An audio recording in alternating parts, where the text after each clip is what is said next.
always get a very hard game. Yeah, we all been there, right? Yeah. It's either a hard matchup or you get a very questionable teammates. It's either one. Yeah. And, I mean, talking about teammates as well, I mean, looking at the background, right, we can see a lot of players come and go, right? You have PAs, we have the likes I of miss the PAs. junglers as well. So I think as much as JP9ers have grown as a team, the coaches has grown as well. The antagonists as well as Pabz. Pabz, you know, coming from Homeboys with Antagonist, they build up the reputation, getting the victory, their first ever championship for MPL Season 12. And, you know, Pabz moves on forward with Vamos as well, bringing Vamos onto international stage. But right now, going back to JP9ers or going back with Antagonist, trying to build the same kind of momentum with JP9ers, it's a very sweet reunion between both of these coaches. But is it going to be a similar ending for both of these coaches? I think it's tough to say, right? You know, in week one, we already talked about the fact that both of these two coaches have very different pathways and things to learn, but now coming back to reunite, it's a good balance of, oh, we're playing for our team, but Antagonist has some interesting and creative ideas to actually add in addition to that conversation of drafting and team compositions. Because the dynamic worked really well when they first paired up together in Season 12 and went all the way to become champions of that season. But ever since then, those paths have diverged, right? And I think Pabz and Antagonist have both definitely developed their coaching and drafting style in their own specific ways. So even though they're back together now, there's no guarantee that you just immediately jump back to that old synergy that worked for them all that time ago. But that's one part of the story, right? Because as much as we're talking about, you know, the overall coaching staff, it's still the players that have to execute. And I mean, Homeboys, after last week, it's clear that they have much better synergy amongst their five when it comes down to team fighting. In terms of raw macro, we haven't seen the full extent yet. I would like to see a bit more from Zidane as well, the jungler from JP9ers, to be able to carry his team to victory, be it with assassin picks or any other picks out there. But here's a snapshot of the ping test, you know, brought to you by official gaming smartphone Infinix. Both teams looks ready to battle it out on the land of Dawn. As much as, yes, Zidane from the side of JP9ers as the jungler, I want to see MelQT as well. He's been popping off since week one. I know that he likes to play this aggressive kind of play style, but he has to remember the discipline has to be retained as well. He can't go overextending, you know, trying to get a lot of kills or a lot of farm. So as much as he wants to be aggressive, he has to carry in the factors of where are the opponents? Am I able to farm up really, really well? Am I be able to go more aggressive as I want to be? Because JP9ers, again, going back to the coaching staff, Antagonist and Pabz, I'm pretty sure they are well aware of what MelQT can do. Yeah, actually, I'm a big fan of MelQT. I really like his aggressive style. I like that he's very outspoken on stage as well. Always a fan of these type of players. But it's funny that you bring up the aggressive style of gold laning that MelQT likes to play, because on the opposite side, we have one of the original aggressive gold laners here in MPL, Lolil. Yeah, I don't know. Lolios is like, it's a hit or miss for me. It really depends on what he's feeling that day. A very momentum-based goal laner. Like, I would like him to win at least 90% of his laning phases, but that's just not the case, right? And sometimes it's even a weakness to the teams, because we've seen, hey, ban out a majority of it, put him on Claude, and you've got a free win ready, you know, baking in the oven for you. I mean, it really depends on what kind of heroes he's going to be able to use. Is he going to be able to use much more of a comfortable hero, the Haris as well? So drafting matters the most when it comes down to game number one, of course game number two as well. So I would like to see, because Antagonist did mention in week number one, he wants to bring a different kind of a playstyle, a much more, what's the word he used? I would say a much more entertaining kind of like a draft. But then when I take a look at the Arlott EXP lane, it didn't work out for week number one. So hopefully, you know, this kind of gimmicky draft has been sorted out by JP9ers. But even if they want to bring this gimmicky kind of lineups, I want to see what's the main purpose of it. Yeah. That's the whole idea. I think it's funny you bring up that particular line from Antagonist, because like after week one, I made a tier list about like whether or not these teams met expectations, and I did put JP9ers on the below expectations part, and someone in the comments brought up that comment. It's like, well, Antagonist said it's just going to be entertaining. It was, to be fair. Depends on your definition of entertaining, right? I mean, it gives like EXP laners a bad rep, I'm not gonna lie. How many final slashes was whiffed in that game itself? How many flickers blown? I mean, there's definitely like an idea and a concept behind the comp, which I'm totally fine with, but the level of execution needs to be on par with how creative you can be in that draft. Those are the limitations that are set, especially here in Tier 1s in professional play. I think the scariest part about all of it is the fact that we haven't seen them play like a fundamentally strong game before they even get creative, right? Yep. It's like waking up in the morning and just be like, nah, I ain't gonna shower today. Yeah, I mean, the fundamentals have to be cleared out very much early on before you bring out this kind of like quote-unquote entertaining draft. But if your foundation is not as strong as of yet, so it's very questionable for you to bring out very different kind of like different drafting or different play style. But one thing's for sure, if you want to remain calm and collected, make sure you use Head and Shoulders, right? 100% free of any dandruff. I mean, I've been using it since primary school, I would say so. Primary school. So before that, you didn't shower. Before that, I didn't shower. Yeah, that was the issue. Yeah, I was very entertaining back then. I was very entertaining. Hey, now that you got that itch protection and the fact that you're 100% protected from damagers and itch, dermatologically tested, might I add, because it goes 5 layers deep. 5 layers deep to defeat dandruff. Get yours now.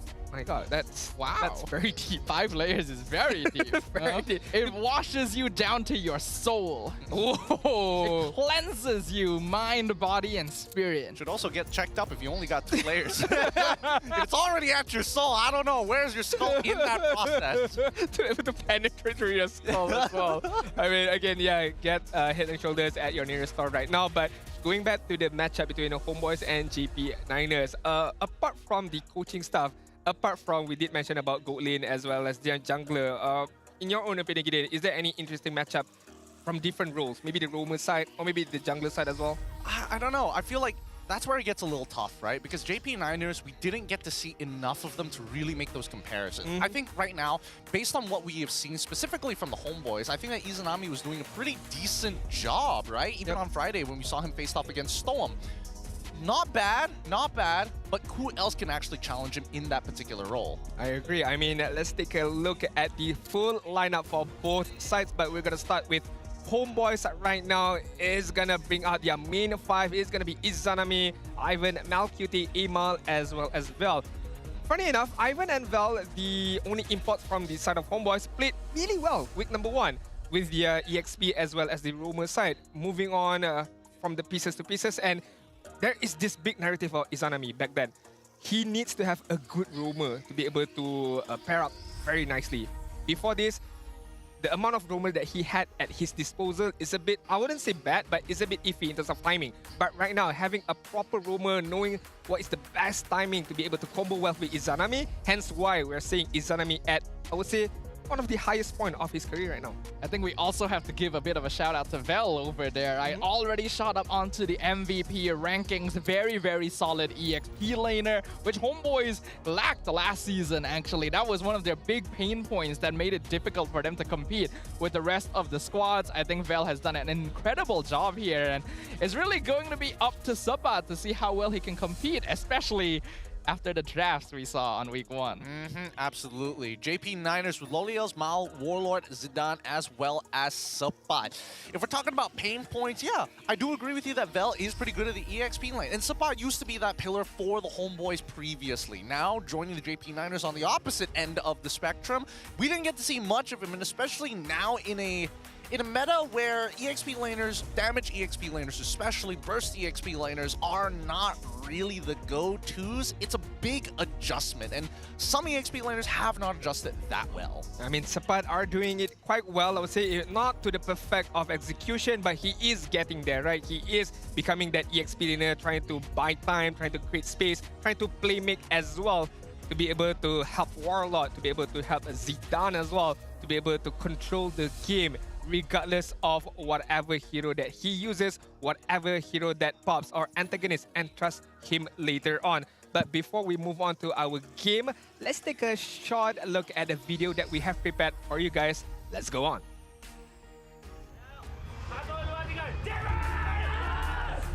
JP tiap season makin lama makin improve lah, sebab kita ada yang senior juga, ada yang rookie. Pas tu kedatangan Pabz juga, so bagi saya ni roster balance kan. It's good to be back with Anja. I head coach, I kena be more firm Anca, dia adalah middleman. So dia tak boleh terlalu strict. This combination between me and Anca is good because sometimes me myself can play as bad cop and maybe Anca can play as good cop. Untuk season ni kami lebih prepare lah, cukup masa.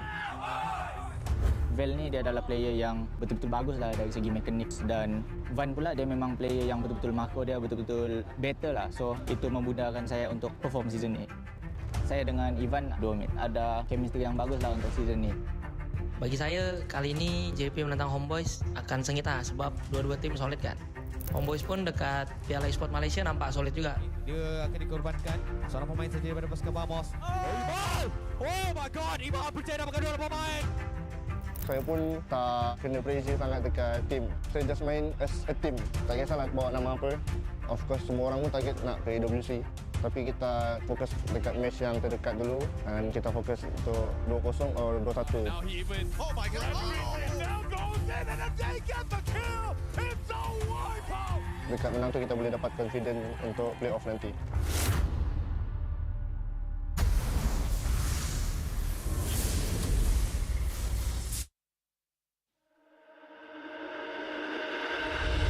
After dismantling Arrow last week, now they're back to silence the Warriors of Negeri Sembilan. It's more than a match, it's a statement. Homeboys, let's go!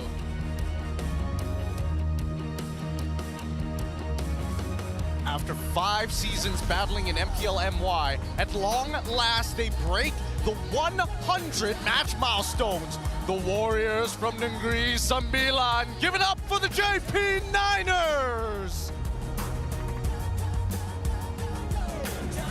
Introducing the coach and analysts of the two teams and head of league ops, Franklin.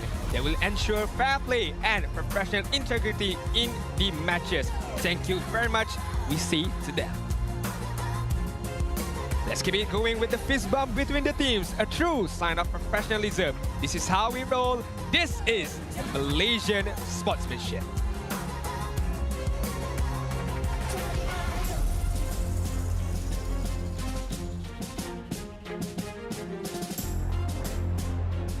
Good luck to both of the teams as they head on into their battle stations to get ready to play the game. Homeboys has decided on first pick. On blue side though, and I am a little concerned because after seeing all the games that they played, and especially after PEM, it feels like a team, and especially after the new patch notes, I would like to see how both teams have adapted to it, right?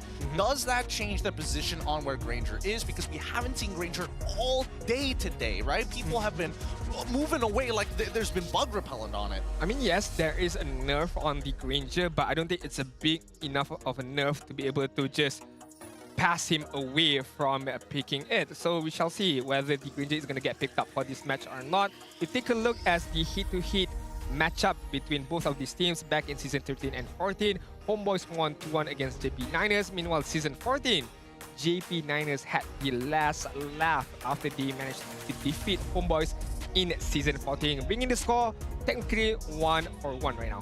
A very important match here because this is basically their cross-season best of 3, and it just so happens to be JP Niners' 100th match in MPL 2. But an interesting trend to note is that both these teams have been able to reach a full series in both of their previous encounters, indicating that their power levels have remained fairly equal throughout the seasons of MPL. Well, I think that this season we might just see that full best of 3 one more time, right? We're expecting either one of these teams to show a little bit of inconsistency. Overall, Homeboys just seems a little bit more mature when it comes down to decision-making in the game and especially around team fights. JP Niners, on the other hand, feels like they are the ones to show and prove that their veterancy comes at a big cost and they're going to try and punish Homeboys at every step of the way. All right, I want to take a look at Homeboys right now. We know that they have Malcutie. We know that they have Izanami, two, I would say, aggressive kind of players who can be the main damage dealer for their own team. Does this mean Homeboys have the option to pick someone like a fighter jungle or a tank jungler for Imal, the likes of Alpha, the likes of Baraz, the likes of Fedrin, to be able to put the position for Imal, just be the utility jungler. Let the damage comes from Malcutie or Izanami? That's a very good question, and I think as we start heading on into the drafting phase, we're about to find out. I do think that Amal in particular, the Barats, I don't think that is going to be as meta. The Fredrin, now that it has received a good buff, I would say, a pretty decent buff, he might need a little bit of time, but I don't think that leaves a player after playing, like, what, 2 years worth of Fredrin, technically? I agree. I mean, with the changes from Fredrin, I just would like to see it get picked up at least once to be able to just see how far the power spike has gone into this Fredrin, as well as the Granger. I mean, yes, has been nerfed, but honestly, I mean, he's still usable. Sky per se is still a thing, so we shall see whether it's going to get picked up either by Homeboys or GP9ers. Yeah, but even though Amal does have tank jungle experience to fall back on, his core is still as an assassin. He is that DPS. He wants the hyper carry. And honestly, even in the current meta, I don't actually think you need to have that tank jungler for MelQT and Izanami to be DPSs.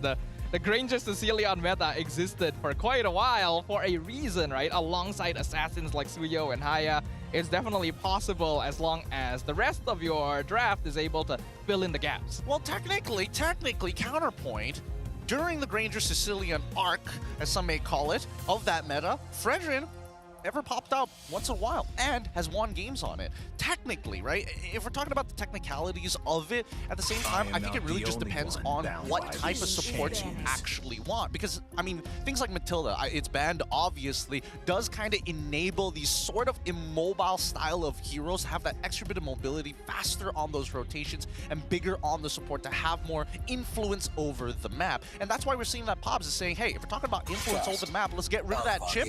Ooh. Also the alpha? Yeah, I mean, I can understand because Amal does play a very decent alpha, and this is why I brought up the first conversation, right? Amal to use this kind of utility jungler, and somehow Pabz, I wouldn't say reading my mind, but he's kind of feeling the same way. Or maybe he's just want to pick up a very much more secure jungler for himself to be able to farm out well for Zidane. But before we take a look at the picks, did you know Izanami is known as one of the Uchiha clan's ultimate dojutsu in Naruto? As for his IGN, it is inspired by the Japanese goddess of both creation and death. Did you know that Izanami is actually a Japanese goddess of both creation and as well as death? It's overall... Well, I mean, it had to come from somewhere. It had to come from somewhere. Look, there's only a few things that Indonesia can't claim from us. And now the Loyi gets banned out, and it looks like they don't want to deal with global ultimates overall. I am a little curious, though, whether or not either one of these mid lanes, Warlord or even Izanami, both would do pretty well on something like that we've seen earlier today, the Novaria, for example. They should ban out the Fanny, right? Yeah. I mean, I don't think there is a world where Pabz or even Antagonist would allow Amal to use the Fanny. If not, although there are some ways to handle it, but up against it, They're challenging it.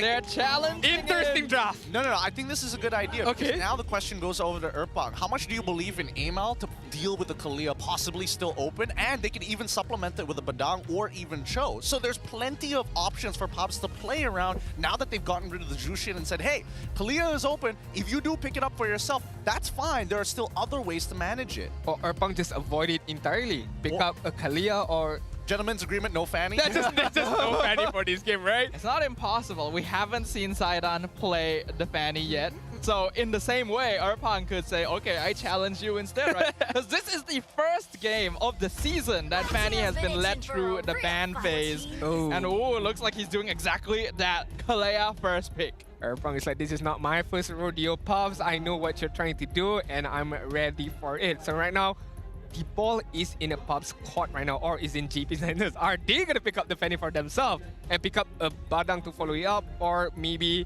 just avoid it entirely? They pick up a Joy for themselves for the first two picks. So Badang and Moscow just to prepare. To prepare. They're like, show me the money. Show me the money here. And I think overall, at the very least, Moskov is one of the better performing heroes for Loliel. You're not putting him on the clock, thank God. However, the fact that Harith is wide open, it is a bit of a skill matchup. So this works out in Loliel's favor. Yeah, they go for it because the Moskov and Badang are both pretty solid counters to Fanny. If Homeboys decides to lock it in now, and there is innate synergy with that Spear of Misery with Badang's wall as well, so it's a pretty good cover-up, not to mention, as you previously already said, being not too bad in a lane against a Harif. So right now, JP Niners trying to cover their bases, but if Fanny actually just goes through without being contested at all, this is gonna be interesting. Oh my god. Both sides are using Fanny as a... honestly, they're like, no, do you want the hostage? No, I'll hold on to that. No, but you, sir, you can have the hostage. I'm trying to negotiate. And no, Erpang goes in for the Lucas, takes away the Valentina. They've done this before. This is starting to become a clear draft pattern for the side of the Homeboys, and now Pabz, he's left with the option. Even if you do pick up the Fanny, yes, there is Kalia to deal on the other side, but Lucas is one of the few early game heroes you kind of don't want to mess with. I agree. I definitely agree. And with that being said, they still pick it up the Fanny as the third pick.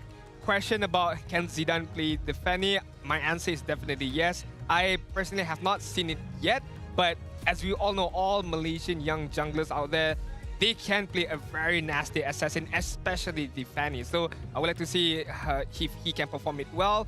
Even there is a Kalia on the opponent's side, but let's take a look at the ban as we progress along. Yes. Ruby is gonna get a ban out. I mean, another destruction or another wall to be able to withstand the Fanny being used by GP9s. Yeah, this is one of the best points in the draft to pick up the Fanny because you immediately go into the ban phase and can get rid of notable counters like the Ruby. So we'll see what else they decide to get rid of here, because there is actually still a good amount of CC in the pool that could mess with this hero depending on where this Kalea goes, right? Because we don't know for sure if it's going to be in the roam position or EXP, so heroes like the Cho could still pop out. I think right now, JP should be holding on close to the chest as many flex picks as possible. Keep them questioning where this Badang really is going to go, because since they're on that red side, they get that very last pick and gets to see the entire composition from Homeboys. Ooh, a CC ban from Erpang's side though. Is that an indicator somehow Kalia is gonna go on the EXP side? Because we saw on the previous matchup how CC can, I would say, dominate against the Kalia on the laning phase, but shall see as we progresses along. Masha is gonna get banned out as the 5th ban before we move on to the 4th pick for GP9s. Last ban from the side of Homeboy should ban the EXP or the flexibility. Gatot is still open. Xiao is still open, even if they can pick it up. Apart from that, maybe a mid laner here. Okay, Farsa is gonna get banned now. I think it's a very, very good ban. Yeah, combos well with the Badang as well. Very, very good combo. And I think Lucas does pretty well into the Eve overall, especially in the earlier stages of the game where he kind of just doesn't care about the RWM and kind of can bulldoze his way into that back line. Regardless, Pabz, he's running out of mid laners to decide upon, right? Not having access to the low Yi, not having access to things like Jushin as well as Farsa might put him into a Sicilian scenario, and I don't think that's going to be the great... Actually, you know, Sicilian's all right. I just think they shouldn't reveal where this Badang is going just yet. I think Sicilian is not that bad of a pick. Again, can combo well with Badang. If they want to go, again, quote-unquote entertaining, Novaria is still a pickup, Selena is still a pickup right now, but they're going to keep guessing between the flexibility of the roamer and EXP laner by picking up the Gatot Kacha. So anybody who is on the back line is going to get disrupted by the AOG. For that, Homeboys, last 2 picks right now, they need a good lane, they need a quote-unquote roam or EXP right now, or even a jungler. Yeah, I think Erpang has realized very quickly that, hey, even if they switch up the drafting pattern, CC would have been able to dominate majority of their matchups. Now, whether it's Badang or Gatot Kacha, Kalia does lose a little bit of effectiveness, especially against the Badang. Not so much against the Gatot, but there's no way of actually knowing. So they got to be really honest with the rest of their draft from this point onwards. They could get a high loss just to say, we don't care about the laning phase, it's all about the utility in the middle of the team fight to get Lucas into position. If they go for the Harith, they also go for the Edith. Ooh. I like the Harith, of course. It is the best gold lane option you'll have left open right now, but the Edith has been a little bit up and down, this hero, because it's definitely not as strong as she used to be in the past. While the CC chain is still pretty high up there, the overall damage potential and staying presence, now that DPS numbers have just risen across the board, makes it so that Edith does need a certain degree of skill to pilot. Now that looking at the full lineup of Homeboys, I am leaning towards the pickup of Sicilian right now because looking at the draft, I don't see anybody apart from Lucas or even Kalia to go on the backside to be able to disrupt the Sicilian. And even so, you have to go through a Badang, a Moskov, a Gatot Kacha as well. So that's not going to be an easy task for anybody to go onto the backside if Sicilian is going to get picked up. But they're going to go for a Faramis, doubling down on the team fight. And of course, having the capability of the Ghostbusters as well. I'm not too sure it's a good pickup, but hey, I mean, if Pabz and Antagonist trust the Faramis, I'm all for Faramis into the Valentina. I think that's fine. I think overall, it's just he's comfortable with it. I think he was given the option of Sicilian, Novaria, or go back to comforts on the Faramis. I think Faramis, unfortunately, might be the weakest option of the three. And the only reason why is because there's a lot of counterplay on the opposite end. We look at the full drafts all over again. There's a lot of decent AoEs coming from the side of the Homeboys. And if they stick too close together, or if somebody's able to force out the Netherrealm super early on, it's actually quite punishing for the JP Niners. So a lot of dependency on Supat and Mal to make things happen across the map, maybe even win out their lanes for Lolio so that Fanny can get started. Yeah, I agree. I think that the Homeboys just has a lot of early game curve and good late game scaling to play around, while on the opposite side, it's a Zidane show. We gotta see a good Fanny here in the land of Dawn, because now we are going to return to a rivalry many seasons in the making. Homeboys versus JP Niners. Hold on to your seat. It's going to be a very interesting matchup between both of these junglers right now. Zidane up against Emal using a Lucas jungle as well as the Fanny jungle. We shall see who would have the advantage on the early stages. Homeboys right now, their game plan, I would say level 4, definitely trying to get as much as ultimate as online as possible. And with the Edith as well, can disrupt the back line, and hopefully Ivan and Izanami's duo mid combo can work well so that they can survive. Not only survive, but they can get a very good lead early on.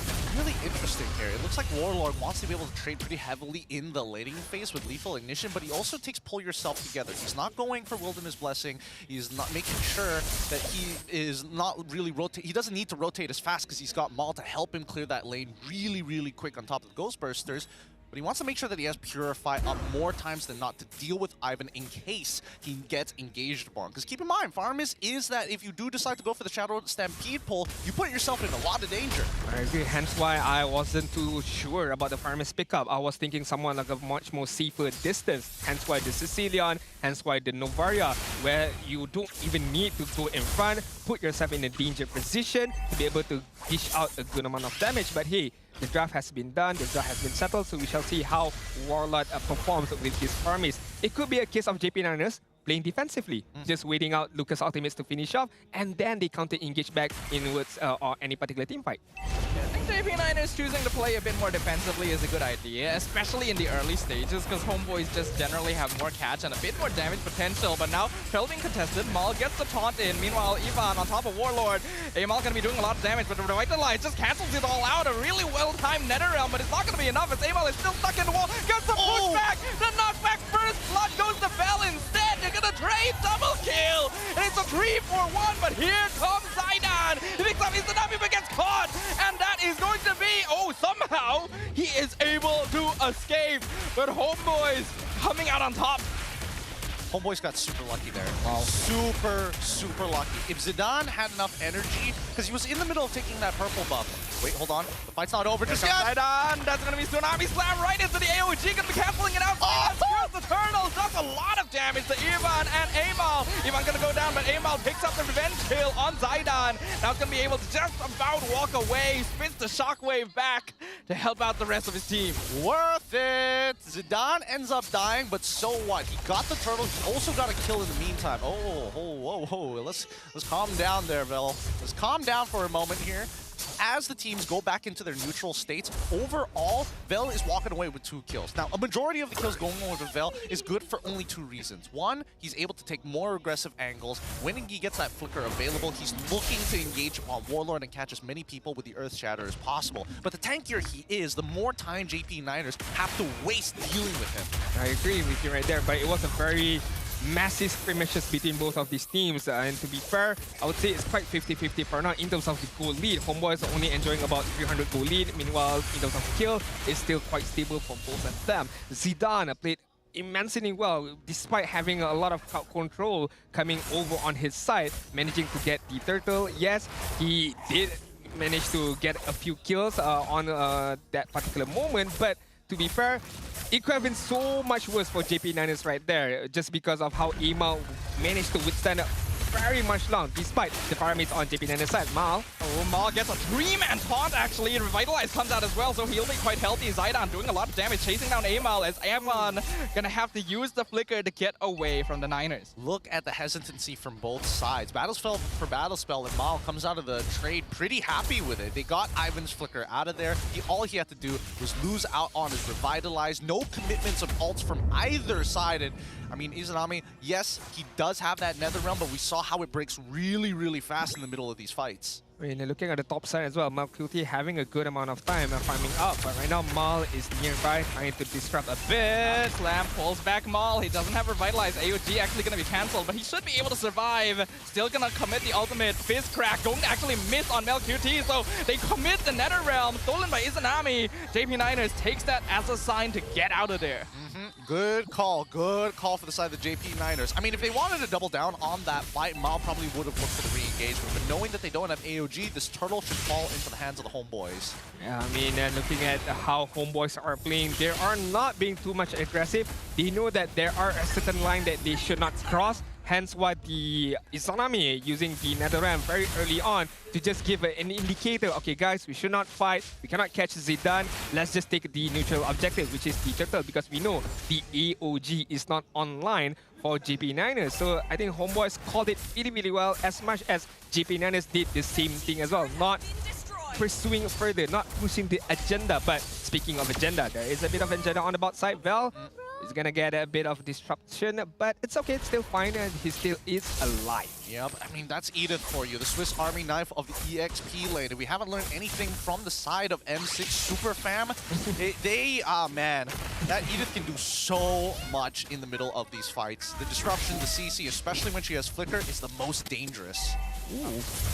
Zidane trying to hold the mid side, gonna use the retry to get the minion out. Purify force out of Melcutie, he's right in the middle of danger. And he's not gonna be able to survive. Ivan as well, gonna follow as JP9ers surrounds the mid lane and punishes homeboys. Not only the EOG was land upon Melcutie, but the Sphere of Destruction as well, hitting Melcutie and forcing him to walk very much slowly, and it was an easy kill for JP9ers, and they are on the top side right now, although the goal lead is still in the favors of homeboys, but Zidane clearing out the bot wave as of now. Homeboys gotta regroup back again. Izanami just now unfortunately did not have the Netherrealm. If not, he could have survived, he could have saved Melcutie on that engagement on the mid side. Well, to be fair, Melcutie shouldn't have been there in the first place, right? He shouldn't be in the... I mean, he was looking for that initial kill, but they didn't get rid of the support ults, and in this case, that's Netherrealm. Good punish and good conversion coming in for the JP9ers, right? Oh, this is dangerous. Bell trying to chase, but JP9ers doing a good job of keeping space. They know that they do not want to fall behind in terms of farm, and the more space they can create for Lolil and Zidane, the better they'll scale later into the game. I would like to say a bit... hold on, Warlord. Netherrealm. Out the Netherrealm. So no Netherrealm should be an easy turtle for homeboys. Zidane's looking for Melcutie, but he's able to dash out of it with the last remaining duration of Zaman Force, while homeboys secures a turtle. Yeah, that's to be expected here. I think that in the minds of the homeboys, the Netherrealm is going to be their biggest problem, and I have to agree with them on this, right? Even though Mal and Sapat are great engagers, the last turtle fight, Mal already chunked out like 80% of Amal's health. They don't want him to have any vision over the pit. So that's why homeboys are so adamant on trying to take away this turtle from the JP9ers before they can get and find that position. So the mid lane is why there's so much contention here. I mean, Tsunami Slam gonna find one. That Sabba just pulled out and he cannot even respond. Even the Zaman Force to make sure he is dead.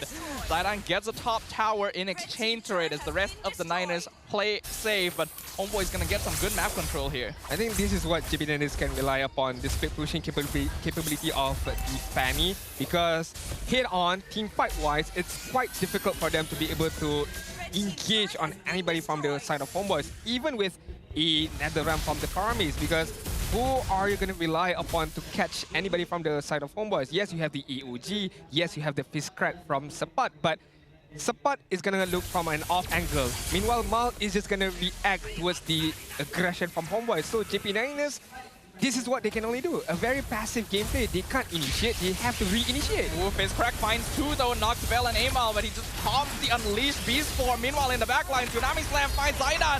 NetherRealm pops on both sides. Zaman Force comes in. It is absolute chaos in the purple buff pit, but Homeboys are coming out on top, and they're chasing them down. Izanami takes no prisoners. Double kill for the pillar of the Homeboys. It's such a pleasure to watch Izanami cook, man. I mean, when he has that steam rolling, when he has that Romo on his side, look what he can do. Look the aggression that Izanami can provide for your team. Yep, I mean, it is really good to see Homeboys in these types of fights. As soon as Mal is out of position, he taunts two, but unfortunately doesn't catch Amal, who disrupts that AOG channeling, canceling him out, doesn't give him a free buy out of prison.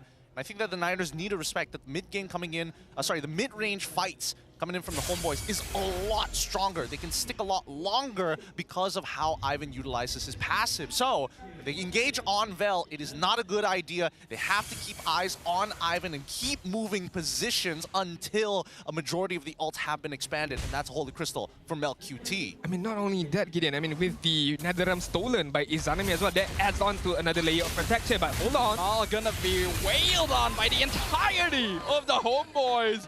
Mega kill for Izanami, and Sabat even used his ultimate to no avail. A textbook gameplay when you have a Kalia, when you have a burst on your back, just stick anybody up front.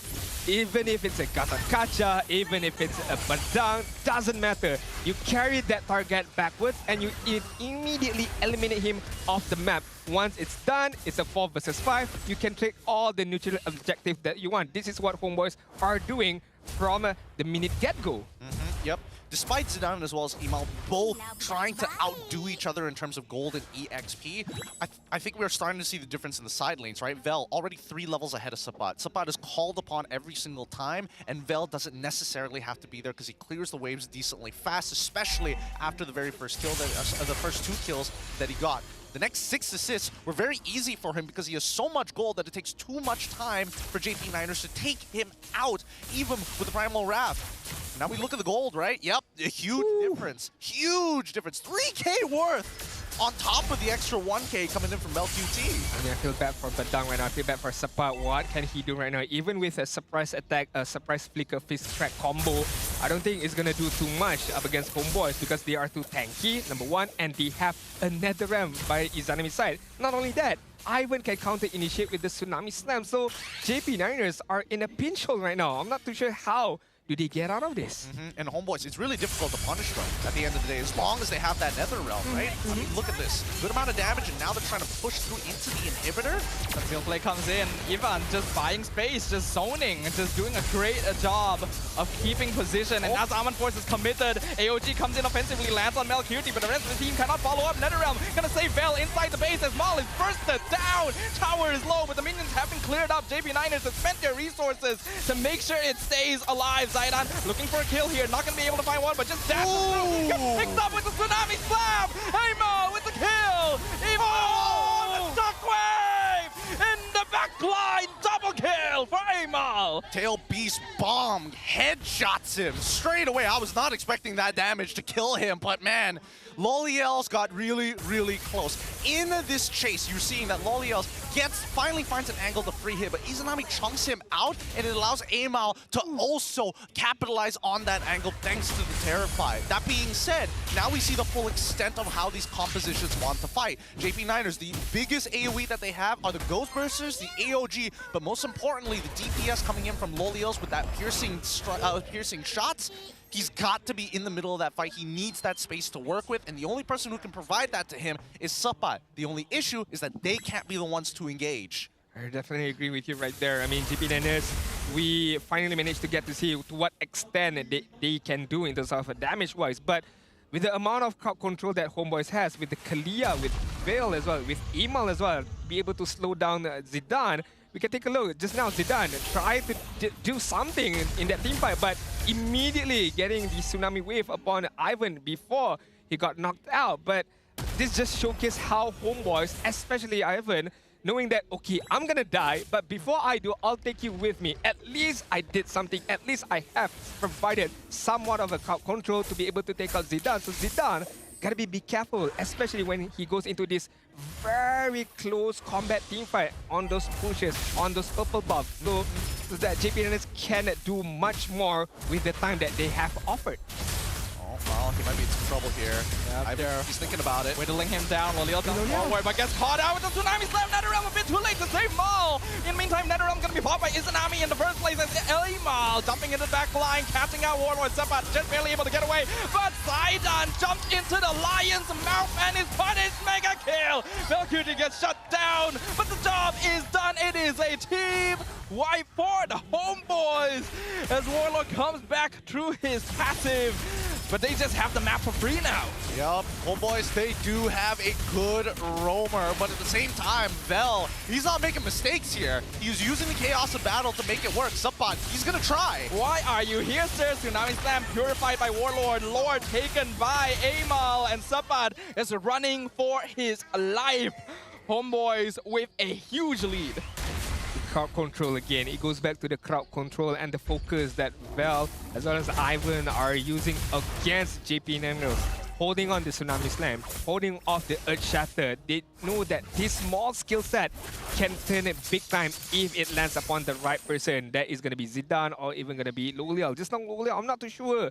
The positioning of himself, I mean, as Gideon mentioned, he has to be near at that particular team fight to be able to do a good amount of damage, but at the same time, it's a double-edged sword because you are putting yourself at a very, very dangerous position. But if you don't, there's no damage from your team. So I'm not too sure Lolias right now, they have to do something. They have to open up that space for Lolia to be able to do a good amount of damage. They got a big chill for a second here. Oh my god, where did Loliel's health bar go? They're going to lose inhibitors, but they're not going to lose the game just yet. They still have plenty of wave clear. Really nice spreading. Positioning from the Homeboys is clean. They're not getting an AoE catch. Some Fizz Crack comes out. Winter Crown. NetherRealm denies all of the damage. NetherRealm comes out from JP Niners. But a massive burst of damage comes in from the Homeboys. And JP Niners just melts away as if they never existed. A triple kill for the Homeboys closes out Game 1. Oof, the gold lead was too big. The situational items and even item swaps coming in from Amal to guarantee victory in that match. Well done to the Homeboys utilizing their lead, because had that game gone on for 2 more minutes, it would have been a rough battle against JP. I have to take it back to the draft, my guys. The Faramis pickup was very questionable because if there is no NetherRealm in that particular team fight, for the side of Homeboys, it could have been so different.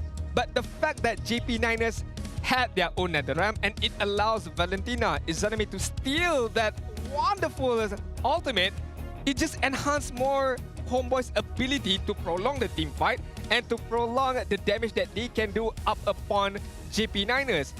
Vel did a fantastic job just trying to disrupt the opponent, withstanding all kind of damages and just being a nuisance in that particular team fight, but it all thanks to Izanami timing of NetherRealm.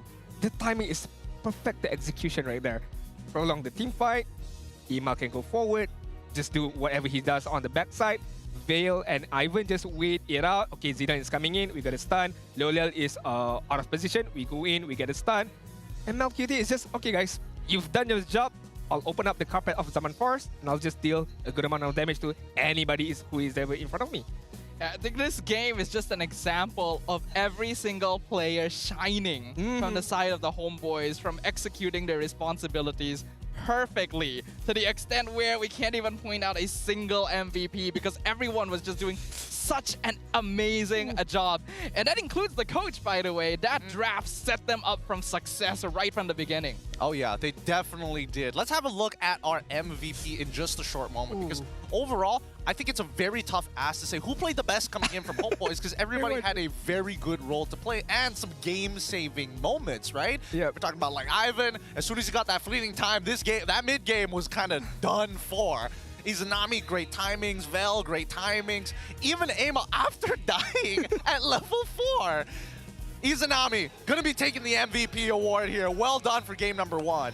Very aggressive gameplay coming in from him, getting that double kill on that mid side. The timing of Netherrealm perfectly executed by him, knowing when to press that button, knowing what's the right timing, because if both teams have the same skill set, it's just a matter of who is going to open up the Netherrealm the faster or the sooner. So Izanami just hold on a bit longer, knowing that, okay, my team can withstand a bit more. Now only I open it. Now, technically, it's a win once that Netherrealm has been opened up by Izanami. The extra bit of Terrify is always great, but the fact that he went for Lightning Truncheon this time around, usually we would have expected an Enchanted Talisman to get that CDR. Nah, he's like, hey, now that it doesn't give mana and just a wee bit more HP, that's probably why we saw him just kind of solo that mid lane now, right? Easily just clearing it up. Yeah, he's just going for full-out burst, right? This is full DPS build without the Enchanted for comfort, which means that he may run into issues with spamming abilities and maybe mana down the line, but he knows that his team already has enough damage without needing to rely on consistent DPS output. So better to just go for straight-up burst at the beginning to whittle JP9ers as much as possible. I mean, overall, looking at the builds, pretty standard all across the board. I think nothing too out of the ordinary here. Unfortunately for Mal, and I think when it comes down, if there's a couple of criticisms, I don't think the Farmus is the worst option out of all the possible mid laners. There is some benefit to having the Netherrealms, especially in tight scenarios, and we even saw some of the benefits. When you are in these tight areas, that Ghost Burster does so much. Oh my god, Amal got melted. People like even Vel in the Primal Wrath also got melted pretty hard. However, he didn't get to that final part, and that's why the Lightning Truncheon over the Lightning Truncheon over the Enchanted Talisman made the difference for Izanami. You got Ghost Bursters, I have Lightning Truncheon to compensate. Yeah, I definitely agree with you right there. It's just the fact that you are bringing up a Farmis up against a Valentina, hence why it's another disadvantage, because you're giving the same set of skill to Valentina to be able to enhance the ability of Homeboys as a whole. But Ghostbusters up against a Shadow Strike, I would say quite similar in terms of close combat team fights. But the difference maker, going back to what Gideon said, the Lightning Truncheon proven to be able to showcase how Izanami managed to one-up Warlord in these particular small skirmishes in a very, very tight space. Even so, we can see that how Sepat, once he had fallen off at what? 14 minute, not 40 minute mark, 8 Even minute mark, earlier, even earlier, right? I mean, to an extent of 3k goal lead differences, that is when it's I wouldn't say it's game over, but it's so hard for Sepat to get a good position off from the Fist Crack or even for the Flicker for that matter. Yeah, this trap from Homeboys already did them a lot of favors because it allows you to open map more easily. You have enough crowd control to deal with a hero like Fanny, and then you have other sources of early and late game scaling of burst in comparison, right? JP9ers needed to pull Sepat away from his lane quite frequently because they needed him to initiate team fights because AOG is still a little bit unreliable in that regard, and they went for the Faramis into the Valentina, so you're immediately giving a tool to your opponent as well and making it a 50-50 play, which didn't pay off. It's a coin flip at the end of the day, and that's why the side laners made all the difference here, right? Rich Guy going over to Amal, kind of surprising. I really thought that Melqt would have gotten him on the Team PM sector, but to be fair, he was already in max build, so what am I going to complain about, right? 68,000 damage. Sandbag going over to Amal, for Mal, of course, and Izanami, the best wingman with 17 highest assists in that game, with a final score of 21-8. Now, looking at these highlight moments, can you believe this? Look at how crazy this particular situation was, because Zidane was able to steal it away, find a kill for himself early on after, because there was a previous fight where Amal ended up dying, and then they find a secondary punish in the mid lane. This is more of a Melqt's mistakes being out of position, but Apart from that, I don't see any kind of like error coming in from Homeboys. Played it very well. The timing of NetherRealm is perfect. Melqt is not going to get focus on the backside, being able to open up the Summon Force, and Izanami with the flicker, going ham, going aggressive. Vel as well, just being a nuisance in this particular team fight. And again and again, Ivan getting a good pick off from Lolial before he is getting knocked out. But that Bijudama bomb immediately eliminated Lolial out of that team fight. I mean, you can definitely see the idea of what JP Niners wanted to do. If Homeboys are too close together, we could look for a big punish. But that's only if we can catch like 3. 4 is a blessing. 5 is a miracle. It's not really going to happen. You can see it from the way that Homeboys split up as well. They're staying just far apart that Padang will never catch more than 2 players, but just close enough that they can all gather from the NetherRealm once it gets popped. It is so much good forethought happening here. And again, every single fight, their positioning is so good. I feel like this is like one of the best examples we've seen of how to do a good roam. Kalea, Ivan, masterclass. Every single time a fight starts, puts himself in between, catches a core, pulls them back. It is so good. Such a good game. Really, really good. Great showing from both teams as well. I think that this might actually go 3 games. We'll see whether or not that hopefully the mental from the JP Niners side is still intact. Again, this is very hopeful, right? Because again, it's a lot of these players coming from Homeboys, and Homeboys in that variation was very momentum-based, some may say. Agreed. I like to the point where they know that, okay, Sepat is out of the picture. I mean, the farming rate of Sepat is very low. The goal lead from Sepat is very low as well. And when they notice that moment forward, look at what Ivan does. No matter whoever is in front, he's just going to swim his num back and then get a kill. Regardless if it's Sepat, if it's Mal, if it's anybody, because they know we do have the damage already, we do have the pick-up potential is so much more valuable for us, and forcing it a 4 versus 5. So before we go for game number 2, we shall take a break, but not alone. We shall be with Poji and Daddy Hood. Let's hear what they have to say. Stay true! Itulah laungan kebanggaan untuk Homeboys. Tapi saya tak berseorangan sekarang. Terima kasih kepada caster kita. Kita ada orang yang istimewa dengan saya hari ini. Assalamualaikum. Waalaikumsalam. Sihat Alhamdulillah sihat. Daddy sihat? Baik, Alhamdulillah baru sihat. Baru sihat. Tak apa. Baru sihat, biasalah. Dah ada umur dah suku abad ni macam inilah. Dia bukan suku abad. Dia rasanya demam tu sebab takut kalah bang dia. Sebelum nak ke sini saya dah telefon Faris dah. Saya minta aminkan doa saya. Jadi dia dah aminkan doa saya untuk Homeboys menang mudah 2-0 hari ni. Tak sangka dia aminkan pula. Alhamdulillah. Jadi soalan yang pertama saya nak tanya Boleh silakan. Ramai yang cakap untuk line up Homeboys yang sekarang ni line up yang paling solid. Pada pendapat Daddy sendiri lah kan. Apa rahsia dekat sebalik kejayaan ni? Sebab kita nak daripada PM semua kelayakan, ini dah tengah sedap sangat. Line up paling solid, semua line up pun solid. Semua pasukan pun ada preparation masing-masing. Tapi hopefully they keep it up. I think they're genuine competitors this dari season. segi preparation, saya rasa kredit saya patut berikan kepada Abe, Abe and the gang. Abe, diorang punya team, coaching staff, players sendiri pun bagi a very good commitment. Kita scrim pun kadang okey, kadang tak okey, tapi saya yakin dengan apa yang ada, dengan sinergi yang diorang bina, inilah resultnya insyaAllah. Alhamdulillah. Dan sekarang juga kita tengok line up yang ada sekarang dekat pasukan lawan JP Niners dulu pernah ada dekat dalam satu tim Homeboys tu sendiri. Itulah. Jadi bertemu sebagai lawan, apa perasaannya?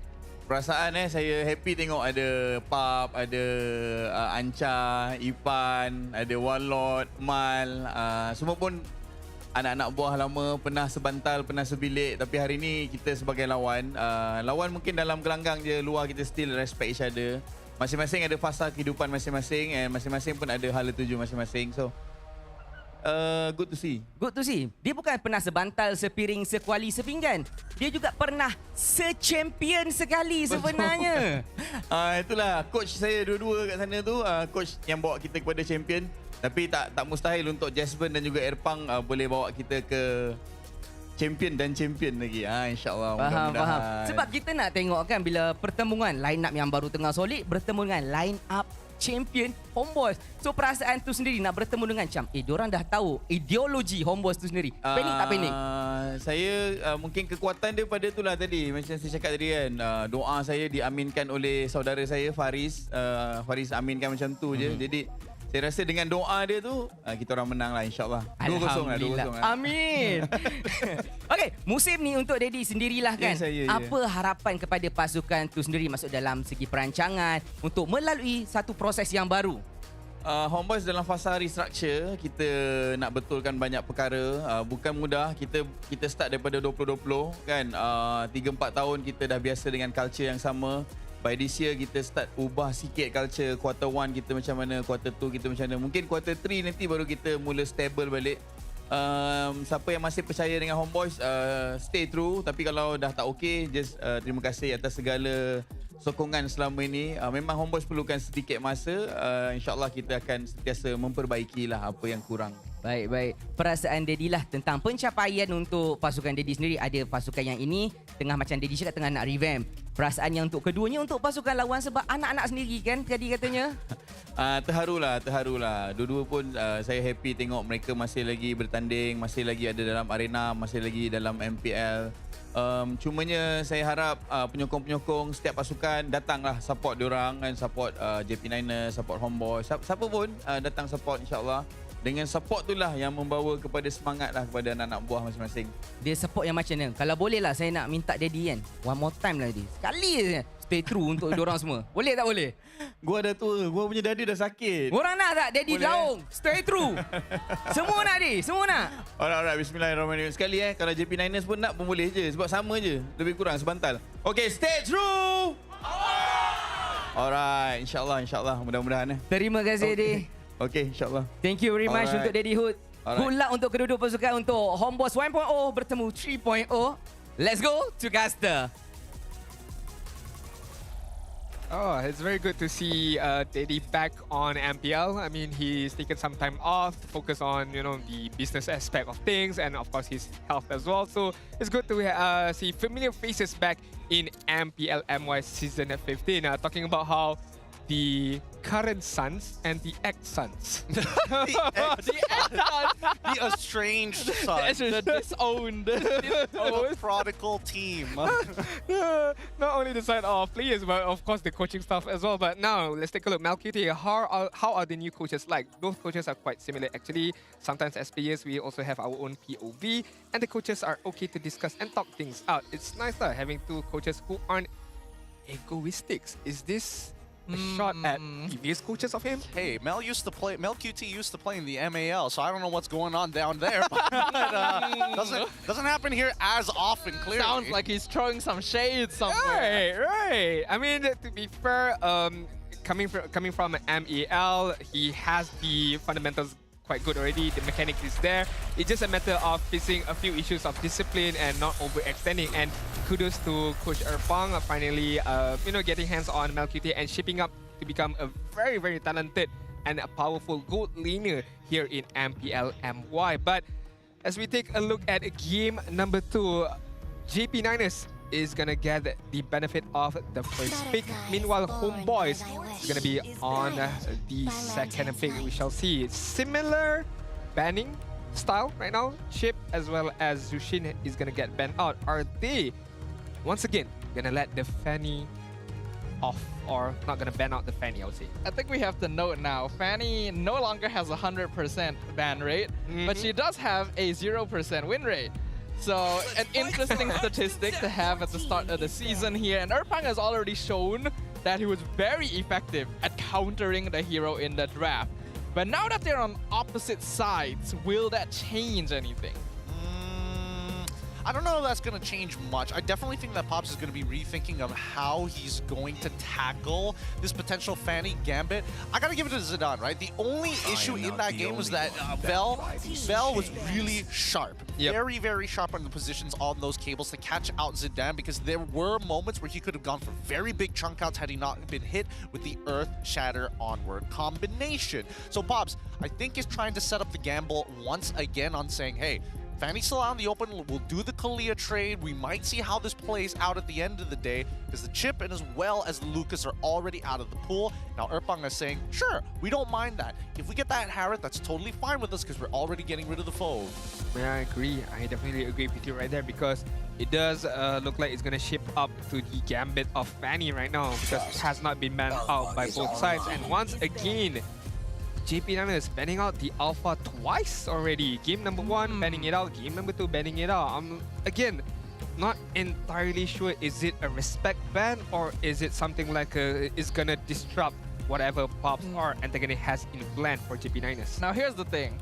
I think a lot of us can agree that Amal's performance last season was not stellar, and he oftentimes depended on pocket picks like this Alpha. This was one of his most consistent jungle picks, so it does kind of make sense that Pabz would decide to get rid of it since he's quite familiar with the player. But I think we've also gotten to see already this season that his hero pool is not that limited. He's definitely done some improvement, and I'm not too sure if this is a hero that you really need to get rid of. Once again, the Fanny is still available, but somehow, looking at game number 1, I don't think it's going to be a first pick for both sides. So Kalia should be the first pick right now. Yep. On the side of Homeboys, you still have Suyo, you still have Badang, or they open up the same thing, Badang Moskov right now, just to prepare.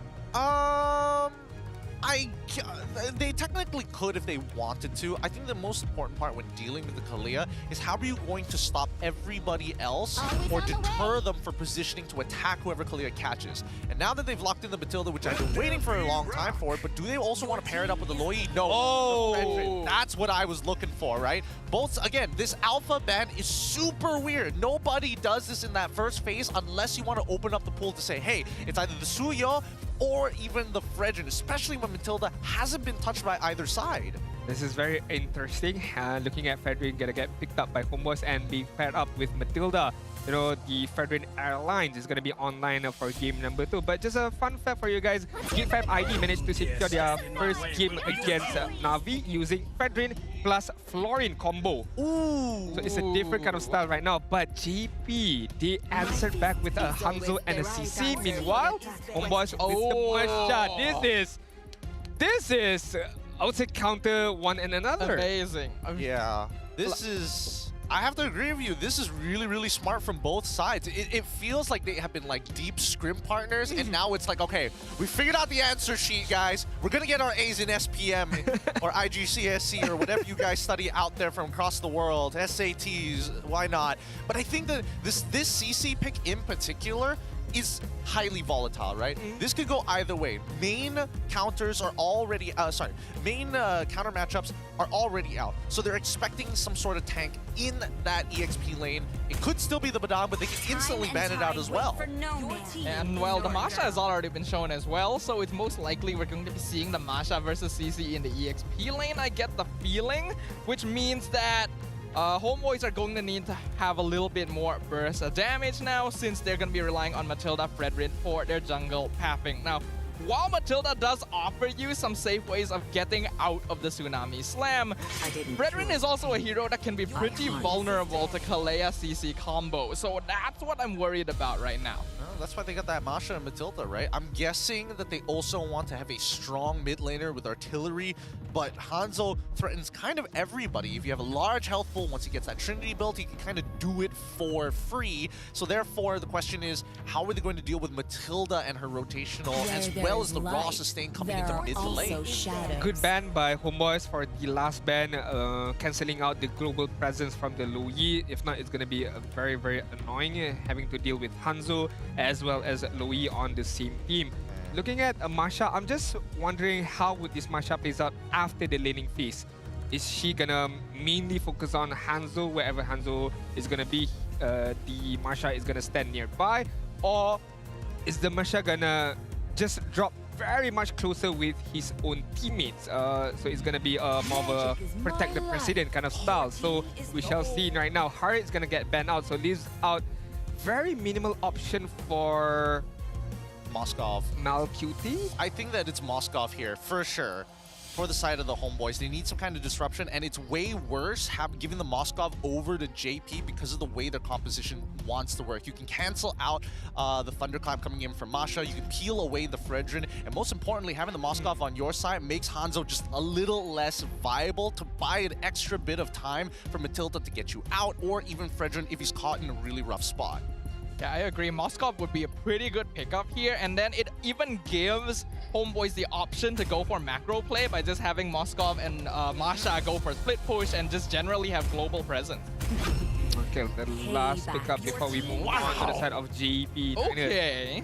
Barca, more aggressive lineup right now. I mean, it kind of makes sense, I would say so. I mean, yes, there are the danger or threats coming in from Hanzo, Kalia with the Tsunami Slam, as well as CC, just be able to just put the damage on the Farsa. But you gotta remember, this is Izanami who's gonna be using it, so pretty sure he is gonna position this Farsa very, very well behind from any kind of threats. Cicilan is still there. Actually, I think this is... Oh, man. I think Urbank, he had two paths to choose. It's either he picks up that mid lane or picks up the Moskov. He'd rather gamble with the Moskov because Farsa is a lot harder for Masha to go for those big one-shots. And now we say that even the JP is like, all right, Masha's going to be a bit of a problem, so let's stay really, really far away, but they don't have a traditional frontliner, and they're depending heavily on getting to mid to late to get Hanzo and Granger online, even the Novaria once she has enough items.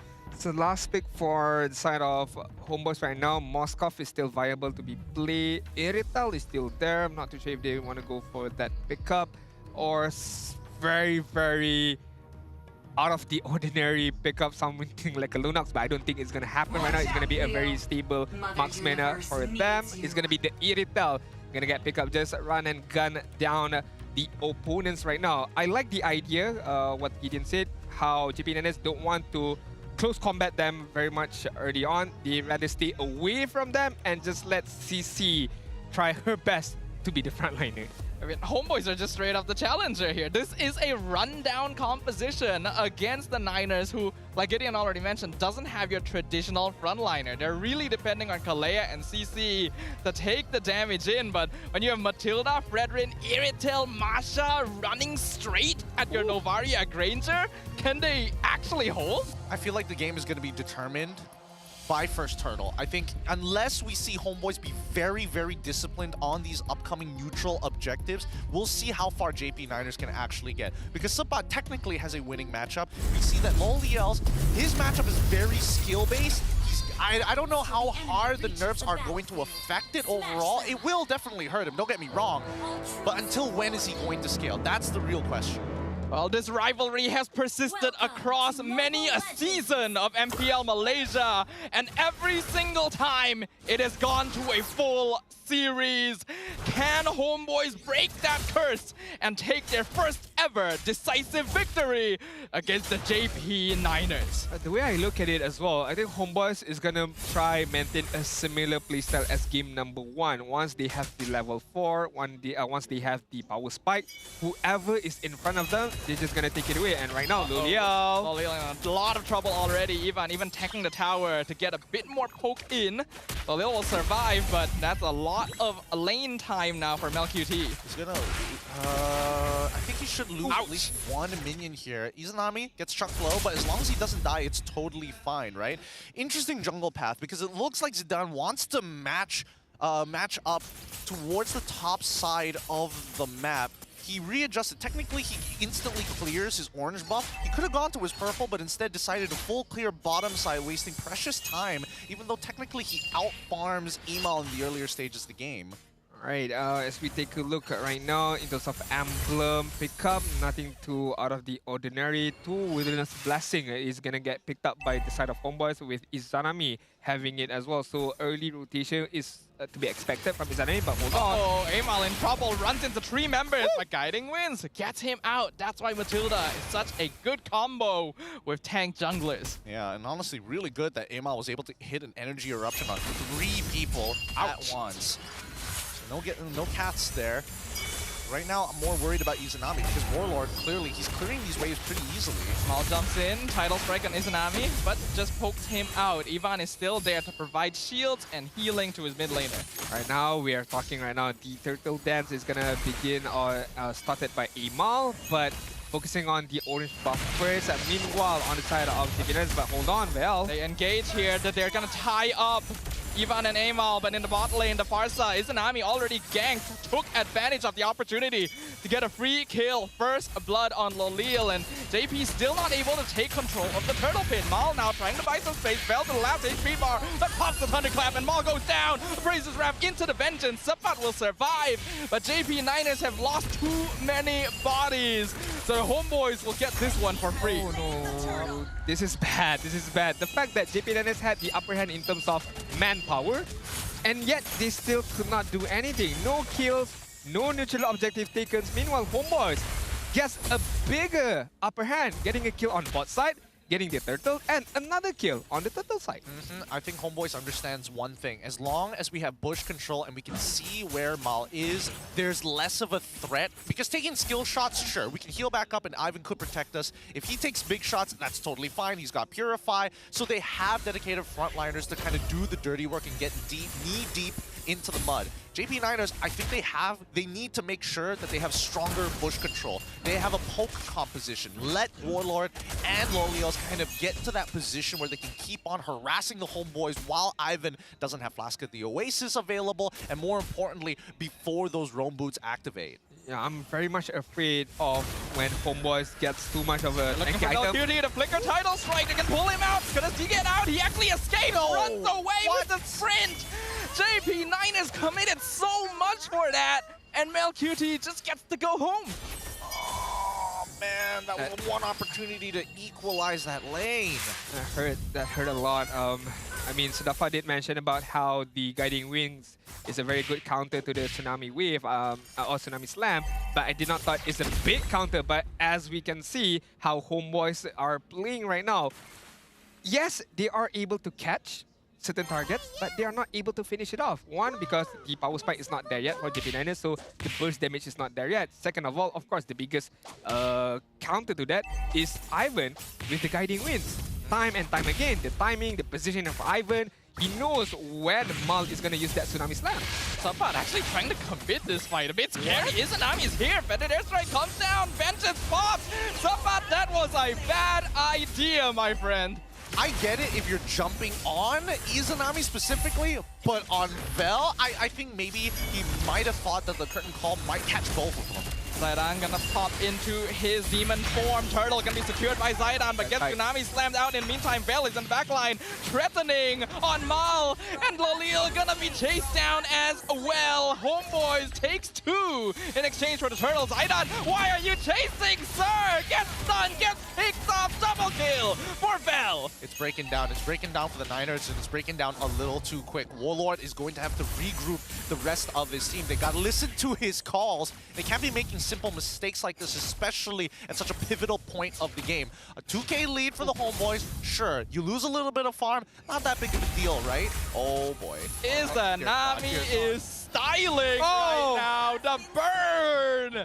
And he is roasting the JP Niners for dinner. Ooh, my, oh my. The Prince of Mage is back in town, my guy. He's playing hot. He is smoking hot right now. Izanami just can't miss. As of now, homeboys are functioning like an oil machine, but hold that thought, Vel. Thunderclap gonna be committed onto Zaidan. Vel dropping to the last HP bar here. Will he be able to get away? Actually still survives! Kills the demon form in time, and here comes the homeboys! Zaidan, it is too late for you, sir! The taunt into the bitter airstrike. Ivan even tanking the tower for him. Izanami gonna take some damage, but now Subbat in a lot of trouble. Vengeance will not save you, because here is MelQT! Tsunami Slam onto the Irritel, but the extra shield from Ivan keeps him topped up. The homeboys are flawless. Hey, the goddess of death and creation right now. Homeboys can get the kills, and they can't die as of the 6th minute mark. Jeez, this game is, I think this game is done for already. This is a very difficult lead for JP to actually take control over, right? Zidane is, he's still going equal with Amal, but I think homeboys can go even further with the current lead that they have. They win out in the 4v4, they definitely win out in the 5v5. Got a goal lead right now between MelQT as well as Lolial. 5.3 on the side of MelQT. Meanwhile, Granger Lolial only 4.2. 1 key difference. That's a very huge difference as we approach the mid game right now. Lulial only now picking up the Sky Piercer. So I don't... JP9ers gotta regroup back again. Gotta focus on who do they want to take off, because as a 5 versus 5, My God, it's super hard. They can't do anything right now. This mashup pick up. My God. Chill is on me. Hold on. Tsunami Slam finds MelQT, but Bell stands in between them instantly, and Warlord is gone! Blown up! Like he's made of paper! Zidane trying to go back in on top of Vel, but here comes the circling eagle, pulls Amal forward, energy resumption, gets the two-man taunt. Ivan drops low, but he's alive, and Maul is picked up! Killing spree! Homeboys are playing a work of art right now! Oh man, Amal, he has, after 2 years worth of pure Frederick, he has not forgotten the mechanics at all. Nope. What a monster! What an app. This team looking so good right now. And Ivan, now that he's got that favor already triggered, he doesn't care no more. He's topping up members who honestly shouldn't be getting out of these types of scenarios. And I think at this point, they've kind of solidified the next 5 minutes is going to be hell for JP9ers. The fact that Ivan could drop the bomb of Fedrin in that middle of the team fight behind the turret as well. And the fact that they got a kill is an understatement. But the fact that they did not die at all in that particular effort is just phenomenal gameplay, phenomenal game sense by the side of Homeboys, understanding how much damage they can dealt upon the enemy and how much damage they can take upon themselves. Look like Amal just does not care at all right now. Just got tickled, huh? Yeah, it's like it feels nothing. Just got sniped by a star and it just bounced off his rock hard abs. Homeboy is literally the definition of hydrogen bomb against coughing baby in this situation. 11-0 kill score in 9 minutes. I like that one. That was a good one-liner. I'm going to steal that one day. Amal right now in a phenomenal position. Ivan now getting an enchanted talisman. This game is pretty done for, right? We're now expecting to see the Guardian Helmet already purchased on Amal. He doesn't even need the healing from Ivan. He just needs to sit there for a moment. Let him take a breath. Just healed up again right now. And on the side of JP9ers, even if Mal used the Tsunami Slam onwards to anybody right now, it doesn't even matter, right? I mean, I don't think JP9ers have the damage to even take anybody off. They don't. Even Vel can even, they can't even touch Vel with that 3 layer of health. They're too strong at this point. They have too many items, too many base stats to work with. The JP9ers are so dependent on items, right? No Trinity build from Zidane. Last we checked, okay, second item finally complete. The Demon Hunter Sword, very useful, but he still needs that Corrosive Scythe to complete that build. And Amal, he wants it. He wants to be the sandbag. Oh, it's like nothing right now. Like, Lolial, yes. He's used to Lord dancing, but this time he's the Lord and he's dancing with Lolial. Are you having fun, son? Are you winning right now, son? But right now, Homeboys are preparing for that final push with Izanami opening up the Feather Astride, allowing Homeboys to get that mid priority. Oh, hold on. Boys are starting to have a little too much fun here. You're able to cut people off, but take the T2s. Come on, they're free. This is very much Homeboy's game to lose. They can still drop it if they make a big mistake, but so far they've been doing very clean. Curtain Call will attach 2 together, but I don't think it's really gonna do anything. Everything Niners throws at them is nothing. Alright, Feather Astride is still online right now. Oh, instant flicker, Thunderclap. Lolial almost dies in a single hit. Is able to dash away just barely. Bell gonna drop very low, but shield comes back out, which means Zidane cannot eat him. And Amal just buying so much space and time, tanking everything. Appraiser's Wrath will miss, but the damage is done. First Lord, got an inhibitor. I mean, they're setting up. The checkmate angle is there. It's so frustrating if you're the side of JP9ers, right? I mean, you did everything that is within your power right there to be able to at least get 1 kill, at least get 1 pick-off. But it just so happened that, as you mentioned, too much base stats on the side of Homeboys, and JP9ers just doesn't have the tool as of yet to be able to withstand right now. Sapa, gotta be careful. Aima almost gets eaten, but what am I kidding? He is absolutely fine. Star Shatter collides with Vel, doesn't really do anything at all.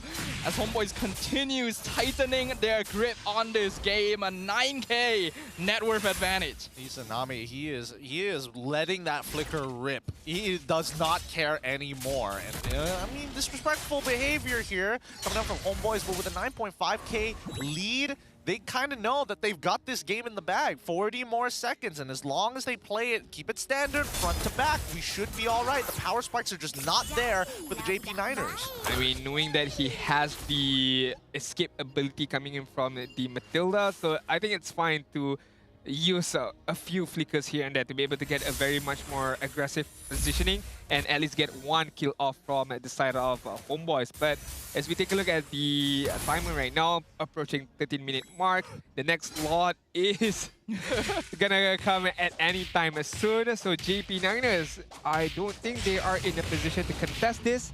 If they do, it's gonna be very, very ugly for them. So just try to hold your hat on your high ground defense as of now. Oh yeah, they're going to need their skill shotters, Loliels and Warlord to hit specifically Mel QT while Sabat gets on him with Curtain Call. No steal this time. Vel.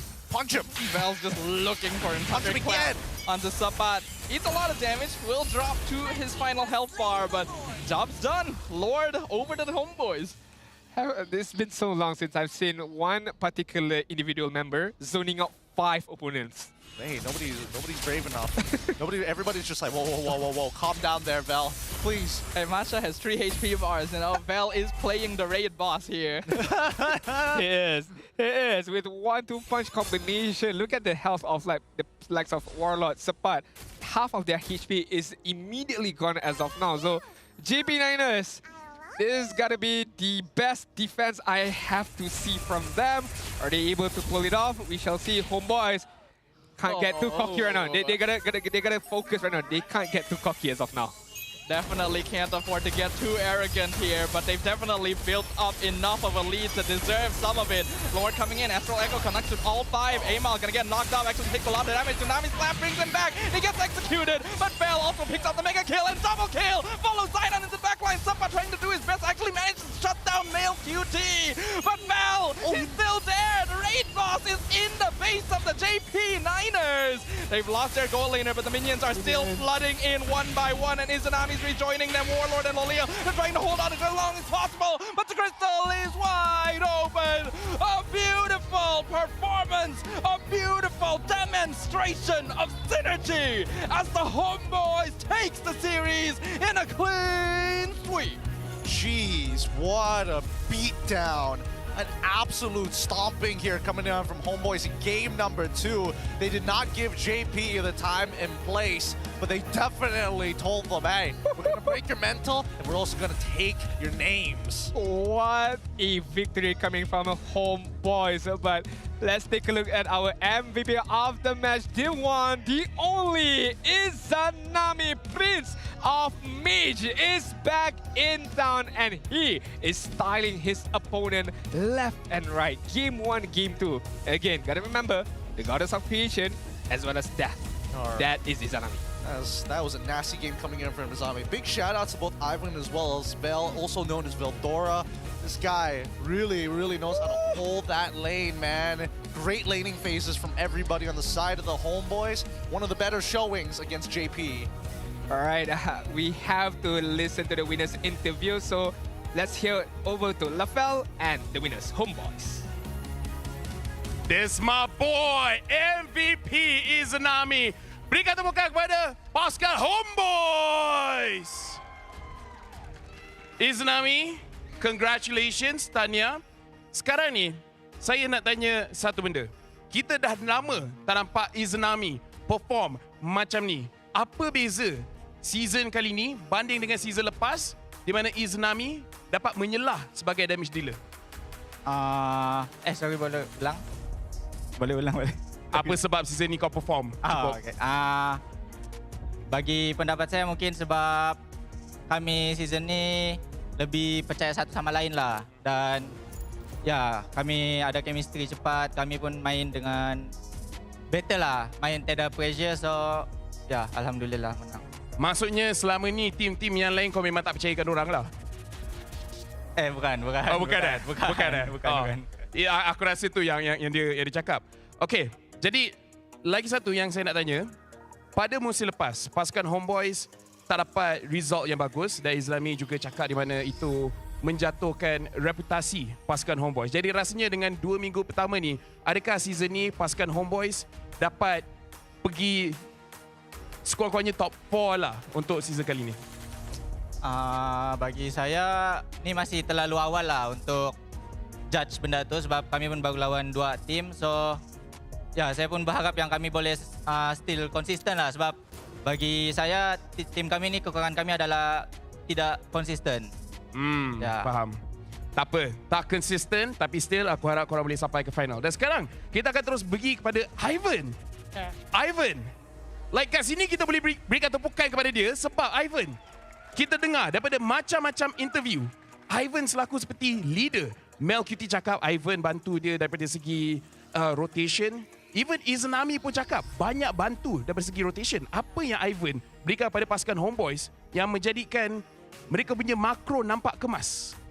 Ya, kita selalu scrim kita efektif lah. Kita kayak benar-benar setiap hari try limit, terus ya semua pada saling percaya lah. Jadi kita bisa memberikan hasil yang bagus. Dekat sini kita dengar daripada Izanami dan Ivan, dia adalah disebabkan kepercayaan. Jadi Ivan, saya nak tanya. Sememangnya faktor besar untuk masuk dalam satu pasukan adalah duit. Tapi selain daripada duit, ada tak sebab kenapa Ivan pilih nak masuk Homeboys? Ya karena feeling aja sih. Feeling sama pas trial juga lihat timnya ya ada potensial lah. Jadi ya dengan aku masuk ya semoga makin bagus. Jadi nampak ada potensial dekat situ. Dan satu saya nak tanya, macam mana duo bersama dengan Izanami? Kerana he's my boy. Banyak kali chemistry tak ada. Macam mana awak cepat dapat chemistry dengan dia? Ya sering ngobrol sih, kita sering ngobrol, makan bareng. Ya dia juga banyak bantu-bantu aku lah. Karena dia Prince of Mage. Lama Prince of Mage. Sekarang ni Ivan, ada tak apa-apa nak kata kepada semua orang yang datang hari ini dan semua yang menonton di rumah? Untuk yang support Homeboys, makasih udah tetap dukung kita. Kita bakal lakuin terbaik, tetap doain kita lah. Semoga kita dapat hasil yang bagus. Alright, terima kasih banyak. Berikan tepukan. Dan sekarang, you guys boleh join you punya team. Alright. Terima kasih banyak. Jujur aku cakap untuk yang ni, aku lupa nak fikir sesuatu tapi cubalah teka hero ni. Saya tak lompat, jangan risau. Production risau sangat? Okay.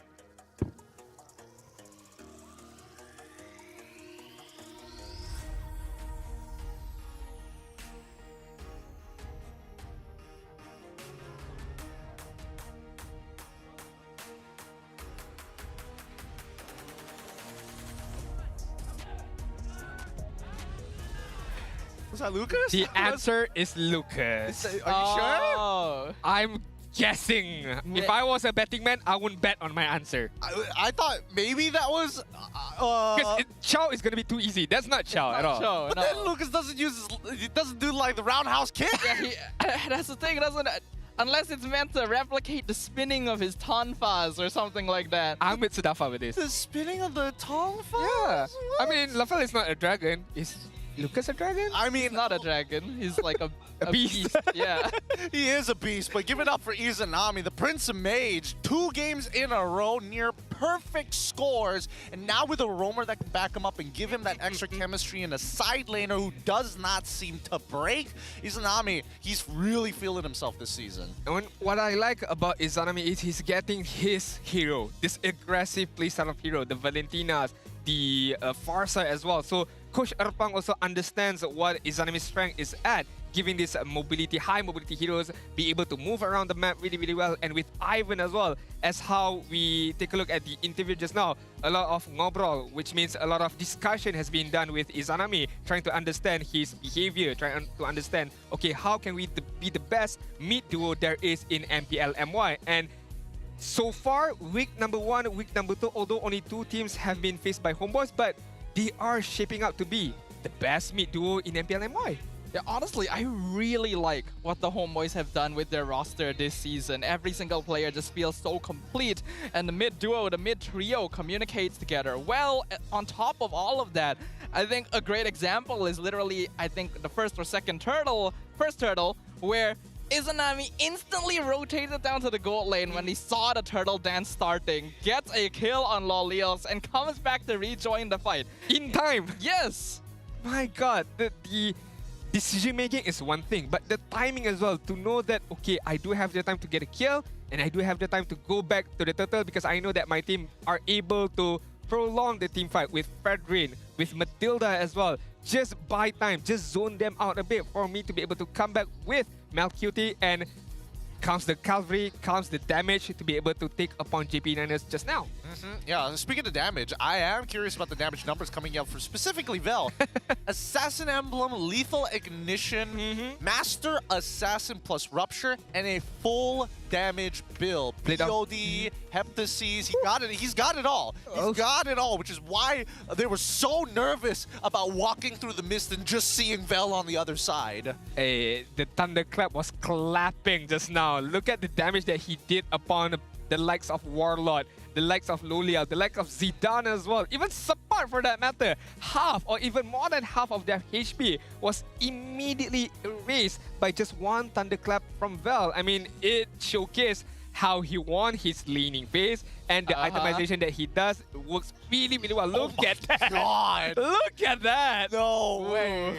36k. 36. That's a lot of damage. That's as much damage as Izanami was doing, and this Farsong was being very active across the map. The fact that Vel was able to insta-explode two people behind their crystal in the final base push, and then continue to hold off another, is an indication of just how far ahead this man was. That's why Coach Erpang was just like, lock it in. This boy can play the Masha. And man, I mean, he's not even playing anymore. He's just embodying the hero. I agree with that point. And it goes back to the question I did pose early on, that Amal can take up that utility jungle role. And my point was because of Izanami and Malcutie are going to carry the responsibility of the damage delayed side. And right now they have one more threat with Vel, with the Masha. So there's a lot of room for Homeboys to go on in the coming weeks, right? They can use this utility jungler for Amal and provide Malcutie with the amount of damage with a very good GPM, or they could opt to go for Amal being the assassin and rely upon Izanami to just follow up. But to be fair, you know, as we take a look at the whole award right now, the best wingman is going to be by Ivan from game number 1 up until game number 2. Just perfectly executed regardless of whatever hero he is using.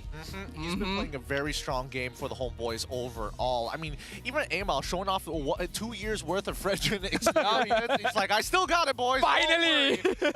It just doesn't leave, you know? It's like riding a bike. Yeah, you like just never really forget it. Exactly. But it's not just Amal, right? Like, Amal has proven he can play assassins, he can play fighters, that's why they banned the alpha, and he can play tanks. And it's not just him. Ivan has shown he can play setup, frontline tanks, and now also support utility. And his Matilda was among the best I've seen. I agree. I mean, to be fair, JP9ers did, a very questionable action as well. Just now, with look at how Y Sapat wanted to take that team fight and just exploiting those mistakes by the side of Homeboys, allowing them to hold off a very good lead early on. Look at how they managed to just control the team fight really, really well. Let's just take a look at Vel. Right now, focusing on the inhibitor. And after that, just focus on the backside. Whoever is in front, I'm just going to thunderclap away. And bang! He finds one. Bang! Second one. And he holds it off. Oh my goodness. You normally hear thunder before lightning, but in this case, they're dead before you even hear the thunder. Dude, Lolios had to even Wind of Nature to not die to Vel there. Good lord, what a game this has been. A really good showing overall for the side of Homeboys. You can definitely see that the chemistry is there, but I gotta give a big shout out to Erpang. Really smart on the way that he's drafted, both on blue side as well as red side. We're seeing a couple of the pocket picks actually working in the favor of the Homeboys, allowing Erpang to actually start gambling around with the Kalias on top of banning out Shujushins, on top of leaving Fanny open. And it goes back to the question of, okay, is it worth it enough to ban the alpha out? I feel like it's a very, I would say, maybe you can let it go. We're not too sure yet if he's gonna play the alpha yet, although we know that Amal can play a very good alpha. So I'm not too sure about the side of coaching staff of GP9ers. They have to go back to the drawing boards, figure things out. Is it gonna work well with them, and what kind of identity they want to bring out for week number 3 later on? I personally think... Oh, hello. Hello.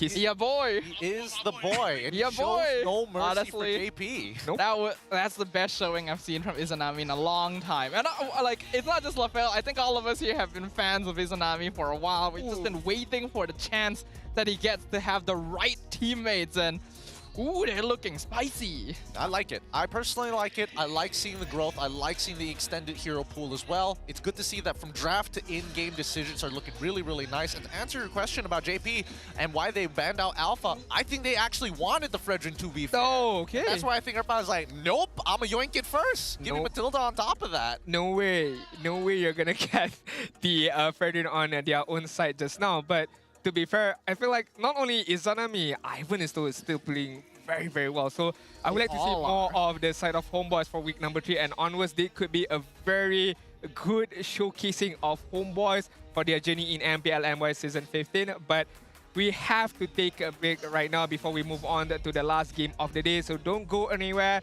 We'll be back after this short break, but we'll brought to you by the mic check for the game just now. Aku. Ada tu. Adik nol kita boleh gas. Aku quality. Tengok adik. Adik nupuri. Mati. Nice one. Kali. Not this. Jangan takut. Nice one. Aku ambil bawah. Lukas ada ulti guys. Lukas ada ulti, careful. Menit 7 guys. Ultinya kali ya. Okay. Hit mid. Delty. Let gua enggak, guys? Gas. Let Fanny. Menang. Dapat Fanny gua. Nice one. Sini. Kelas. Aman. Santai je bro. Aman aja, bro. Kasih tahu lah bro. Aku belum ada Kata dia. Nanti guys. Posisi. Kita menang. Pecahan. Emal, nice. Pen ya? Ini kata dia Fanny. Aman Kerja lagi. Ada gua. Nice. Bisa. Ni. Nice. Nah. Tapi dong ada 2 orang. Enggak bisa. Lot aja. Ini garda dulu guys. Tuh. Loyal guys. Dapat gua. Oh, udah buri ya loyal. Menang. Depan. Nice one. Gua Safik. Safik man. Nice. Terbang dong. Boleh. Terbang sekarang, Ir. Jom. Matilah itu. Aku ada. Aku. Ini kali sini. Ir. Ada Cici guys. Ada Cici guys. Aman. Biar gua coba. Ini kok DP lagi Masian. Aman je. Bisa tengah nggak guys? Dekat gua, Bang. Tengok. Aman. Aman ada gua. Nanti main OTB man. Dah gua balik ya, gua ke atas. Nggak bisa tengah, bawa aja. Gua ke atas. Boleh diping guys. Masya tak dipik guys. Dia nak gas sudah. Masa nak tengok Masa guys. Burung. Bunuh Masa. Minin. Minin dulu. Sebelah aku nawan. Boleh dev guys. Ada minion spawn. Dia nak end tu. InsyaAllah. Nice. Tengok aku Afan. Tu cuci dulu. One. Cuci dulu. Dah aman mati nih. Tarik gua Van, gua Granger Van. Jom. Boleh end kat tu, Boleh end kat.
starts now.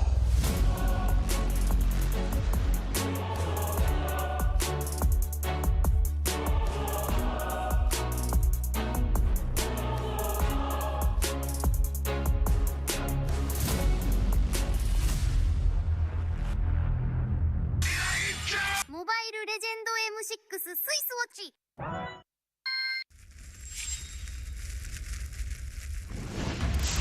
みんな、渦巻きナルトが帰ってきたぞ。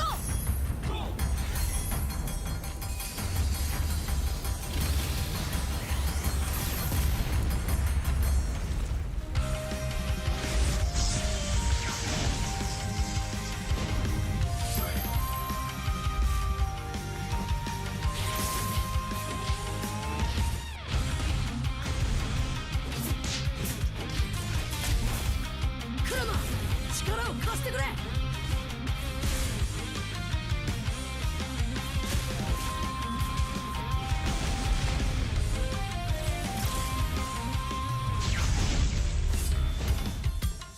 っしゃ、第7班ここに復活だってばよ。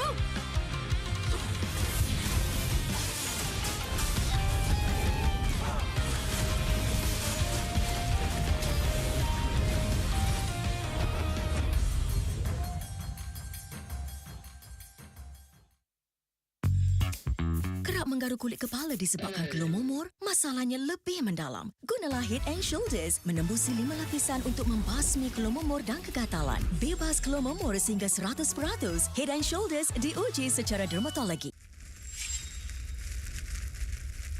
見せてやるよ。シャリンガンの本当の力をな。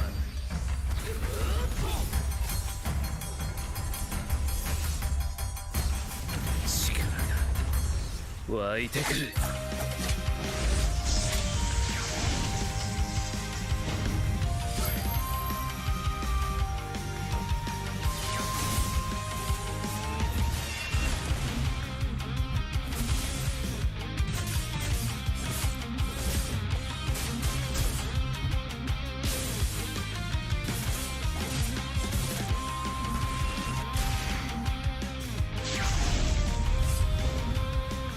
相変わらずやかましい奴らだ。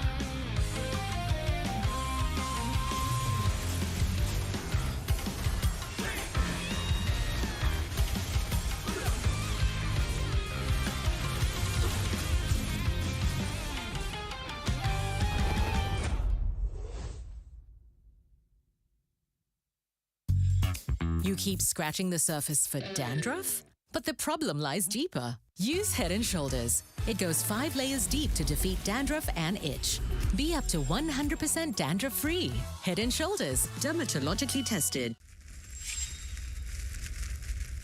みんなを守るために私はもっと強くなる。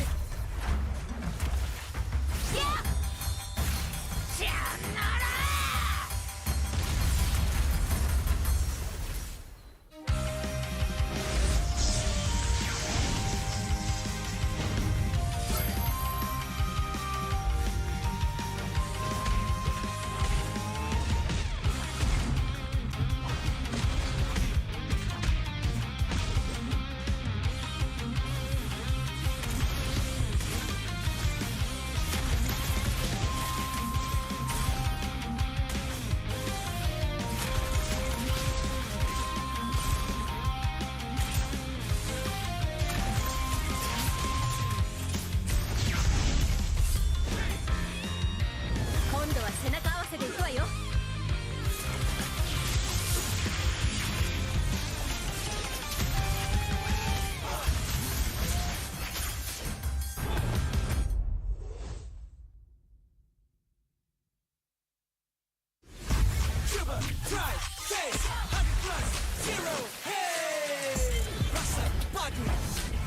Tanpa kalori, yo, tanpa kalori. Jom hebatkan harimu dengan 100 + 0. Cuba, try, taste 100 + 0. Hey.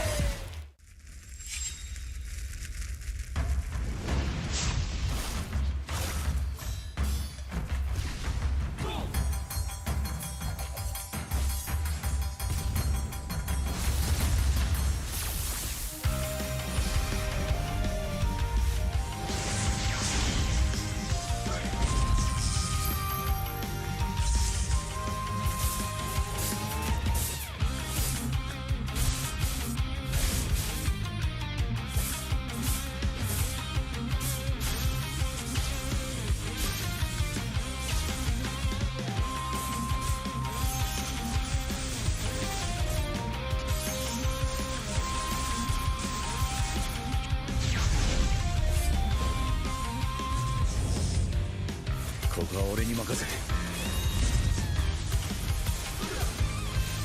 もらった。4代目他身を超える忍びはお前しかいないと俺はそう信じた。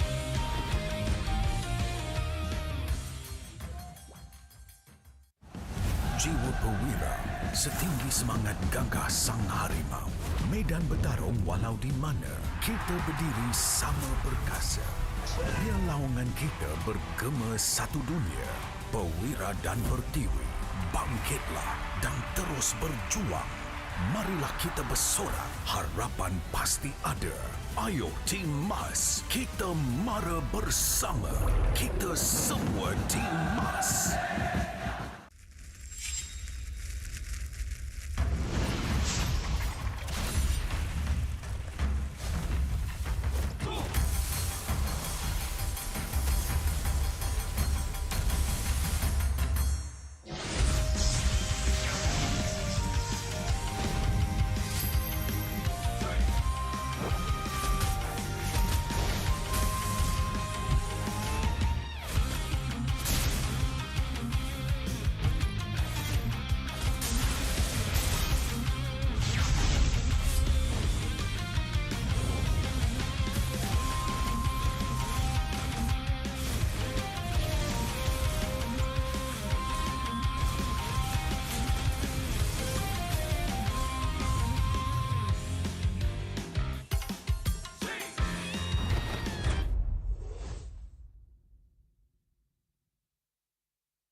Naruto が帰ってきたぞ。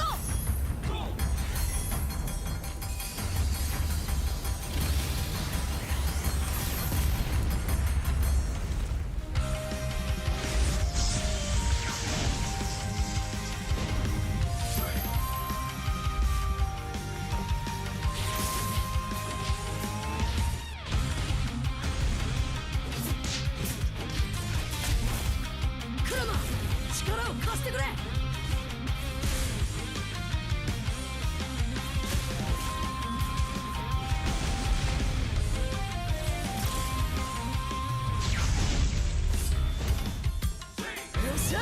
第7班、ここに復活だってばよ。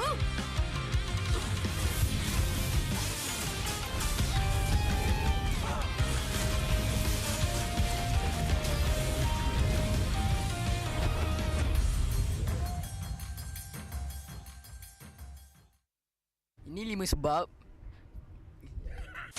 sebab kenapa korang kena datang tengok MPL MY di Stadium Juara. Pertama, korang dapat tengok kita orang main dan tim MPL lain main secara langsung. Kedua, boleh jumpa player depan-depan. Bruh. Yang ketiga, sebab ada booth Vamos. Keempat, tiket murah, RM10 je. Last sekali, yang penting sebab ada saya lah. Jom datang Stadium Juara setiap minggu untuk tonton semua tim MPL MY bertanding. And paling penting, jangan lupa beli tiket guys kat Ticket to You atau tekan link di bio. Jangan lupa follow MPL MY.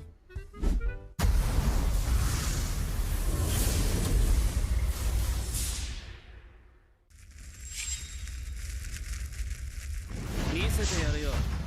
Sharingan no hontou no chikara o na.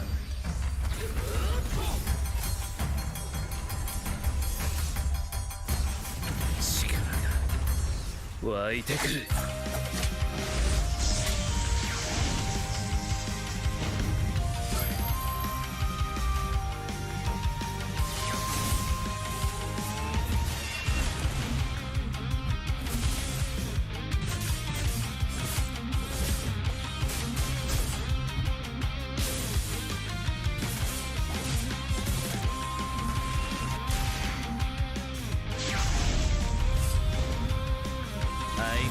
やかましい奴らだ。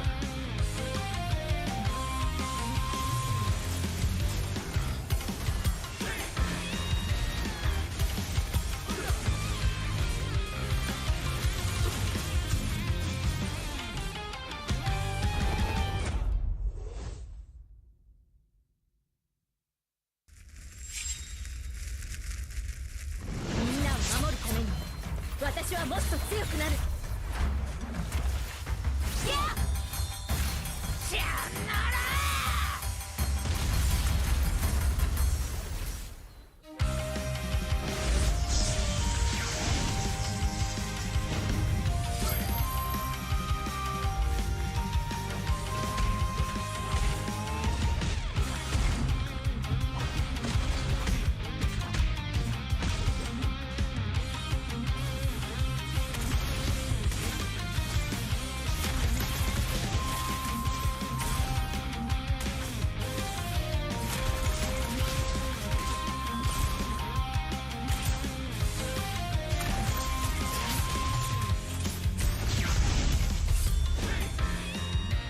今度は背中合わせでいくわよ。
ここは俺に任せて。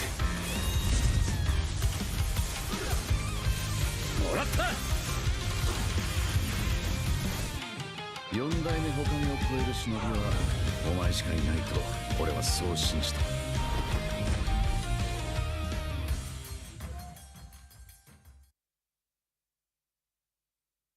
Hello guys, kami daripada Todak. Saya Zaim Sempoy. Saya Zaid. Dan kita orang akan rating makanan dekat bazar ataupun makanan di bulan Ramadan ataupun Raya lah. Okay, first aku ada serunding. Serunding aku tak minat. So aku bagi F. Tak suka. Dekat tangan aku ada sate lah. Ini kira favourite lah. Favourite apa? Favourite aku. Betul. Sebab kalau tak ada S lah. Oish. Dodol. Tak menarik lah. Bawah. Kau kenal John? John dulu jaga roti. Ni kat aku ada roti John. Roti John. Ni makanan bazar ni. Aku rasa aku letak D lah. Sebab ada, tak ada sudah. Aku sirap Bandung cincau ni. Sirap Bandung cincau. Aku letak S juga. Sebab aku rasa ramai orang cari juga air manis time bulan Ramadan. So atas S. Dekat tangan aku pula ayam percik. Kenapa kau semua dapat yang berbakar, Man? Memang healthy. Aku kurang lah dengan ayam percik ni. Jadi aku letak dekat. Kau kurang? Ya, aku tak suka sangat. Okay, next. Ini normal, semua orang tahu. Ketupat. Nasi impit. Okey, nasi impit dengan nasi impit. Nasi beza. Sini lah. Si biasa-biasa. Kat aku ada ni, Man. Ada apa? Rasalah ketupat ini dengan remangnya sekali. Oh, lemang. Oh, tukar lirik. Ni aku kurang minat sebab dia macam sticky sikit. Aku tak minat lah. Aku letak E juga. Aku ada murtabak lah. Kalau aku kurang, aku kurang juga sebenarnya. Tapi okeylah. Sebab kadang dapat murtabaknya tak sedap. Isinya tak banyak. Aku next daging rendang. Daging rendang. Favorite. Last, ada makanan bazar ni tepung pelita lah. Stapler ni jangan Yang buat gambar ni boleh Jangan jual ke stapler. Kau tak stapler tak boleh, Man? Tahu. Bukan ni cakap tak tahu. Tak tahu. Kenapa tu kah? Oh, betul. Okey. Jadi sebab dia biasa-biasa je aku letak sini lah. Makanan last untuk go. Apa? Last. Ketupat. Ni baru betul lah ketupat. Sama lah dengan ni. Kurang. Itu saja rating kita orang untuk makanan raya, guys. Betul. Memandangkan bulan ni bulan raya lagi, kita orang nak mengucapkan selamat hari raya kepada MPL MY. Selamat hari raya. Maaf saya dah batin. Memandangkan aku tak raya dekat rumah. Okey. Kau tak salah minta maaf aku lagi. Okey. Tak. Lutut. Kau abang kau. Okey. Sama I raya mak saya dapat. Okey. Aku tahu kau buat salah tapi jangan lebih-lebih lah. Season ni aku bantai kau. Okey. Terima kasih. Bye-bye. Bye-bye.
starts now.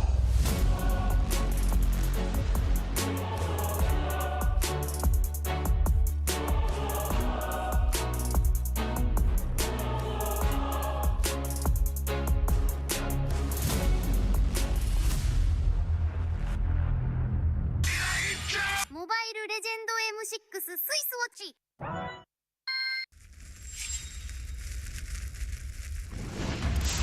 みんな渦巻きナルトが帰ってきたぞ。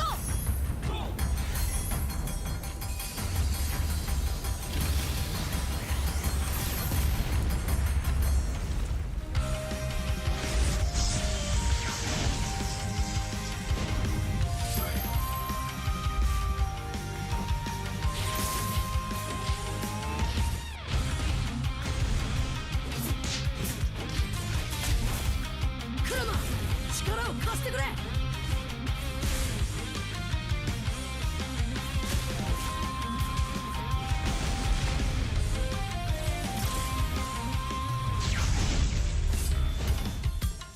っしゃ第7班ここに復活だってばよ。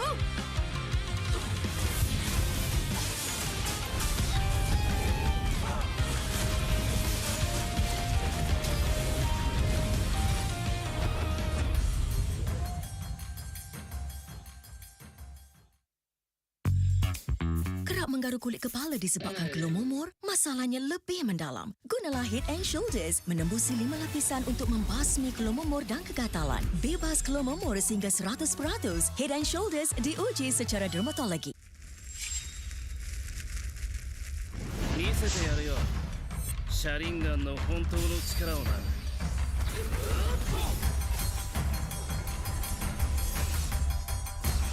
力が湧いてくる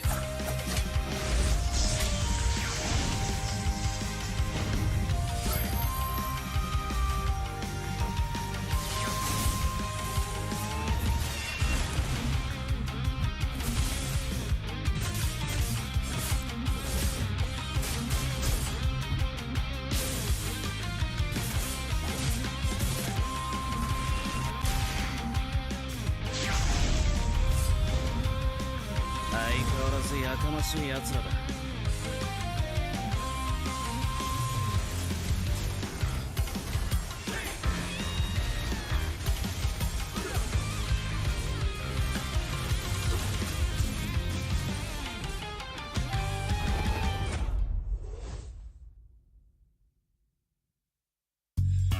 You keep scratching the surface for dandruff? But the problem lies deeper. Use Head and Shoulders. It goes 5 layers deep to defeat dandruff and itch. Be up to 100% dandruff-free. Head and Shoulders, dermatologically tested.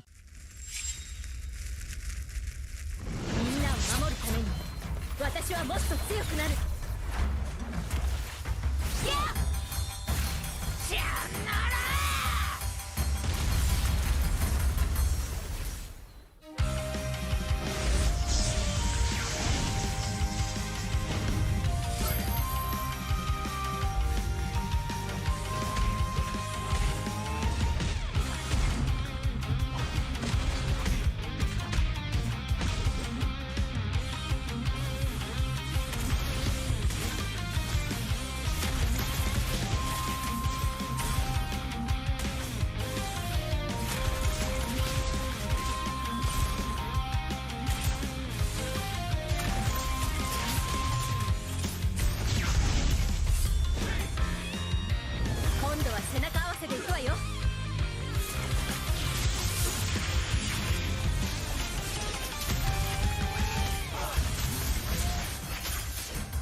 Tanpa kalori, yo, tanpa kalori.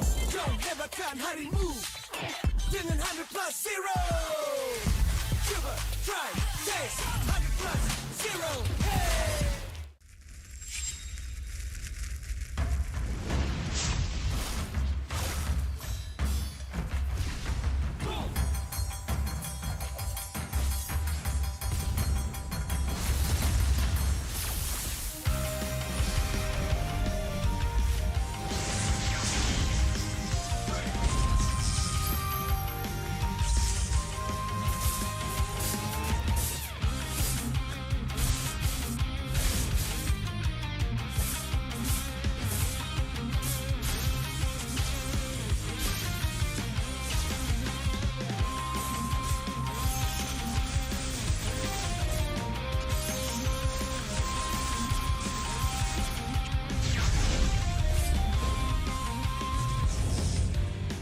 ここは俺に任せて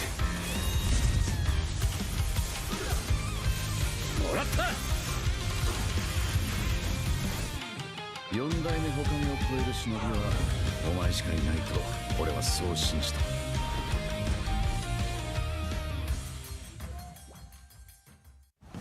Jiwa Pewira setinggi semangat gagah sang harimau medan bertarung walau di mana kita berdiri sama perkasa biar lawangan kita bergema satu dunia.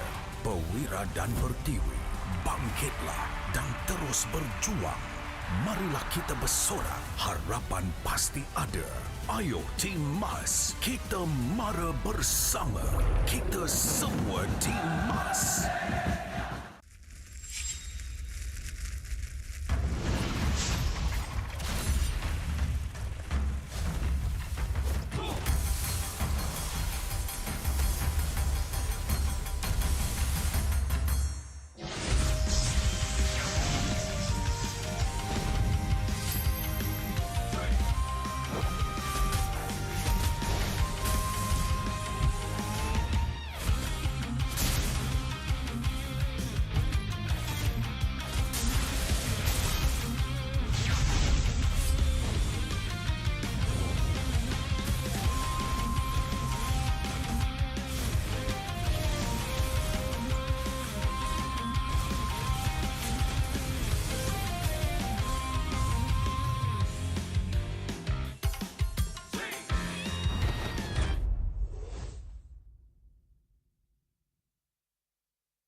竜巻ナルトが帰ってきたぞ。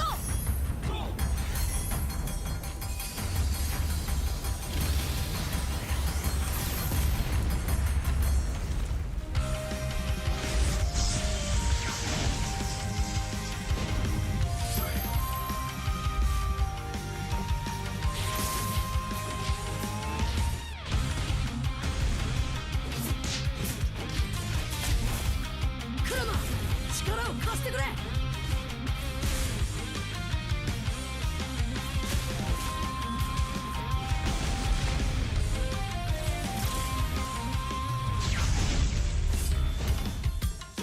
っしゃ、第7班ここに復活だってばよ。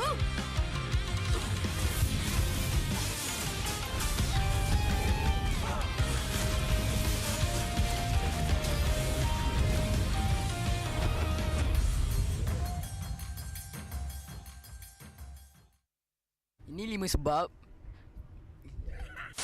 sebab kenapa korang kena datang tengok MPL MY di Stadium Juara. Yang pertama, korang dapat tengok kita orang main dan tim MPL lain main secara langsung. Kedua, boleh jumpa player depan-depan. Bruh. Yang ketiga, sebab ada booth Vamos. Keempat, tiket murah, RM10 je. Last sekali, yang penting sebab ada saya lah. Jom datang Stadium Juara setiap minggu untuk tonton semua tim MPL MY bertanding. And paling penting, jangan lupa beli tiket guys kat Ticket to You atau tekan link di bio. Jangan lupa follow MPL MY.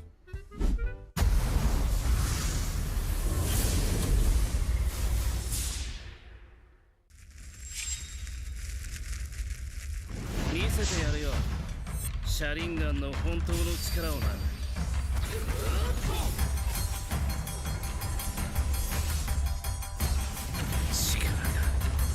湧いてくる。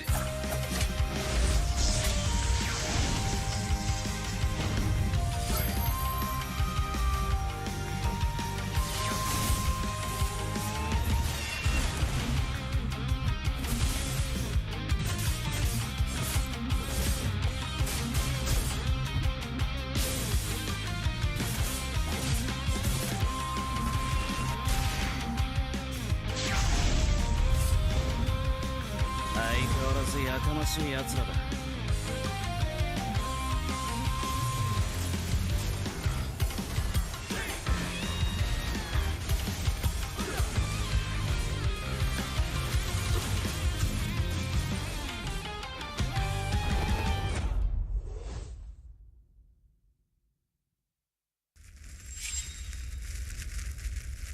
みんなを守るために私はもっと強くなる。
かは俺に任せてもらった4代目他目を超える忍びはお前しかいないと俺はそう信じた。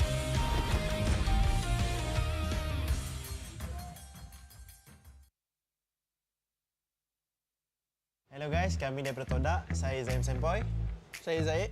Dan kita orang akan rating makanan dekat bazar ataupun makanan di bulan Ramadan ataupun Raya lah. Okay, first aku ada serunding. Serunding aku tak minat. So aku bagi F. Tak suka. Dekat tangan aku ada sate lah. Ini kira favourite lah. Favourite apa? Favourite aku. Betul. Sebab kalau tak ada S lah. Oish. Dodol. Tak menarik lah. Bawah. Kau kena John? John dulu jaga roti. Ni kat aku ada roti John. Roti John. Ni makanan bazar ni. Aku rasa aku letak D lah. Sebab ada, tak ada sudah. Aku sirap Bandung cincau ni. Sirap Bandung cincau. Bandung cincau. Aku letak S juga. Sebab aku rasa ramai orang cari juga air manis time bulan Ramadan. So atas S. Dekat tangan aku pula ayam percik. Kenapa kau semua dapat ayam berbakar, Man? Memang healthy. Aku kurang lah dengan ayam percik ni. Jadi aku letak dekat... Kau kurang? Ya, aku tak suka sangat. Okay, next. Ini normal, semua orang tahu. Ketupat. Nasi impek. Okey, nasi impek dengan nasi impek Nasi beza. Sini lah. Si biasa-biasa. Kat aku ada ni, Man. Ada apa? Rasalah ketupat ini dengan remangnya sekali. Oh, lemang. Oh, tukar lirik. Ni aku kurang minat sebab dia macam sticky sikit. Aku tak minat lah. Aku letak E juga. Aku ada murtabak lah. Kalau aku kurang, aku kurang juga sebenarnya. Tapi okeylah. Sebab kadang dapat murtabaknya tak sedap. Isinya tak banyak. Aku next daging rendang. Daging rendang. Favorite. Last, ada makanan bazar ni tepung pelita lah. Stapler ni jangan Yang buat gambar ni boleh Jangan jual ke stapler. Kau tahu stapler tak boleh, Man? Tahu. Bukan dia cakap tak tahu. Tak tahu. Kenapa tu? Aku pun tak tahu. Okey. Jadi sebab dia biasa-biasa je aku letak sini lah. Makanan last untuk go. Apa? Last. Ketupat. Ni baru betul lah ketupat. Sama lah dengan ni. Kurang-kurang. Itu saja rating kita orang untuk makanan raya, guys. Betul. Memandangkan bulan ni bulan raya lagi, kita orang nak mengucapkan selamat hari raya kepada MPL MY. Selamat hari raya. Maaf saya dah batin. Memandangkan aku tak raya dekat rumah. Okey. Kau tak salah minta maaf aku. Okey. Tak. Lutut. Kau abang kau. Okey. Sama hari raya mak saya dah batin. Okey. Aku tahu kau buat salah tapi jangan lebih-lebih lah. Season ni aku bantai kau. Okey. Terima kasih. Bye-bye. Bye-bye.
M6 スイスウォッチ。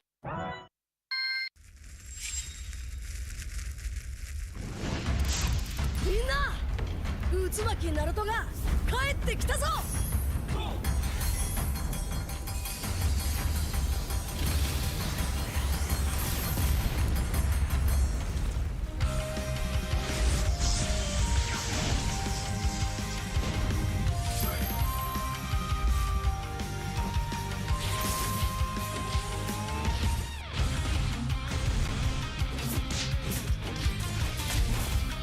クラマ力を貸してくれ。よ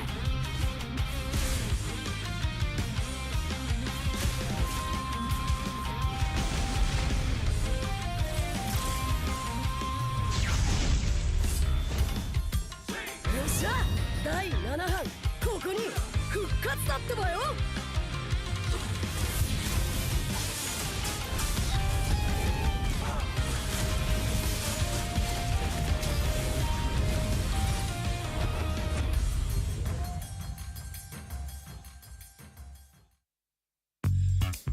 Kerap menggaruk kulit kepala disebabkan keluh mumur, masalahnya lebih mendalam. Gunalah Head and Shoulders menembusi 5 lapisan untuk membasmi keluh mumur dan kegatalan. Bebas keluh mumur sehingga 100%.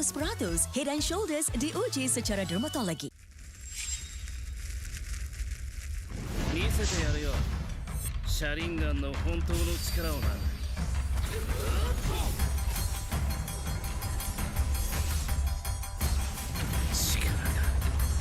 湧いてくる。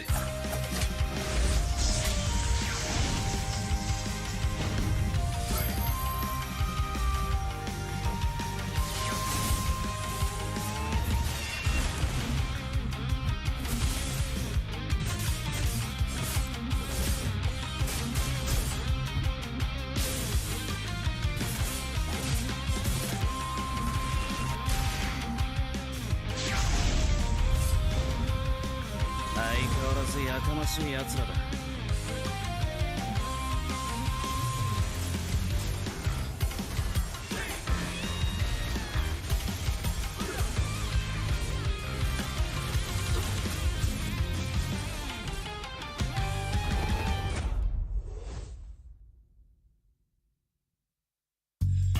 You keep scratching the surface for dandruff? But the problem lies deeper. Use Head and Shoulders. It goes 5 layers deep to defeat dandruff and itch.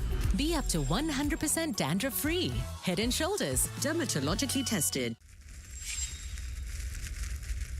みんなを守るために私はもっと強くなる。シャンナラ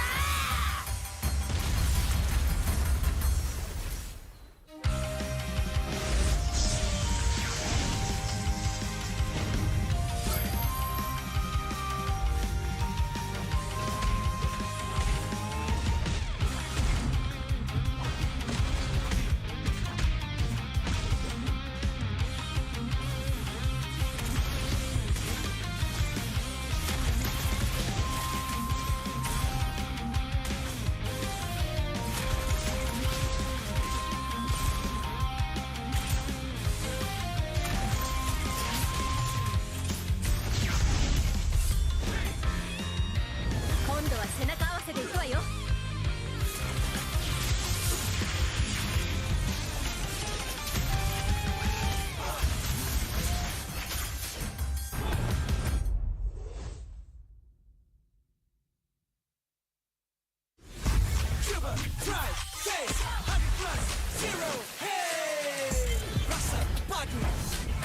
Tanpa kalori, yo, tanpa kalori.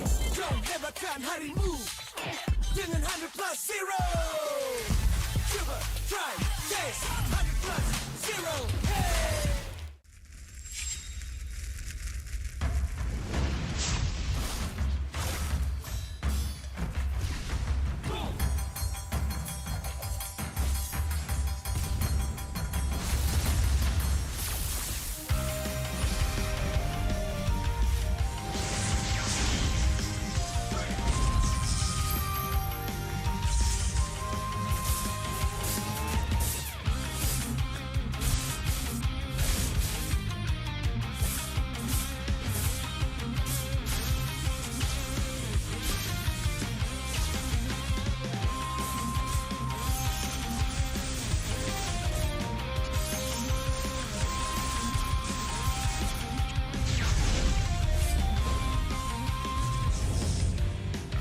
かは俺に任せてもらった4代目他目を超える忍びはお前しかいないと俺はそう信じた。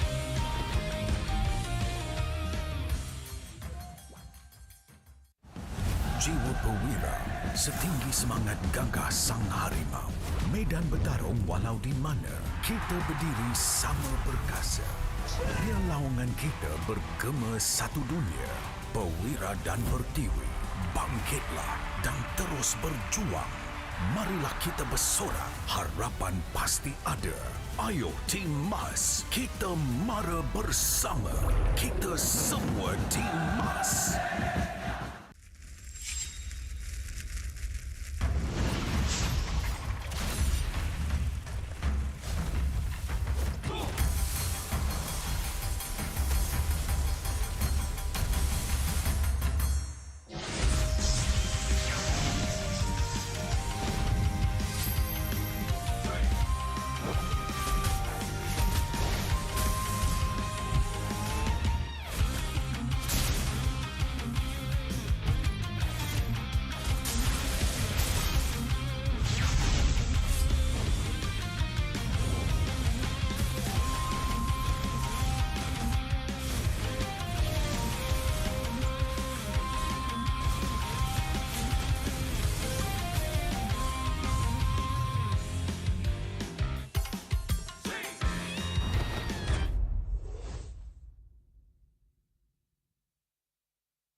Bila terjatuh, aku beringat jalan dah jauh, cari titik bermula. Krak, krak, krak, krak. Jangan patah semangat.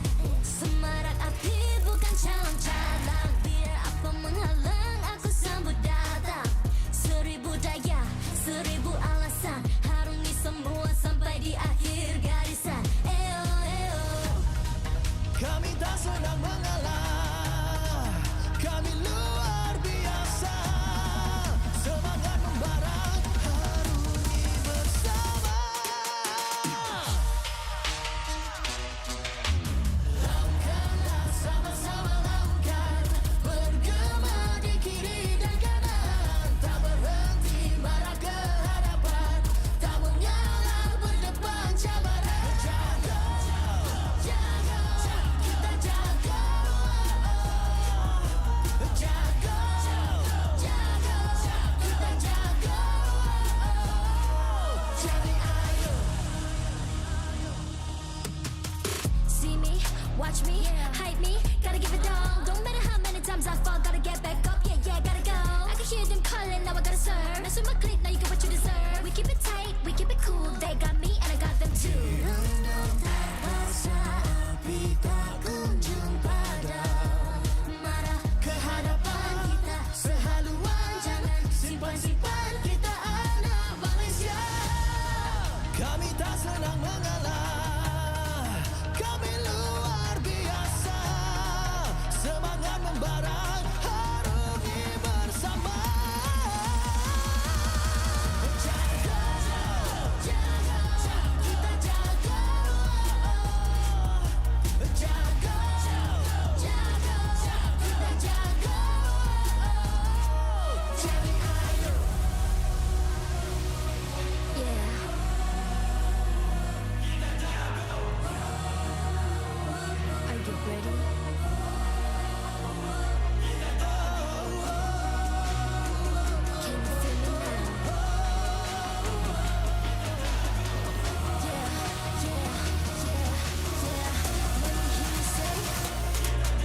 hemat.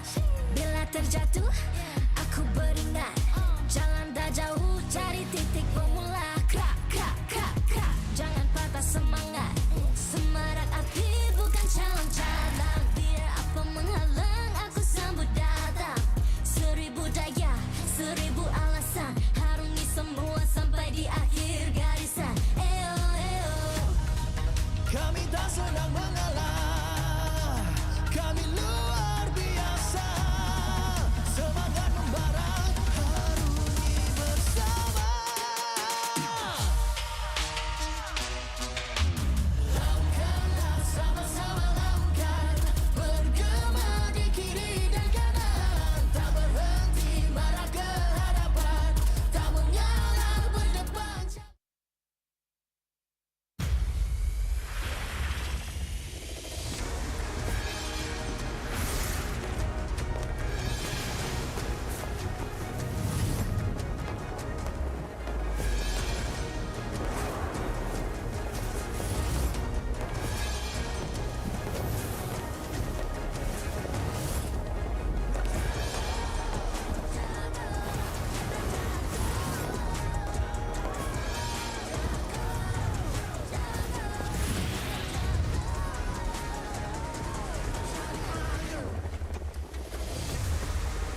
MPL Malaysia Season 15 is powered by Moonton. Official gaming smartphone, Infinix Note 50 Pro Plus 5G. Powered by the MediaTek Dimensity 8350 Ultimate 5.5GB processor for smooth performance. Equipped with 144Hz refresh rate for buttery smooth gaming visuals. JBL tuned speakers for solid sound and a more immersive experience. Also equipped with 100-watt fast charge and 5200 mAh battery for less downtime and more playtime.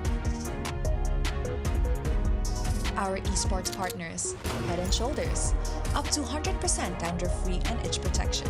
Head & Shoulders is dermatologically tested, penetrates 5 layers deep to eliminate dandruff. Get yours now. And thank you to all our strategic partners. 100 Plus, Players, Astro Arena, MPL Merchandise, MPL Ticketing, supported by KBS, ESI, Rakan Muda, MESF, PSN. It's been an interesting day of matches here in MPL Malaysia Season 15. But it's not quite over yet because we got one final match for Week 2, Day 2. And it's between none other than Todak and Team Array. Welcome back to the English broadcast one more time. My name is Stafa, joined once again by Adin and Gideon. Yeah, we have come to the last match of the day. Todak up against Team Ray. Both teams are going to battle it out just in a little bit. So far, in terms of performance-wise, I wouldn't say the best of performance for both teams, but I will give a bit of a shout-out to Team Ray. So far, showcasing quite good draft, quite good gameplay as well, and especially Trap, when he is with the 1-1, we can see that Team Ray excels really well in terms of team fight. But Toda, still a bit iffy right now, still trying to find their footing, still trying to find their momentum in this current season. I just think we haven't seen enough Todak, right? I mean, last week we only got one best of 3 to check out what they kind of generally have, and it feels like it's very standard, very procedural style of gameplay, a very must follow the steps by the book.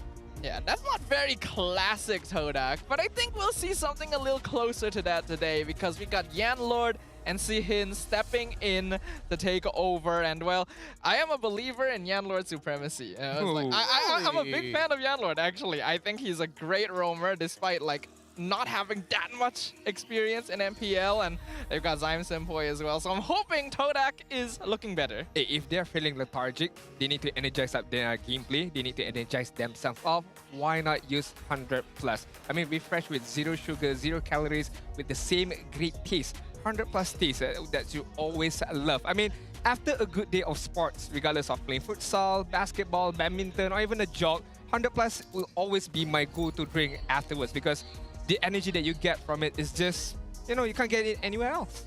You got to make the most out of those moments. This one is edible, right? Yeah.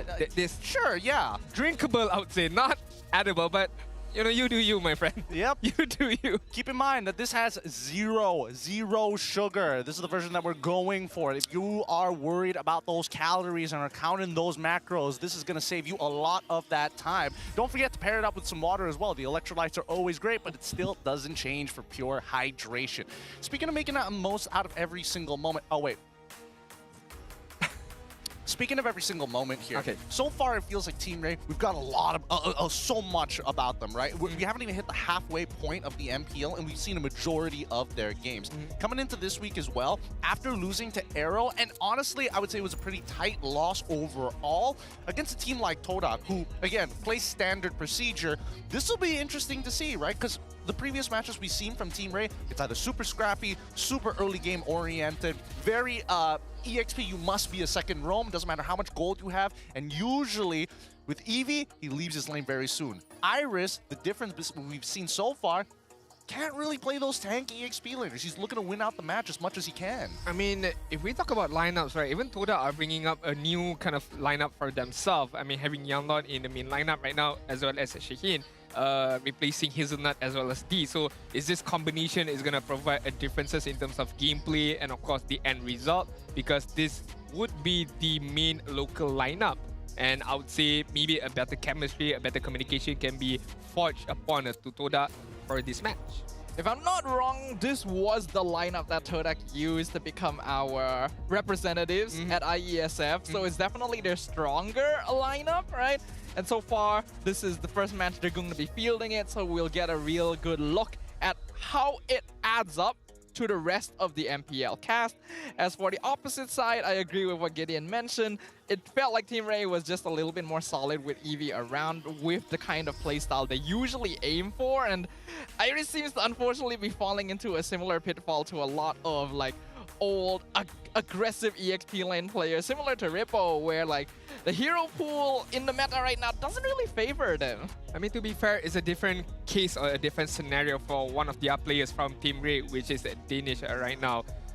Coming in from MAL Season 1, he started his journey with Red Riot, where he helped the team to reach the playoffs. However, their run was cut short by none other than Toda Legion back then, but showcasing a very good performance in MAL, where he, again with Red Riot, debuted his performance really well. In MPL Season 14, he joined Red Esport, but spent most of the season on the bench. He was also loaned to Team Ha as a sub during the regular season. In total, he only played 4 times only. Yeah, we didn't get to see enough of Dinesh, and the fact is, originally Team Ray, we were expecting the Eevee, the AJ to be part of that lineup, but AJ fell sick and Dinesh had to step up to fill in that role to make it work. And I think that so far sort of fits the playstyle, hasn't fully come into his own being just yet. But I think it is pretty impressive that he has been able to impress his teammates as well as the coach enough to decide to keep him on the main lineup just to see what he was capable of. Because if it had gone according to initial plans, he would be playing an MAL instead. So it's a big step up. It's a big proving ground to show the world why he deserves to be here rather than the Academy League. Honestly, I feel like he deserves to be in the MPL, but of course, once you're in MPL, it's a different kind of game, it's a different kind of beat. Right now, what he needs to focus on is establishing himself as the permanent lineup for the mid side on Team Ray. With that being said, maybe increasing much of his hero pool, the playstyle of his, and how he can synergize well with Virgie. That is the most important part, how this mid duo can help Team Ray to win much of their games up against Toda. It's not going to be an easy task, but hey, every step of the way, every single effort counts for Danish. I think it does count. However, I can't even say what is his identity overall. If I had to associate him with the heroes that we've seen him play so far at the MPL, nothing really stands out. An abysmal win rate so far on the Selena that he's played. Zushin even, I don't think it's the worst, but I definitely think that he is more prone to mistakes in terms of just raw positioning. We saw it on Friday, we saw it the week before that, and even then, every small mistake counts, especially in a Tier 1 league where everybody's looking to exploit even the slightest weaknesses. We've already seen earlier with the Homeboys matchup that when every single player is firing on all cylinders, the gameplay just looks so clean and it's impossible for your opponents to really do anything about it. I think Team Ray has really strong synergy, which is why they often try to play death ball compositions. They like snowballing off of them early into the mid game, but that means that their players kind of lack a bit more identity as individuals, and that can be a good or bad thing. It all comes down to the drafting as well. I feel Coach Ars and Zinhan are doing quite a good job of leading team race in terms of the draft as well as the composition, but it all depends on the players as well to execute all those game plans. But talking about the players, why don't we take a look at the lineup for Toda first main five? We know there is changes between Yanlon and Shaheen coming up from the gold lane, as well as the roamer, Zaim Senpai, Zayed Momo. So the three remains as it is. These three are veterans within the league itself. Yanlord has had his on and off season. Shiheen is going to be brand new. And considering his performance during IESF, I think, the IESF qualifiers, okay, sure, that's one tournament down in the books for you. Coming into MPL, let's see whether this is going to be a consistent performance or is it only just going to heat up from here on out.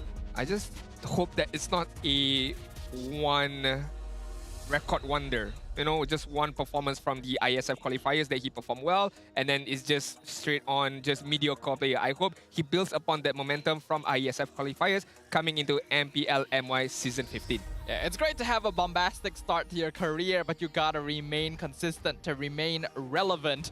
So, looking at their opponents, we've got Team Ray with Trap, Virgie, Dinish, Lazir, and Iris. So it looks like they're still gonna be sticking with Iris in the EXP lane rather than Eevee.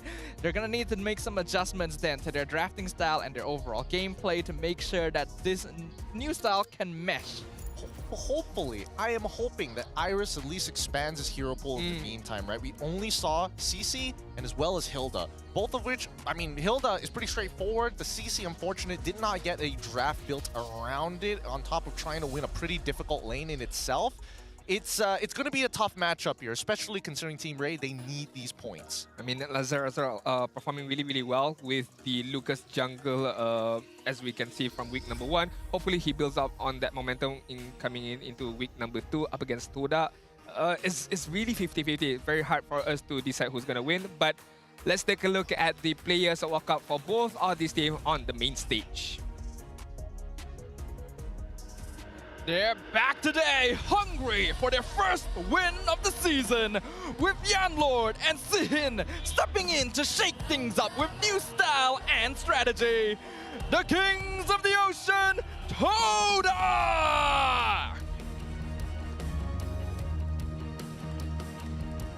Shaken by yesterday's defeat to Arrow, but not broken. Today, they return with one goal: defeat the Ocean King. Make some noise for Team Ray!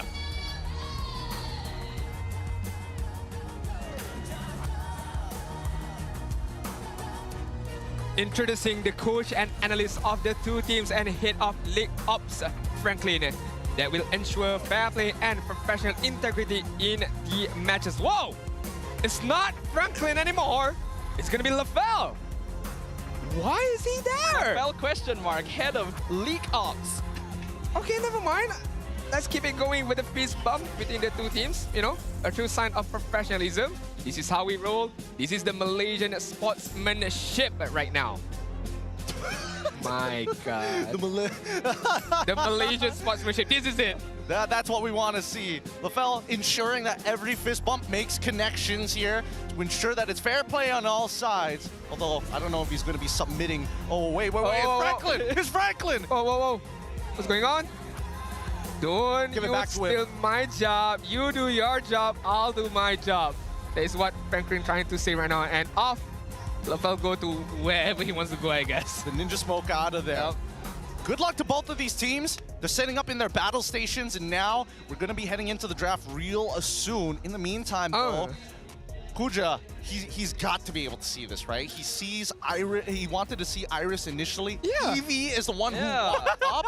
Does that mean that he has to take out the other portfolio? Where are the other documents? Guys. Like, don't let LaFell replacing Franklin distract you from the fact that it's Eevee instead of Iris up on that stage there. So they're gonna be sticking to what's actually more comfortable to Team Ray.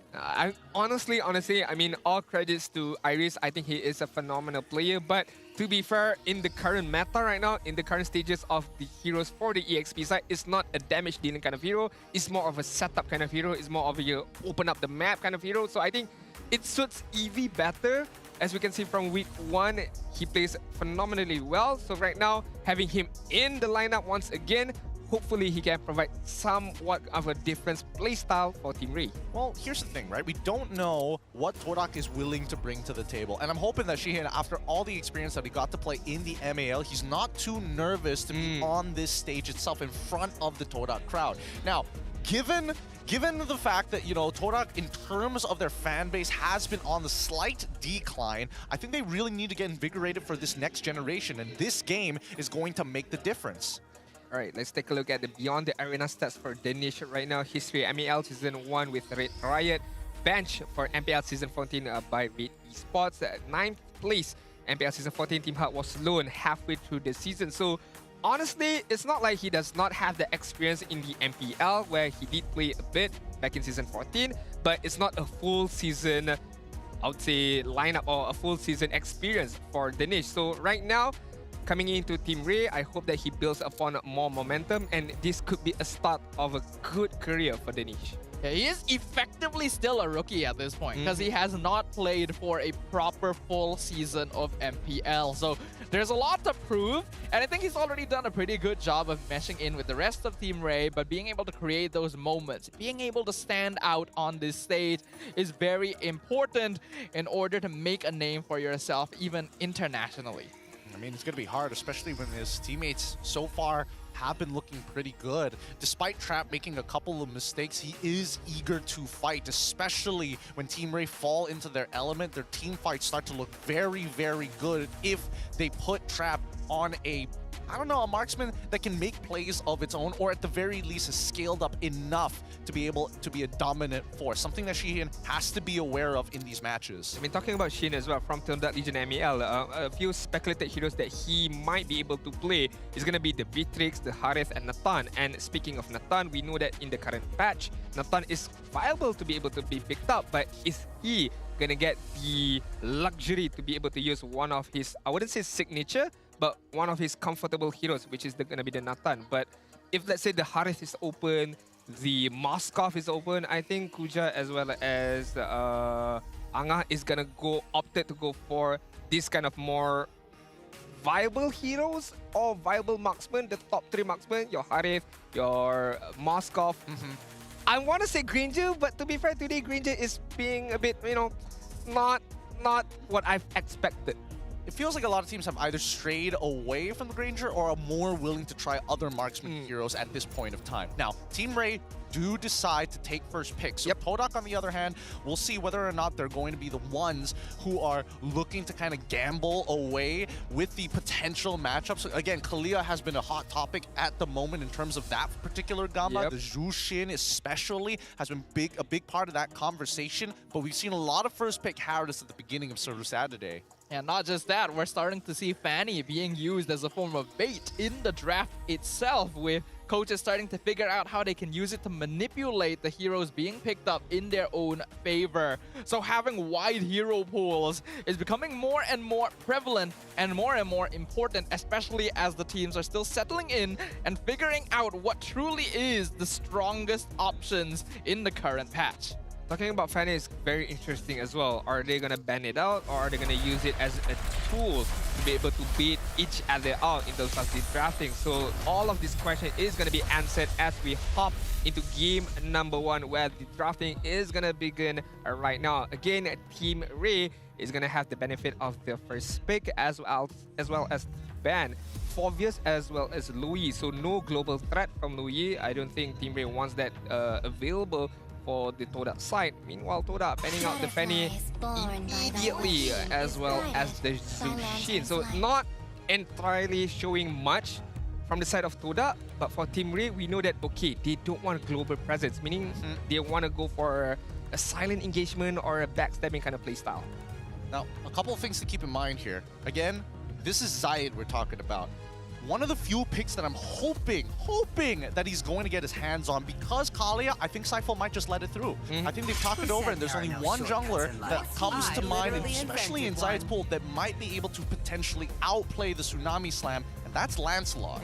I do miss some good old Zayed Lancelot, one of the best Lancelot players we have here in MPL Malaysia. And you're right, the well-timed iframes can avoid the abilities coming out of Kalea, so I would really love to see it, but I think the teams are still going to end up leaning towards the more popular pickups. Suyo, Joy are both still open, Hayabusa still out there as well, but I think we're already starting to see the trend coming from Team Ray here. Loi and Chip are both very strong team fight options with global presence that can really deny Team Ray's preferred approach to the mid to late game. So right now, Kalia is open for the first pick. Harith is open as well if you want to give a much more comfort hero for Trap, but in terms of hero pool, I am not too worried about Trap. He can still use the 1-1, he can still use the Beatrix to good effect, or even the Moskov if the Moskov is available to be picked up. So my gut is seeing Kalia as a first pick right now because it opens up a lot of ways for you to go in terms of the draft. So Kalia is going to be the first pick. Question is, Toda, are they going to go for that Lancelot? No, not yet. Not yet. They got to hold it off, right? They got to bait ours into baiting two more junglers in that second phase. I think they're going to start setting up for everything else. Harith is now open for the side of Todak, something that, again, Shihin, if he's comfortable with Natan, I wouldn't be too surprised if he's also comfortable with the Harith. I think Harith would be a great choice for Todak here, not to mention the Phobius was already banned out by Team Ray, so that's one counter you don't have to worry about. The Joy can also be picked up initially in case the Suyo comes out from Team Ray. It's a very comfort pick for Lazer. So Todak has a lot of options open, actually. Let's see. They've got 6 seconds left on the clock. If they go for the Moskov, that means they could be setting up for the Lance. Oh, they go for the Gatot simultaneously as their flex, and now the Joy. So they're not too concerned about Suyo on the opposite end.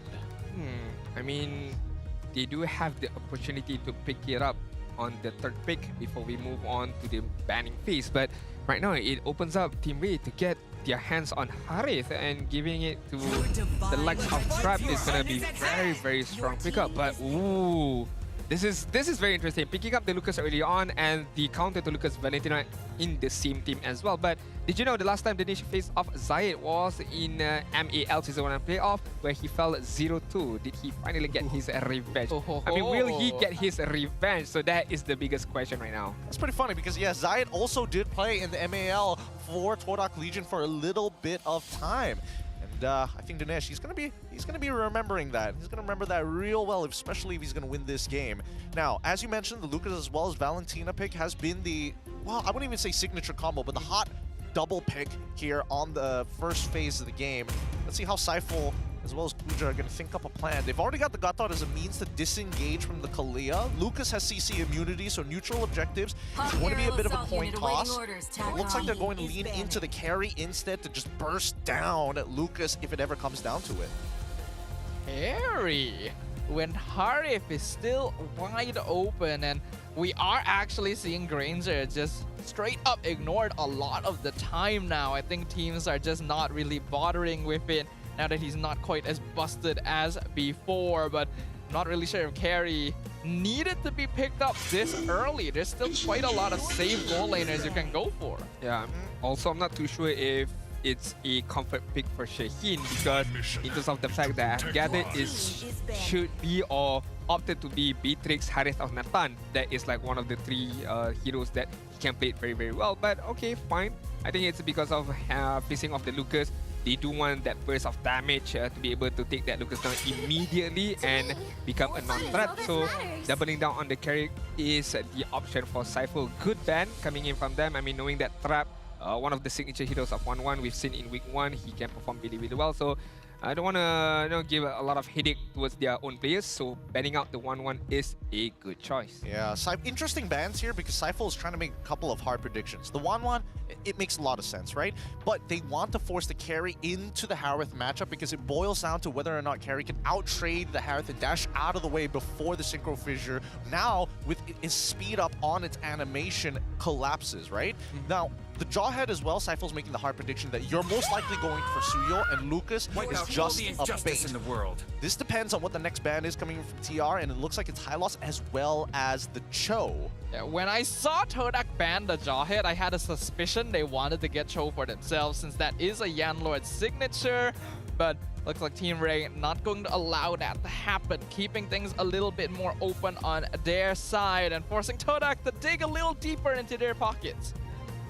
I would like to see I want to say Farsa, but then it's going to be a stationary target for Lucas, and Valentina can easily steal the Fades, right? I don't think you want that, but then again, what other options are there? Sicilian maybe? You know, just play it very safely, focus on the late game potential, be able to get a lot of stacks from Sicilian, but right now they're going to be focusing on Hilda as their fourth pickup. So still flexibility between the Gatot as well as the Hilda. My guess, this is going to be a Gatot EXP lane. Meanwhile, Hilda is going to go on the roam side. Actually, I think it's the opposite. I think that Hilda is going to go on the EXP. I think Syphel's trying to deny Eevee potential picks. And even if it does end up being like Lucas EXP, right? You know, that this is ending up to be a flex pick. Oh, Harith gets locked in. That's the matchup that they were hoping for. And Badang going to go into the EXP sector. So I think for Hilda, it's totally fine, but that leaves Gatot in a bit of an awkward spot, right? Gatot does pretty good damage early on. And considering that majority of it is magical, Lucas does, we saw it in our previous matchup, he does get a little chunked if you kind of sit around him for too long. Yeah. We do have to note that Team Ray's early mid trio is actually pretty solid overall, and Gatot doesn't have a lot of tools of stopping straight up invades at level 1. So if this is a Gatot roam and Hilda EXP, there's going to be some pressure onto Momo to make sure he unlocks himself early on so that he's able to assist the rest of his team. And Selena last pick, wow. Very interesting. Don't want them to have any valued ults, and Valentina wants to steal anything the most is probably just the AOG. So now they've got disengage. I feel like the Selena is a bit of a risk here, but let's see how Zyme Senpai plays it. He is a legacy player. He's been playing since Season 2 of the MPL, and even further, arguably, he's played since Season 1 as well. So Selena, one of those signature picks that used to be meta, now went out of meta, and now back in meta. We have to see if the Selena by Zyme Senpai is going to work out for the side of Toda, because the way I look at it, Team Ray, I like the composition that they have. It's very clear cut. You have the Badang, you have the Kalia, you can play front to back very easily. Whoever is in front, just take him away, pick him off, and immediately eliminate him from the team fight, and it's going to force you to fight a 4 versus 5. So Toda have their work cut out for them. They certainly do have their work cut out for them, but this is going to be a very interesting matchup here as both sides have elected to bring in their main rosters. After experimenting with slight changes to their lineup, it is the full force of Team Ray and Todak entering the Land of Dawn for game number 1. Based on what we saw in the drafting phase, it's clear that Todak want to have an accelerated speed for Zai to hit level 4, right? Clear the jungle as fast as possible, try and super farm as much as you can, and look for those early kills whenever Zyme Senpai is able to make it happen. They have small combinations with the mini stuns coming in from Momo and the taunt coming in from Yanlord to allow Zyme Senpai to create those opportunities, but regardless, right, it comes down to decision making. With the use of the Abyssal Traps, they have to be able to capitalize on these rotations from Team Ray, because they know for a fact that Eevee wants to be around these neutrals. Yeah, I mean, Selena picking up the same emblem setup with the Joy. I think he wants to farm up for Joy as well, to be able to let the Joy farm up immediately, getting both buff very much well. But right now, Yanlord in danger, getting dived early from Team Ray. A 4-man gank in the jungle, and that is first blood. Yeah, but a silly mistake coming in from Yanlord. He has revitalized, he doesn't have pressure down by the bot side with Momo, and not to mention that mid, again, not going to get cleared out very, very fast. So it's all about rotating with Zyme Senpai, because again, if he gets caught out like that, it's not like Zyme Senpai can bail him out of the situation. Yeah, definitely. And right now, with the Season Hunter by Zyme Senpai as well as Zaid, I don't see much differences as of now. I mean, in terms of farming rate, Zaid as well as Lazer is quite similar. I would say Lazer is definitely up ahead because of the first blood that he's just gotten on the bot side before the first turtle arrives at the bot side. Look at how they're doing right now. Momo gotta be careful right now, not taking too much damage right there. They're going to try and rush this down. Good two-man taunt from Yanlord, but the fist break right into the crack. Zayed secures the turtle for Todak, and now Virgie has the flicker out, gets pulled back though. AOG comes in, offensive lead to be able to defend his team, and another wall comes up, trapping Yanlord in place. He's gonna get picked off, but he trades for Lazer, and now the rest of Team Ray are so low, but Virgie's able to jump away just in time. Eevee stopping Momo from the chase. Very nice peel coming out from the side of Team Ray. That could have been so much worse. Zayed, again, he's wishing like, dude, if only my electrifying beats did a little more damage. The temporal rain came in handy, but not enough to get a double. Honestly, could have gotten a triple kill as well. Yeah, I mean, it could have been so good for Zaid right there if he had gotten that triple kill off. Just unfortunately shy away from a kill, but Toda, it's still okay. He managed to get a turtle right there and get one kill on their own side, but right now, they are forcing the issue, forcing away Zaid and managing to steal the buff right there, but at what cost? Yeah, I mean, you're not still fine. Okay, not enough burst. Virgie decides not to Tsunami Slam Yanlord straight away. Trap kind of wants to hold Chin as long as possible in this lane just to scale up. In the meantime, the decisions being made by Todak, they've got the vision game down, right? If Momo leaves that lane, reconfirms where Lazer is, Todak can do these steals.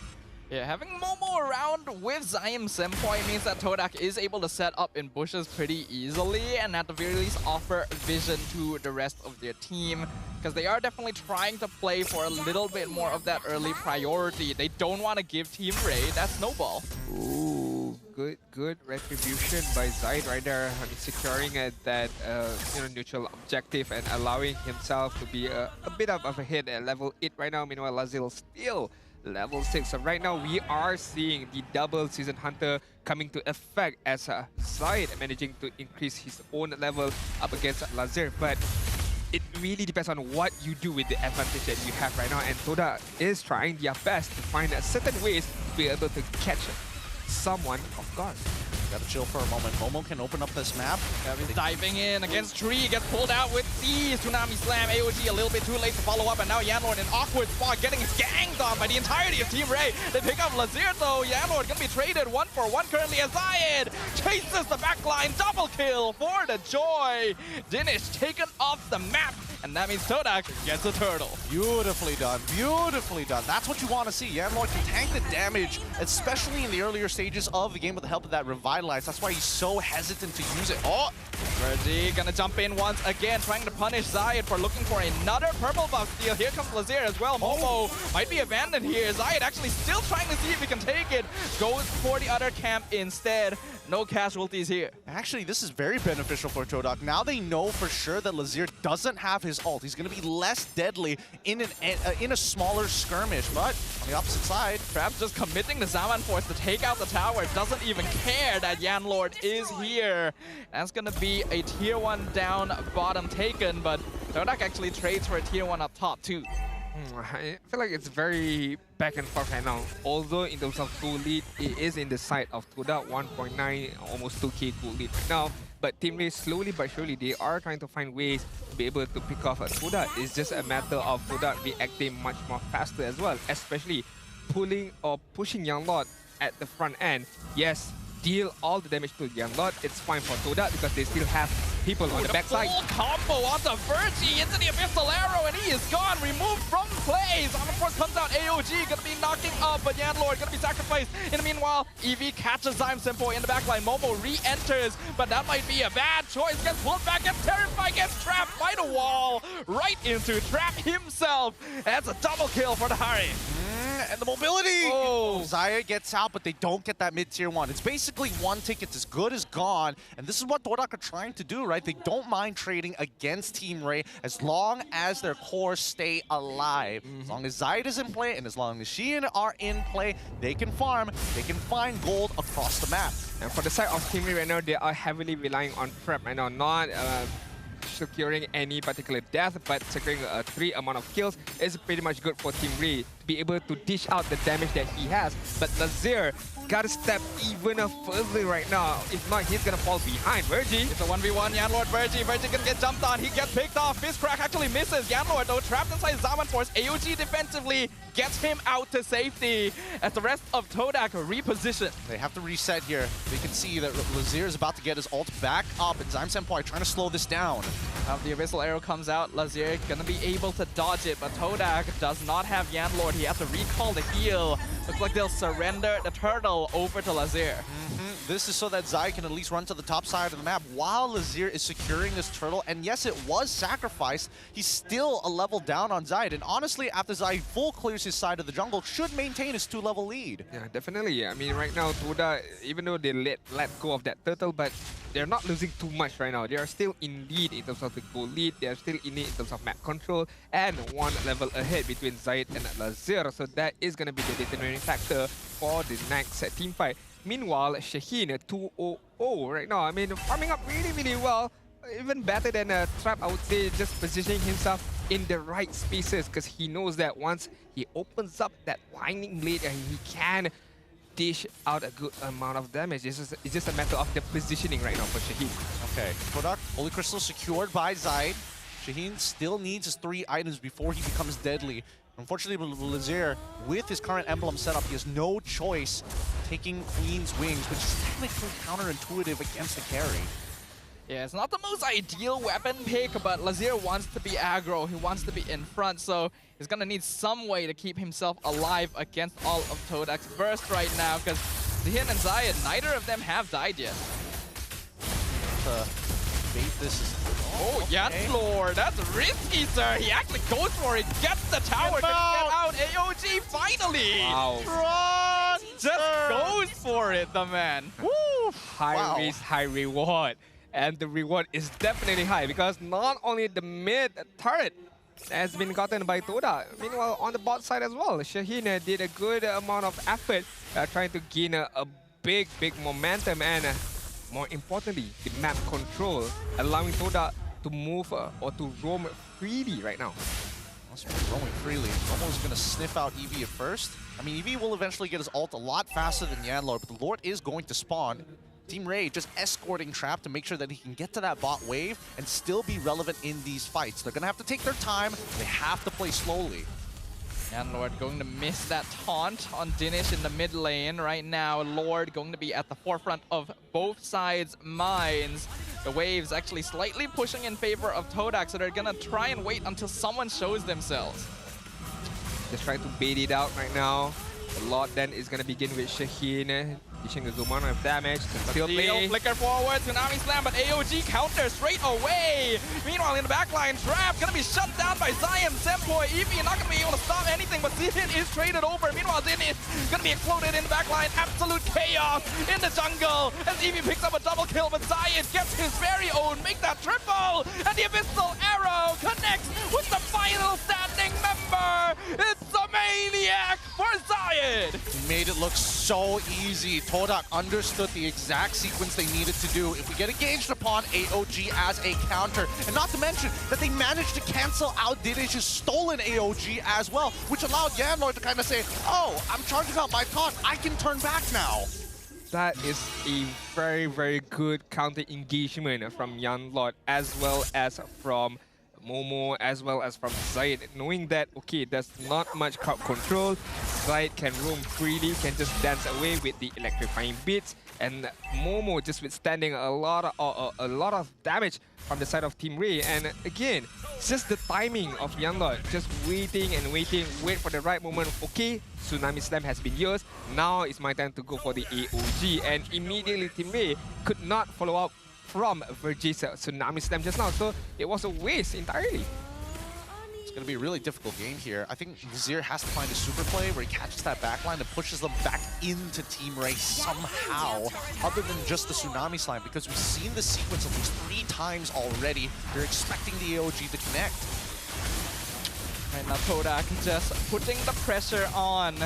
Team Ray gonna purposefully keep the Lord outside of the holy defense so that they can preserve it for as long as possible. That's the last one they have here. Momo, no, jumping forward. AOG stolen away. Team Ray trying to engage on this, but Yanlord and Momo are both still alive. And the Wind of Nature keeps the hit alive. He gets the 1v1 against Lazir. And Trap gonna be run down though. Double kill for the carry. Zayed setting things up with that damage. Beautifully done by Sheehan. He had the gold. He was just waiting for the moment that Lazir double checks the items, jumps right at him thinking that he doesn't have the Wind of Nature in time, but doesn't realize that he was just holding it off until the perfect moment.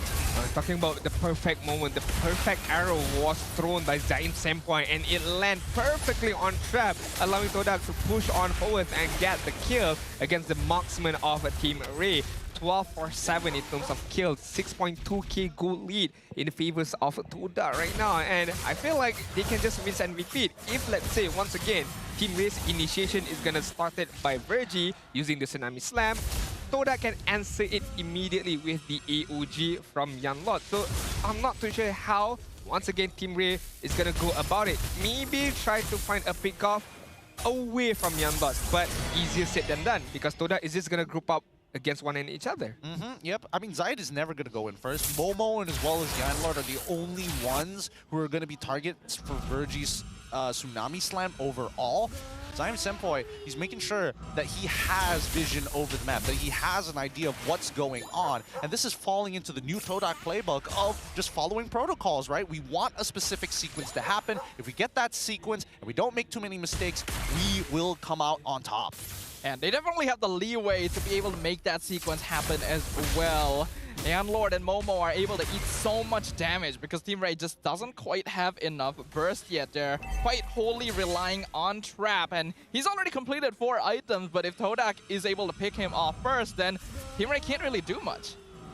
I like what Todak is doing right now. They are not forcing the issue. They're just playing it safely. They are playing it very, very patiently, waiting for that right moment to engage. But the concealed play from Team Ray is going to get caught out by Momo right there. Good stun is... Okay, I thought Zaid was going to go in for Virgie, but it's just a warning shot coming in from Zaid Senpai. Still, they are playing it very, very slowly right now.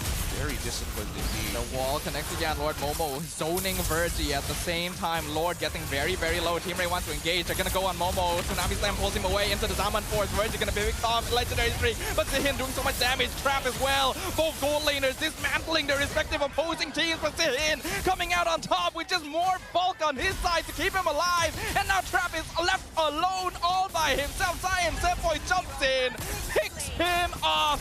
Officially a team wipe for Todak. And that means game 1 goes over to the Swordfishes. Beautifully done by Todak. Systematic. Robots, they have to be disciplined. You're not going to make too many mistakes. And even when Team Ray tried to adapt to the scenario, oh no, they're going to AOG in one of the choke points. Let's pull him closer to Harith. It was a good initial bait. However, there's just too much damage on the opposing side and a clear line of sight for Selena to hit arrow after arrow after arrow. I mean, there was no threat at all coming in from the side of Team Ray to be able to move Shaheen away from that team fight. Shaheen is just gonna roam to the left, roam to the right with the amount of damage that he has, be able to dish upon Team Ray. Secondly, there was no prior crowd control to be able to stop the Joy from using the electrifying bits or to be able to zone him out of the fight. So, Todak, it's just a waiting game of trying to find the best possible scenario or to find the best possible situation for them to go in. If they can't find that momentum or if they cannot find that gap, it's okay. We're just gonna wait it out. Deal a bit damage to the Lord dances a bit. Zaid is gonna split push on top. Zaid is gonna come back, get some farm on the opponent's jungle. Meanwhile, they are posing the question to Team Ray. Are you guys gonna move in? Are you guys gonna move forward? Are you guys gonna try to engage? If not, fine. We can do this all day long. Yeah, I think that Zayn Senpai has really implemented the macro, a hard macro aspect to Todak, which has been missing for a very long time. Todak was very chaotic, very creative with the little pockets of space that they get from their opponents. They take advantage of overlooking some of the fundamentals. Now, it seems like Todak are sticking to the fundamentals. I don't have to interact with you when I am ahead. You have to shake me off of my positions. Yeah, it's a new era of Todak here because that's exactly right. Todak has so many tools, has so much HP overall that they can wait for Team Ray to start the fight every single time. They know that Yanlord and Momo will take a long time to remove. So once cooldowns have been spent, then they can come in and finish the job. All right, let's take a look at our MVP. Is going to be the one and only Zaid right there, getting the Maniac with the Joy. Again, not much of a problem. No one is going to disturb him. Plus, with the double Season Hunter, having that level advantage proves a point to how the Joy from Zaid able to get the items quickly, levels ahead, and without any prior crowd control. It's just a field day for him. He is a lethal bullet for Torak. They built this draft to make sure this Joy stays ahead and is a efficient cleanup tool. Again, a lot of these fights, by the second team fight, had he not been able to find 2 kills in that fight itself, I think this would have been a very different game. And overall, I think so far, as disciplined as they are, and Yanlord making the initial first blood and that mistake, if we look at the stats, I think it's very evident. Hey, I don't have to steal all of your buffs. I just need to maintain vision over you, and I can make the correct decisions every single time. Yeah, I think this is a draft that's pretty suited to countering Team Ray in particular, because they want to play off of early game leads and just kind of deathball their way into a mid-game victory.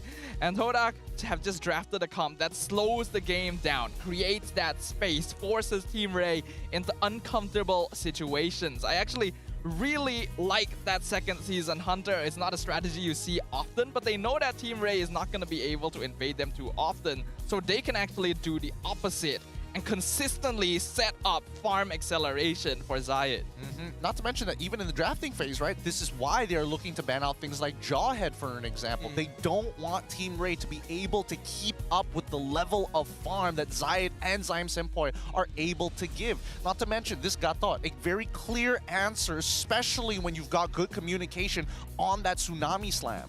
I mean, it's just one call away, one Tsunami Slam away, immediately AOG on the right spot to be able to just clear the pathway, not be able to teammate to continue on those team fight. And it's very evident looking at the neutral objective that is being taken by Team Ray. There was no lot, of course, only 1 turtle, and in terms of the buffs, look at how ahead Zaid is. 8 orange in comparison to 6 Lazils, and purple buff 10 for Zaid, only 4 for Lazil in the entire match for 14 minutes just now. So not only in terms of ahead, like in terms of the itemization, but in terms of the farming rate as well, Lazir could not go anywhere. He wanted, to try to get some kind of farm, but his jungle is being invaded. The amount of kills he's gotten is not that high, so it's super hard for Lazil to be able to crawl his way back into the game. Hey, not to mention that I think that Torak, playing like the CIA right now, they've tapped into the phones of Team Ray. They're basically saying, hey, Momo, go check out this bush for us. Can you double confirm the position of Lazir? And if you happen to see,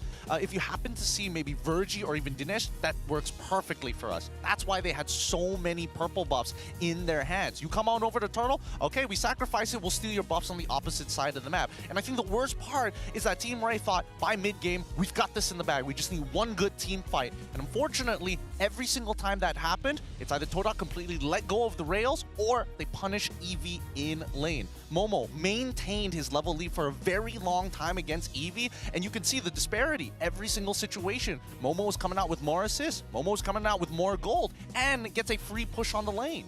Yeah, giving Momo lane priority in this matchup is very, very effective because it just gives you an extra body to start roaming around and getting information. When we look at the highlight players here, Zaid nearly breaching the 900 GPM score on a jungle is very, very impressive. But Zihin getting to just pelt damage from the backline as well, becoming the carry for his team, is a great showing for his first game. I mean, we can't even talk too little about Yanlord, right? I mean, the sandbag absorbing the most damage out of all, and of course the best wingman is him as well with 15 amount of assists. The amount of times that Yanlord uses the AOG either to initiate or to disengage from any team fight or to counter the Tsunami Slam, he will always follow it up with a good amount of crowd control, and he will always know that, okay, even if I die, but I ensure that Shaheen is alive, I ensure that Zaid is alive, I've done my duty. I've done my job to the best capability I could. despite the early game not exactly working out too well. Well, I would say that, but that's mainly just Yan Lord getting caught out in the middle of the tribe rush, right? But these are the fights that matter. Trap initially dying in the middle of that fight really set the tone for Todak to get crazy with it, right? They understand that Zayed is just too far ahead for Lazir to kind of keep up with that sort of damage, and not to mention that even if Virgie was looking for these engagements, it's always sniffed out by either the Abyssal Arrow or by Yan Lord or by Momo, which is probably why Todak decided, all right, if you ban out Cho, that's totally fine with us. We could still do the same things. Yeah, so now, it's just showcasing how Shaheen, although this is, I would say, his debut in MPL, but showcasing somehow of an experienced player. He knows that he's gonna get gunned down by Lazir on the back end, right? But he just remain calm. He has that wind of nature. He still has that purifier to be able to move around. So he's not afraid at all. And despite having a lot of pressure, he can still perform really, really well. Yeah, I think the carry definitely is a comfort pick for him. That's the reason why Todak decided to go for it, even when there were other gold laners present. And they had drafted this specifically to allow it to happen, right? The goal of every hero in this draft is to prolong a fight as much as possible so that Zihin can keep DPSing, so that Zaya can go in and out as many times as he wants to. The Abyssal Arrows, the Revitalizers, the overall bulkiness all add up to that because they know exactly how Team Ray wants to play. I think the only other interaction that we didn't cover is the fact that Kerry just blows up that Kalia. How many times have we seen like 2 to maybe even 3 tsunami slams just not even reach the ground because he happens to be in the right place at the right time? I mean, we can know that the carry is definitely a tank killer, and Kalia, in terms of layer of protection or layer of armor, is not that high. So hence why it was so easy for Shaheen to just gun down the health of Kalia, even when using the Tsunami Slam, even when landing from the Tsunami Slam. So for game number 2, in terms of draft, is it a draft issue for Team Ray, game number 1? Is it something that they have to fix for game number 2? Because slightly. Is it? Because they kind of, this is not the first time we've seen the Lucas Valentina combo on the blue side. And it can work, but it also kind of locks you in, right? You have to play around this Valentina and Lucas, and it can work if the opposing side decides to give you good ultimates to work with. But here, Todak very strategically only gave Dinish AOG. And as a Valentina, he cannot AOG the backline because if it doesn't work, then Zihin just melts him down. So the only person that can catch carry is Kalea. And we already pointed out the issues with that too. Oh yeah, Purify. Just too good, too good. What can you really do about it, man? Hopefully they're going to be able to adapt, but more importantly, don't miss a single moment of the MPL MY Season 15. Because now you can catch it all the live action on your TV screens only with Astro Arena. From epic clashes to highlight-worthy plays, experience the thrill of esports like never before right from your living room. Hello to everybody watching on Astro Arena if you happen to be catching the English broadcast. It's a pleasure right now. We can watch esports or watch MPL MY regardless of whatever platform that you have right now. And now on traditional media as well. So it's good to see the growth of MPL MY, the growth of esports being introduced to the eyes of the public. So hopefully this trend keeps on moving on forward, and hopefully we can see much more participation from the traditional media for esports. Going back into the game, I do agree with what Sadafa has been said just now. Although there are some instances of the execution was not done well, then again, the execution was going back to the draft of how Kalia using the Tsunami Slam, hoping that the Valentina has the good amount of damage, has the good amount of burst to be able to, you know, just eliminate whoever Kalia Tsunami Slam. But then it's hard because there's gonna be AOG to be followed up. So Valentina does not want to stay in that area, right? So if Valentina is not within that area, how would she burst any target Kalia has taken flight from, has used the Tsunami Slam? So again, it's going back to the draft. So yeah, draft issue a bit here and there. I would say at the very least, this is really taking advantage of the identity of Team Ray, right? Put Dinesh on something that's a little utilitarian, make sure that Eevee plays like a true secondary roam sort of role. punish it every single time, right? Now we need a second carry from the side of Team Ray. Because if you're looking for a second carry and you're looking for a player 1 to your player 2, well, guess what? The MPL MY Season 15 exclusive merchandise sale is now on. More designs available at MPL MY Arena merchandise booth. So come on over. If you're watching from Astro Arena and you want to experience it live, check out our marshals. They've already got the swag on, and you can buy it for your player 2 to come with matching outfits. I like the colorway of that merchandise right there. I mean, it can fit with so many yeah, it looks really good actually. Yeah, with so many sneakers as well, and you can definitely style it out. So make sure you grab the MPL merchandise before it's sold out. Right now, taking a look at Shahin's stat from MAL Season 2 in terms of KDA 4.9, average goal per minute 754, DPM 3000, kill participation 62%. Okay, not the stats that blows you away, but I think it's good enough from coming on from MEL into MPL and trying to develop, evolve his gameplay even further. So far, things I've noticed about this man, number one, his landing phase, pretty decent, right? He didn't get solo killed. He definitely is very disciplined and with high respect to maybe even Zyme Senpai, who's probably warning him, hey, you've got some threats coming your way. Let's chill for a second. And he still maintains a good amount of farm against the Harith. Yeah, I think the Todak roster has a good number of veterans who are quite used to holding back very aggressive personalities. And speaking of one of these personalities, we asked Zayed in Todak's first match, was it the draft that caused the loss? And he said, for me, the draft wasn't the problem. It fit our gameplay, but the reason we lost the MV was because we didn't make the first move, and they did. So it ended up blocking our movement on the map. It was more like MV acted first, and we were just reacting. It makes sense. Again, I feel like Todak overall, we don't see those snap decisions anymore. It's very step 1, step 2, step 3. Let's follow protocol. We win the game off of the system. And if it breaks the system, that's when they have issues. Especially with this lineup, with Shahin as well as Yanlord, we can see the textbook gameplay from Todak coming into play. As Gideon mentioned, those robotic kind of playstyle coming into play. So I think this could be the new identity of Todak. No more aggression, no more Langar kind of style, more, I would say, professional, more clear, and more safe. If it's not safe, we back off, we find a different angle. So let's take a look at a different angle in terms of game number 2. Drafting wise, Todak is going to have the benefit of the first pick, but before that, we take a look at the bans. 1-1, respect ban towards Trap. Matilda just not allowing, I'm guessing, Team Ray to move much more freely. If, let's say, you want to go for a very cheesy kind of a pickup, Fedrin Matilda, just how we've seen it previously from the side of Homeboys. Meanwhile, on the side of Team Ray, banning out the Kalia, banning out Chips, so no global presence, no pick-off potential from the Kalia. I mean, we're not getting much from the draft so far. Ooh, okay. Blue side ban. Why doesn't Zayed want to play Fanny? I guess maybe this is Todak trying to re-simulate what happened in game number 1 with the draft and trying to achieve it on the blue side instead of red. Fair enough. I think that's a very, very good point. Still, it's not showing us too much of what will Todak do or what can Todak do right now. Joy is gonna get banned out. So first pick.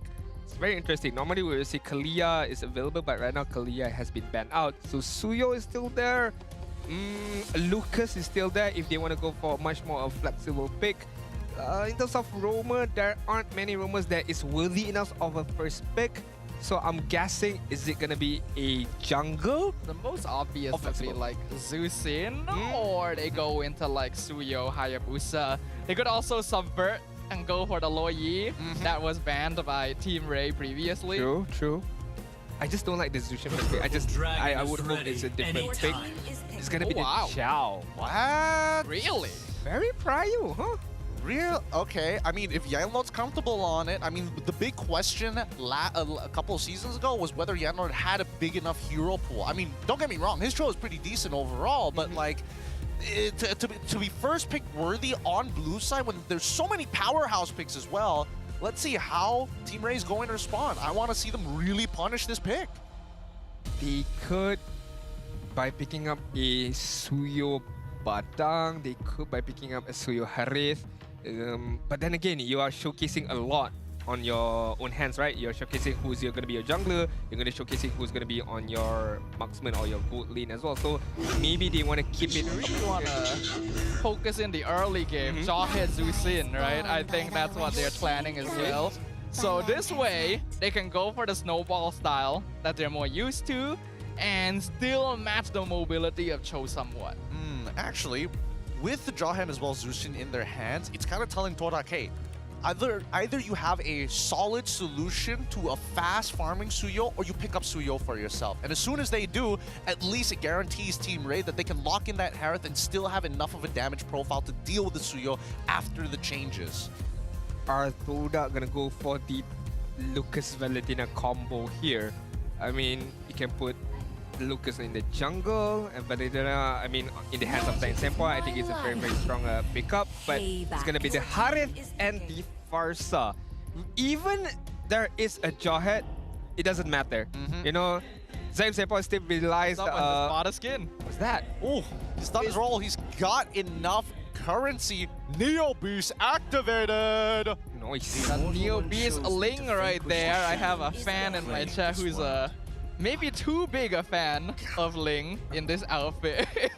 Dang, that looks so good, so good. I wish I had more diamonds to get the rest of the Neo Beast skins. But now, Suyo gets locked in, a guarantee for the side of Team Ray, and they don't mind it. And I think that Saiful really respected it. It's like, okay, you can have Suyo, but we're going to have more magic damage to handle you.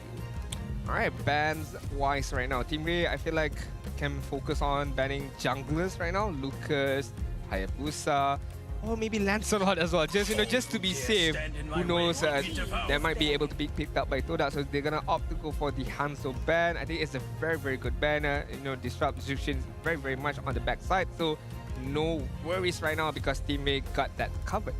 I hope that Ars gets rid of the Hayabusa, so we might have an opportunity to actually see that Lancelot in the first place. And I mean, the Moscow ban also comes out. It's coming, baby. I'm waiting for it. Either Lancelot or Ling.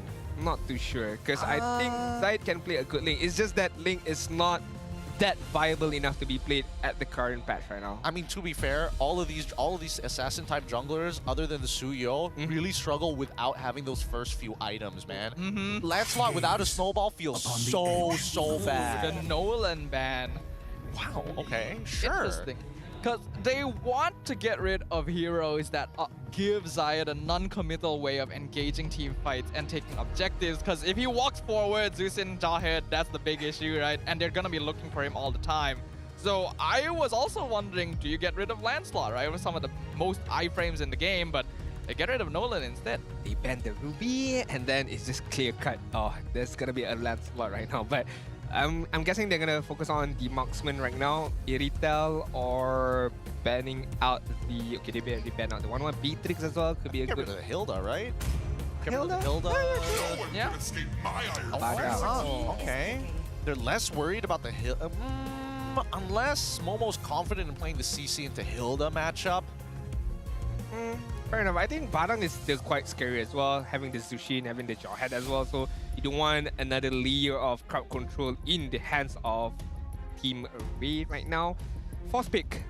Is it going to be the marksman or is it going to be the EXP lane side right now? Because they do have the flexibility. And then again, Jawhead, I think, is mostly going to go for the roam. So they want an EXP lane right now for EV. Ruby is still there if they are afraid of somewhat of a Lancelot coming forward right now. I suppose, but are they even thinking about it, right? Especially considering, yep, they go for the carry at the very least. Any tanks that show up, we're gonna melt you down, no problem. We can really capitalize. If there's not enough burst damage from that Zushin, carry is gonna fill that spot. That's a lot. You want that. So fun. I do feel like Todak would be able to benefit from a comp that just doesn't play your typical front to back here. Yeah, I mean, they've set it up perfectly, right? They've got rid of the Moskov, they've got rid of the... Oh, okay, look, wait, come on. Darn it. We were so close. I was hopeful that Zaid would look at his coach in the eyes and be like, please. Coach, please. Annabelle did it. I can do it too. Please. Alright, so no Lancelot is gonna be the Lucas jungle. Meanwhile, Hilda is gonna go for the EXP lane for Momo. So what matchup does EV has in store to be able to withstand the Hilda right now? Is it gonna be the CC? Is it gonna be... The safe pick would just be like Hylos. Yeah. Mm. Hylos is the safe pick. If he really wants to win lane, there's like Kali.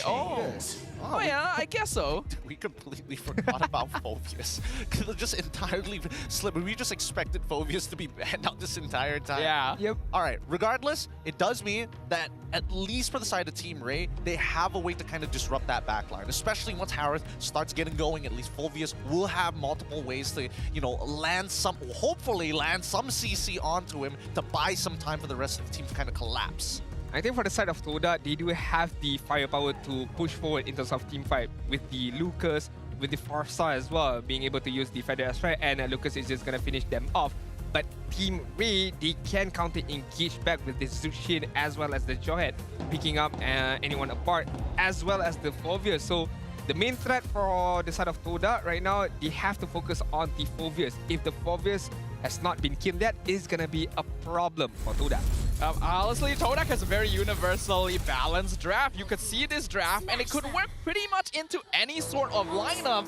Whereas Team Ray definitely wants to aim for those early game catches with the Jawhead, Azusin. They should be able to clear jungle pretty fast as well. And they're gonna need to make something happen to keep themselves in this series, as Todak is 1 game up. All right. Now, as we can see, Wazir is going to be slightly faster on that initial push, but Trap, very, very smart, walking deep into the lane to chunk out Xian very early on, knowing that he does not have the Chrono Dash to stop that light wheel. Now we look at the battle spells and emblems. Master Assassin, Trap is confident that he can win this out.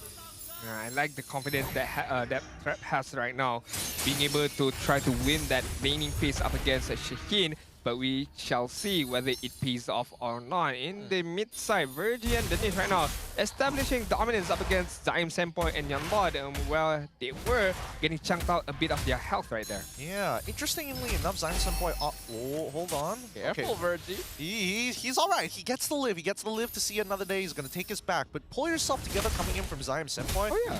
I think that he's realized that, okay, he's probably going to be a big target here, right? If they don't see Zayn and Momo is able to kind of open up the map, it's probably Zayn as well as Yanlord plus Momo as the main trio to kind of work around the map and see where the push and pull is going to be. Blade Surge actually connects there. So he's gonna have to dash out. Flicker from Trap. They're committing for the kill. But the extra shield keeps him topped up.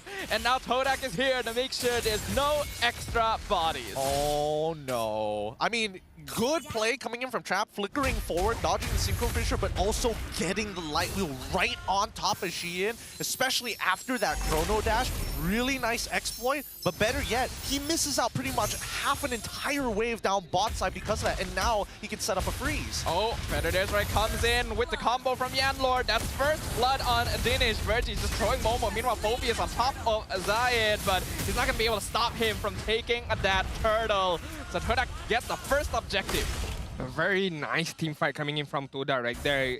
They got the first blood on the mid side where Yanlord managed to kill off Danish. Therefore, there's no Lantern Fly coming in from the Zushin.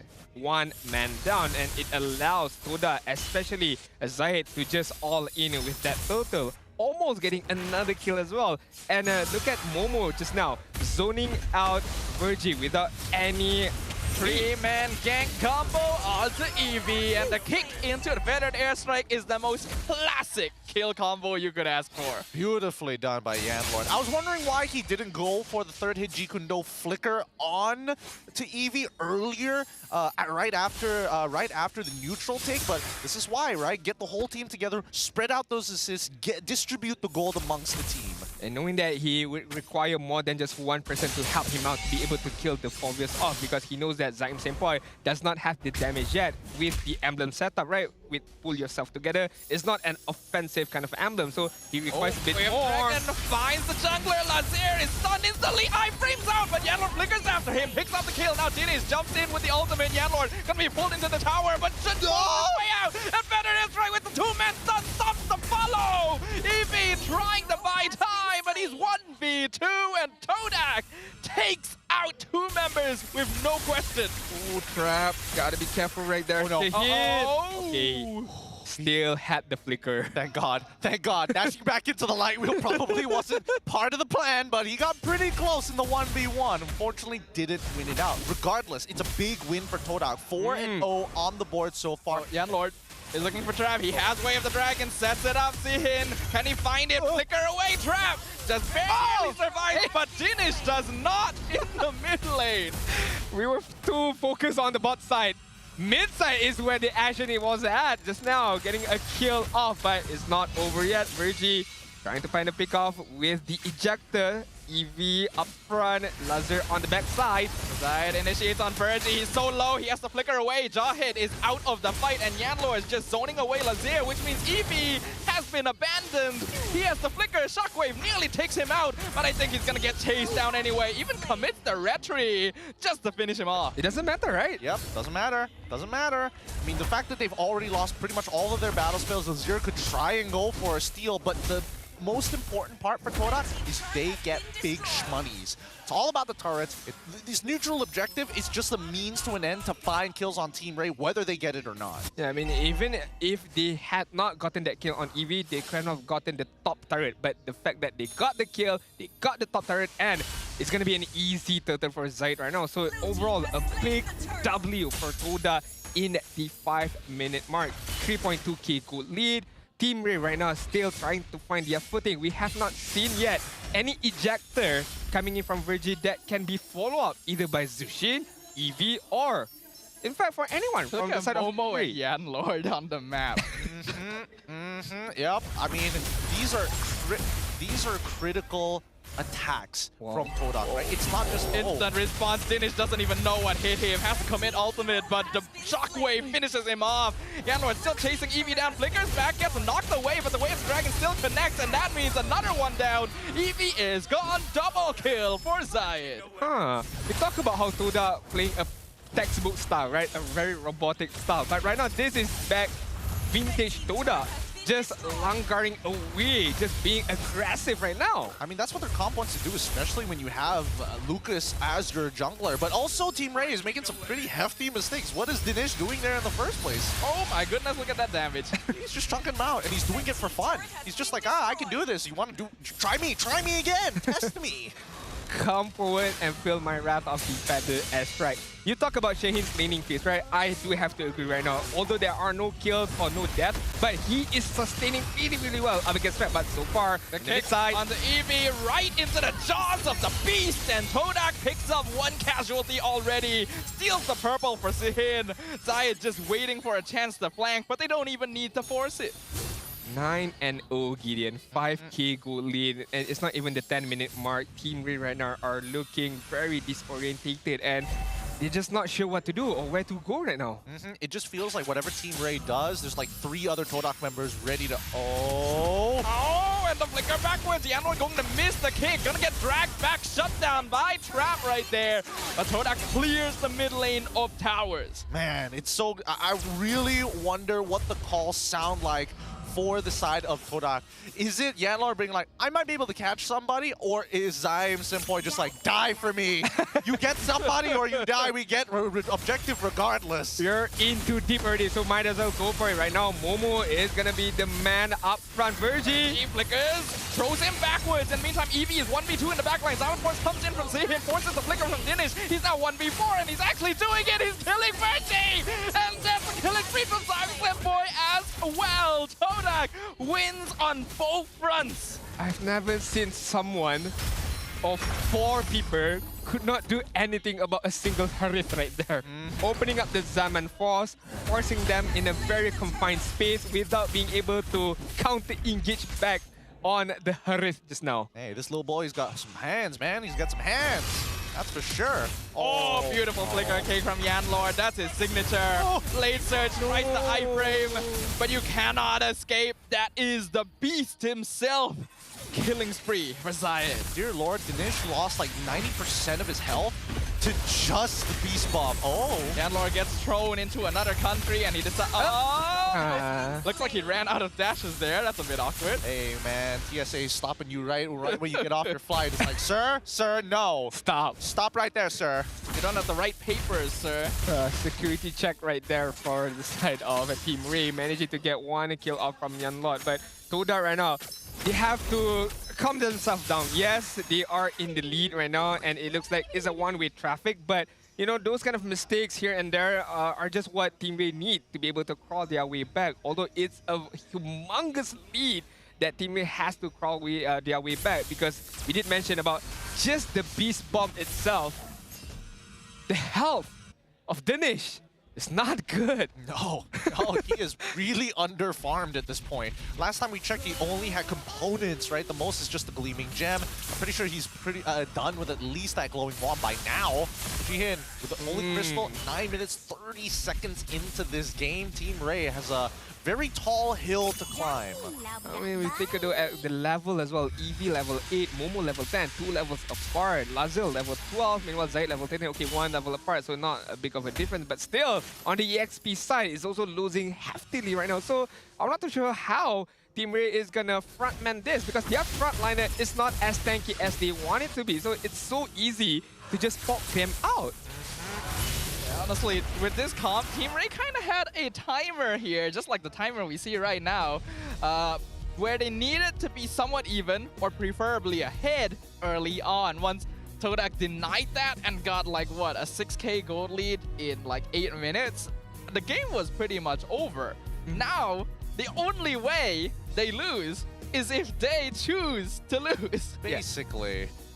Oh, looks like it's a Type 1. Okay, Type 1 issue on Zaid's side. It's minute timer put on the clock. In the meantime, hopefully you guys can get your water break in, stay hydrated, and focus with 100+. Because this game is straining on the eyes, let's say. Very, very straining. Because again, there's not a lot of outs coming in from Team Ray.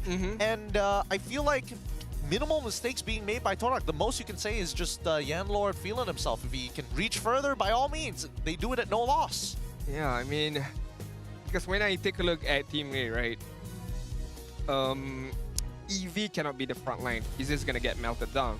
So if EV cannot even front line, how would Dinesh position himself by using the Zushin? And even if Dinesh cannot position himself well with the Latin Flare, I mean, Trap won't be able to just move forward to try to dish a good amount of damage. Lazir as well, if he gets caught out by either the Beast Bomb or just the basic of the Lucas ultimate, it's just gonna be over for him. So all in all, this is, I'm not even talking about yet about the airstrike. I'm not talking about the Zaman Frost from Shaheen. Yanlor definitely is gonna go on the backside and try to find a kick. So it's a lot of threats coming in from Toda, and I don't think Team Ray has any outs of how they're gonna approach the high ground defense later on. Honestly, how do you even deal with Zaim Senpoi just calling down missile strikes whenever he feels like it? Hey man, you gotta go for those flanks. You gotta stay under the radar, bro. Under the radar. That's the only way. If not, you won't be able to cross these rivers. It's a pretty big radar. It's a pretty big. I'm not gonna lie. I have to agree with you on the pretty big radar, but it looks like we're getting into game. I think so far the only answer that they have is maybe Virgie making a flicker play. Yeah. EV making a flicker play, but they're just too under-farmed to make it happen. I mean, not just the missile strike, right? I mean, the bazooka from Zahid as well. Don't forget about that. And all of these are long-range attack that be able to kill them without stepping so close between one and another. So they're all just like heavy weapons at this point. Basically. And we have Zahid with a bazooka, Zaim Senpoi with missile strike. Yep.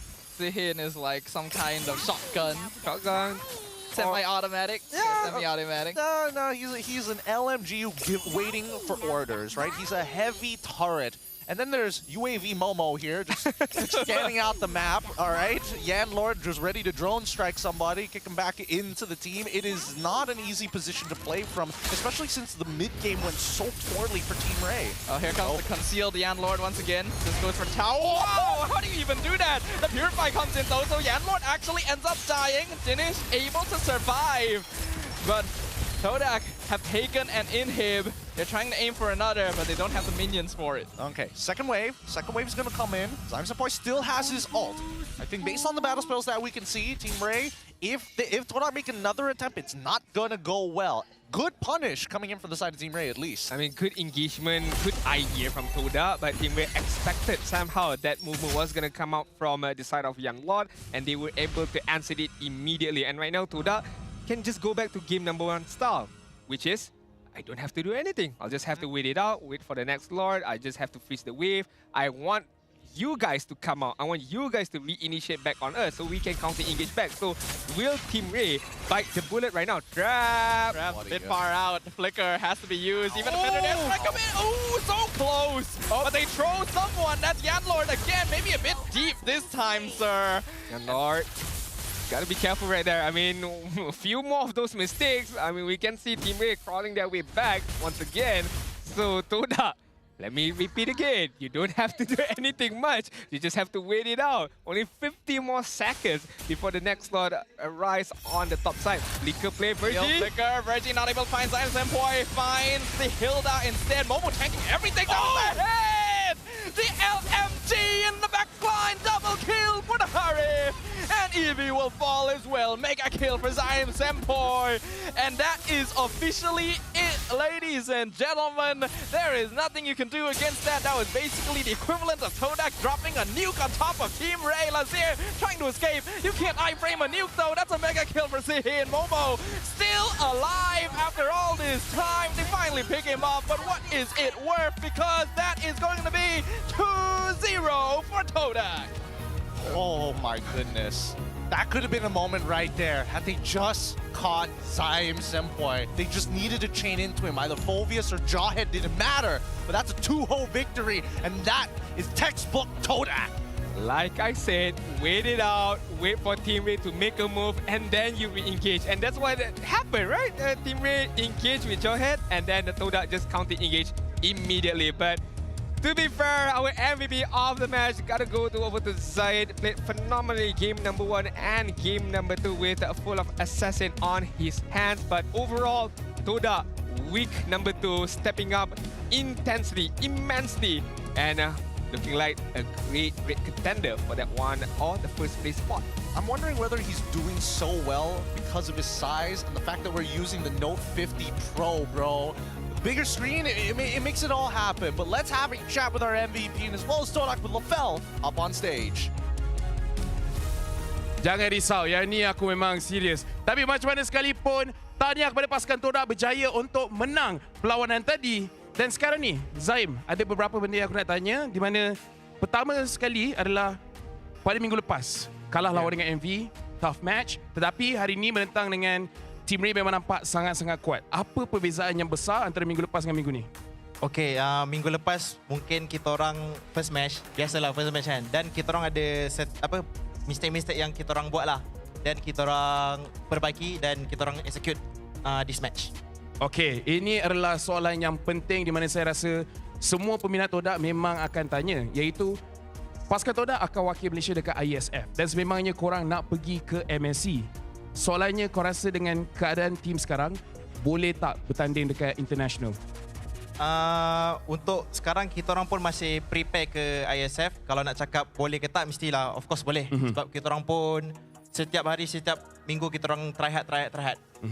Sememangnya kalau kita cerita pasal confident, kita kena sentiasa ada confident tu. Tapi pendapat daripada Zyme, kalau apa yang perlu diperbaiki lagi untuk pastikan boleh menjadi juara dekat mana-mana international event? Mungkin paling penting dekat international ataupun tournament mana, first thing first is confident lah. Sebab mungkin kita kadang-kadang kita pergi tournament kita tak confident, itu yang kadang-kadang membuatkan kita jadi ragu-ragu, takut. Bagi saya confident is number 1. Alright, sekarang ni pergi kepada Zaid di mana kita nampak Zaid cakap kena confident. Jadi Zaid mulanya season 15 ni, macam mana mentality Zaid? Adakah Zaid lebih confident pada season ni ataupun season ni rasa macam masih ada benda yang perlu dibaiki? Nak kata tak confident tu, of course saya confident untuk main MPL. Saya main pun dah berapa season kan. So dah tak ada waktu untuk gugup, nervous atau segala benda lah. So memang sentiasa ready untuk tournament MPL dan ISF. Dan apa tadi lagi? Jujur cakap, aku pun lupa apa aku tanya. Apa dia? Tak apa. Okay, Zaid. Last, aku nak tanya. Pada minggu ni, Kimi, Glue dan sebagainya tak boleh dimainkan. Dan kita nampak daripada segi draft, korang ambil Cho terlebih dahulu. Bermaksud yang korang lebih confident pada draft korang daripada nak fikir sangat draft enemy. Jadi aku nak tanya pendapat kau sebab korang selalu scrim. Bila Kimi, Glue dan sebagainya dah available untuk semua pasukan main, adakah meta akan berubah ataupun meta akan nampak lebih kurang sama je? Saya rasa meta still sama, tapi dua hero tu sangat annoying lah kalau main balik sebab Glue pun macam Sakai dia punya skill ni. Alright, dengan tu Zaid sebab awak pegang mic, ada tak apa-apa nak bagi tahu kepada semua orang yang ada kat sini dan semua orang yang menonton di rumah? Untuk semua yang datang meriahkan venue ni, thank you datang support kita orang. Todak lawan Ray punya fans ke, Todak ke, thank you. Dan yang tengok dekat rumah juga, thank you support kita orang. Teruskan support kita orang sampai playoff, insyaAllah. Alright. Jadi terima kasih banyak. Tapi sekarang, kita ambil gambar dulu. Okay, ready? 1, 2. Alright. Actually boleh tak? Semua daripada Todak. Datang jap. Nak ambil gambar. Semua daripada Todak. Come. Mari. Nak ambil gambar. Aku pakai Infinite ni, jangan risau. By the way, Saiful, thank you tarik tadi, kalau tak aku jalan straight je. Terima kasih Saiful Tanya. Gambar. Tapi korang Todak, korang mesti. Ini phone Infinite Saiful. Oi, ini the best phone. Tapi kita tak boleh diri macam biasa je. Jadi style sikit. Tolong style sikit Ni aku nak post. Okay, ready 1, 2, 3. Okay, 1, 2. Okay, last. 1, 2. Semua team lain lemah. Alright. Thank you very much. Dan sekarang kita akan terus kepada caster. Dan soalan dia, tadi aku ambil selfie. Karakter ML apa yang ada selfie juga? Okay, tu je. What character have their own selfie? Is that the question? Yeah. Is there one? Is it a skin kind of thing? It might be. Oh, dang it. Eudora, I think. Eudora? Oh, yeah, she has. You're right, actually. Yeah. Okay, man. All right. We'll move on forward. Man, I love the Infinite skin on Eudora. Yeah. It's the best one. Give it up for our MVP of the match. It's Zaid. He fits our typography here. Fits the B Ninja B Legend tag. I mean, he's got some style, but he's also got a very consistent hero pool. Great joy game, even when he's playing on something of the likes of a quote-unquote fighter frontliner assassin build style of Lucas. 0 deaths. Perfect throughout both matches. I mean, no deaths in 2 games is actually insane. I know, right? I mean, it all comes down to his own teammates as well, being able to support him, be able to protect him. And for the first game, I think it's a lot coming down to his own individual gameplay, individual capability of playmaking with the joy. But in game number 2, it all boils down to how Younglord opens up the map really, really well. The Feather Airstrike coming in from Zain Senpai to be able to not just zone out, but of course, dealing a good amount of damage. And he himself understanding well the power of Lucas, how much damage he can deal upon the enemy, how much damage he can take on upon himself. So a perfect gameplay. I mean, what else can you ask for from Zaid, right? So far, perfect week number 2, and hopefully he can build on his own confidence going into week number 3. I hope to God we see Lancelot sometime this season. Maybe not the playoffs, at least give us a test run, you know, before we purchase the vehicle. I think that so far, Todak, it is clear why this lineup works. Everybody's very respectful about the calls. Everybody's extremely disciplined, but they're all on a leash. They're just waiting to get let go, to let that inner beast out. Even for Shein, you could see how aggressive he is when you give him that green light. He is more than happy to get down and dirty. In Game 1, Todak drafted a style that allowed them to play from a comfortable reactive position, forcing Team Ray to be the ones to run into them and then counterplaying that. In game 2, though, their draft lets them be more active on the map. They can be the ones to take initiative, to open things up, to get those pickoffs, to get those catches, and they were able to keep doing so. Yanlord and Zyme Senpoi were a very good mid duo that kept bursting people down.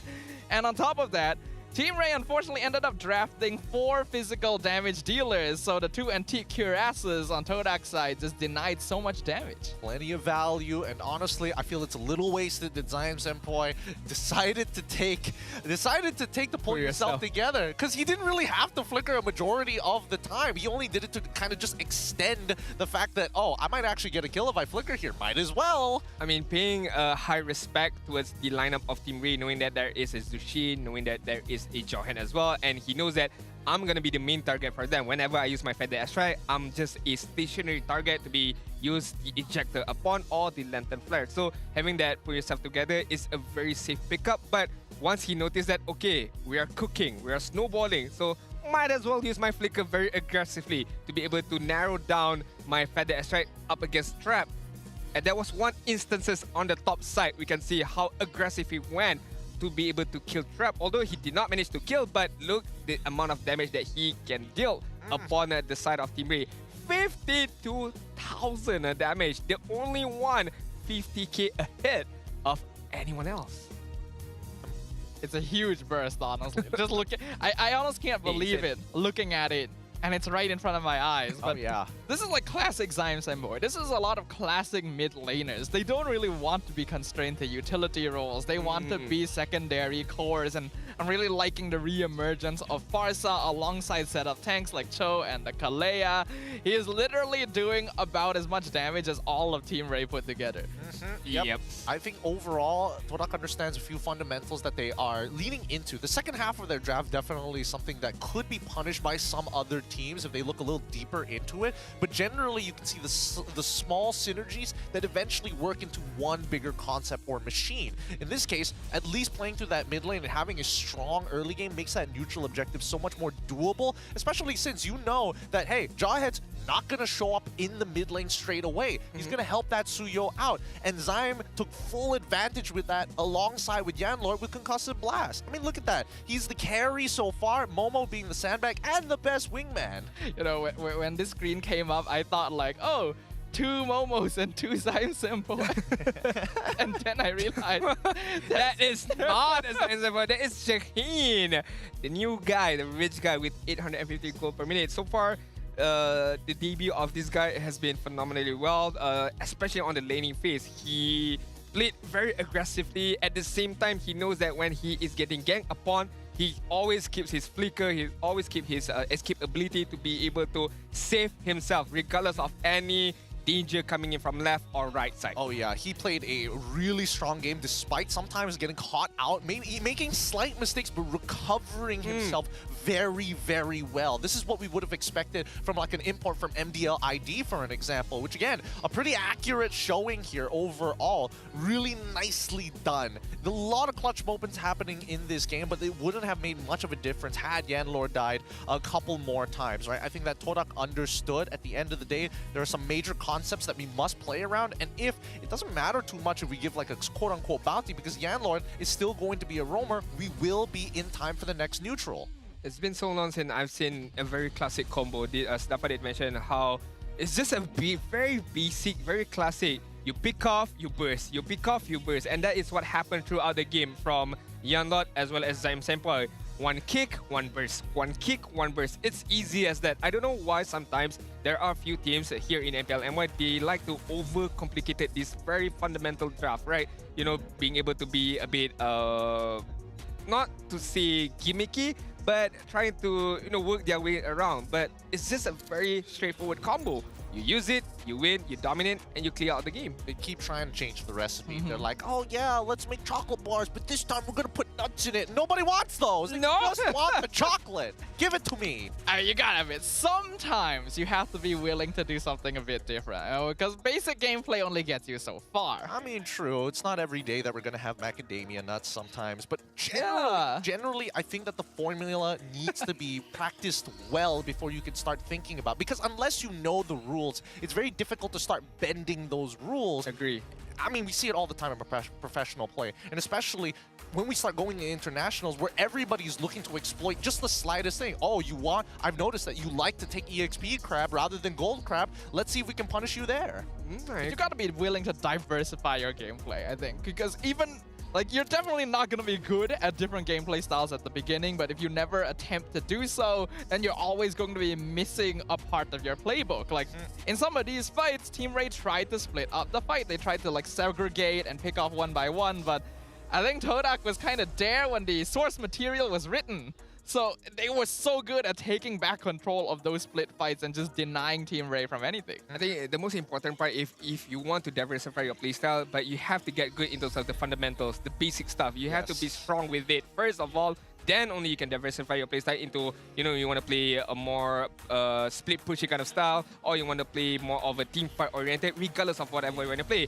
In the side of Todak, they have already secure the fundamentals, hence why we can see how strong they were regardless of what playstyle they did. So with the win that Todak managed to get, is there going to be a changes in our standings overall? Homeboys should way up right now onto the first place spot while sharing the same spot with Selangor Red Giants OG Sports with 6 points. Looking at Todak, they also increased their spot onwards to the 6th standing with 3 points. Vamos also managed to get a win with 5 points, sitting very comfortable at the 3rd spot. Oh boy, I mean, considering the standings so far, after looking at the abysmal week 1 of a majority of our representatives, now we are starting to see, okay, maybe it's because it's a bad matchup. So far, anybody facing the Selangor Red Giants OG Esports is a little tough to handle, but everybody else is up for grabs.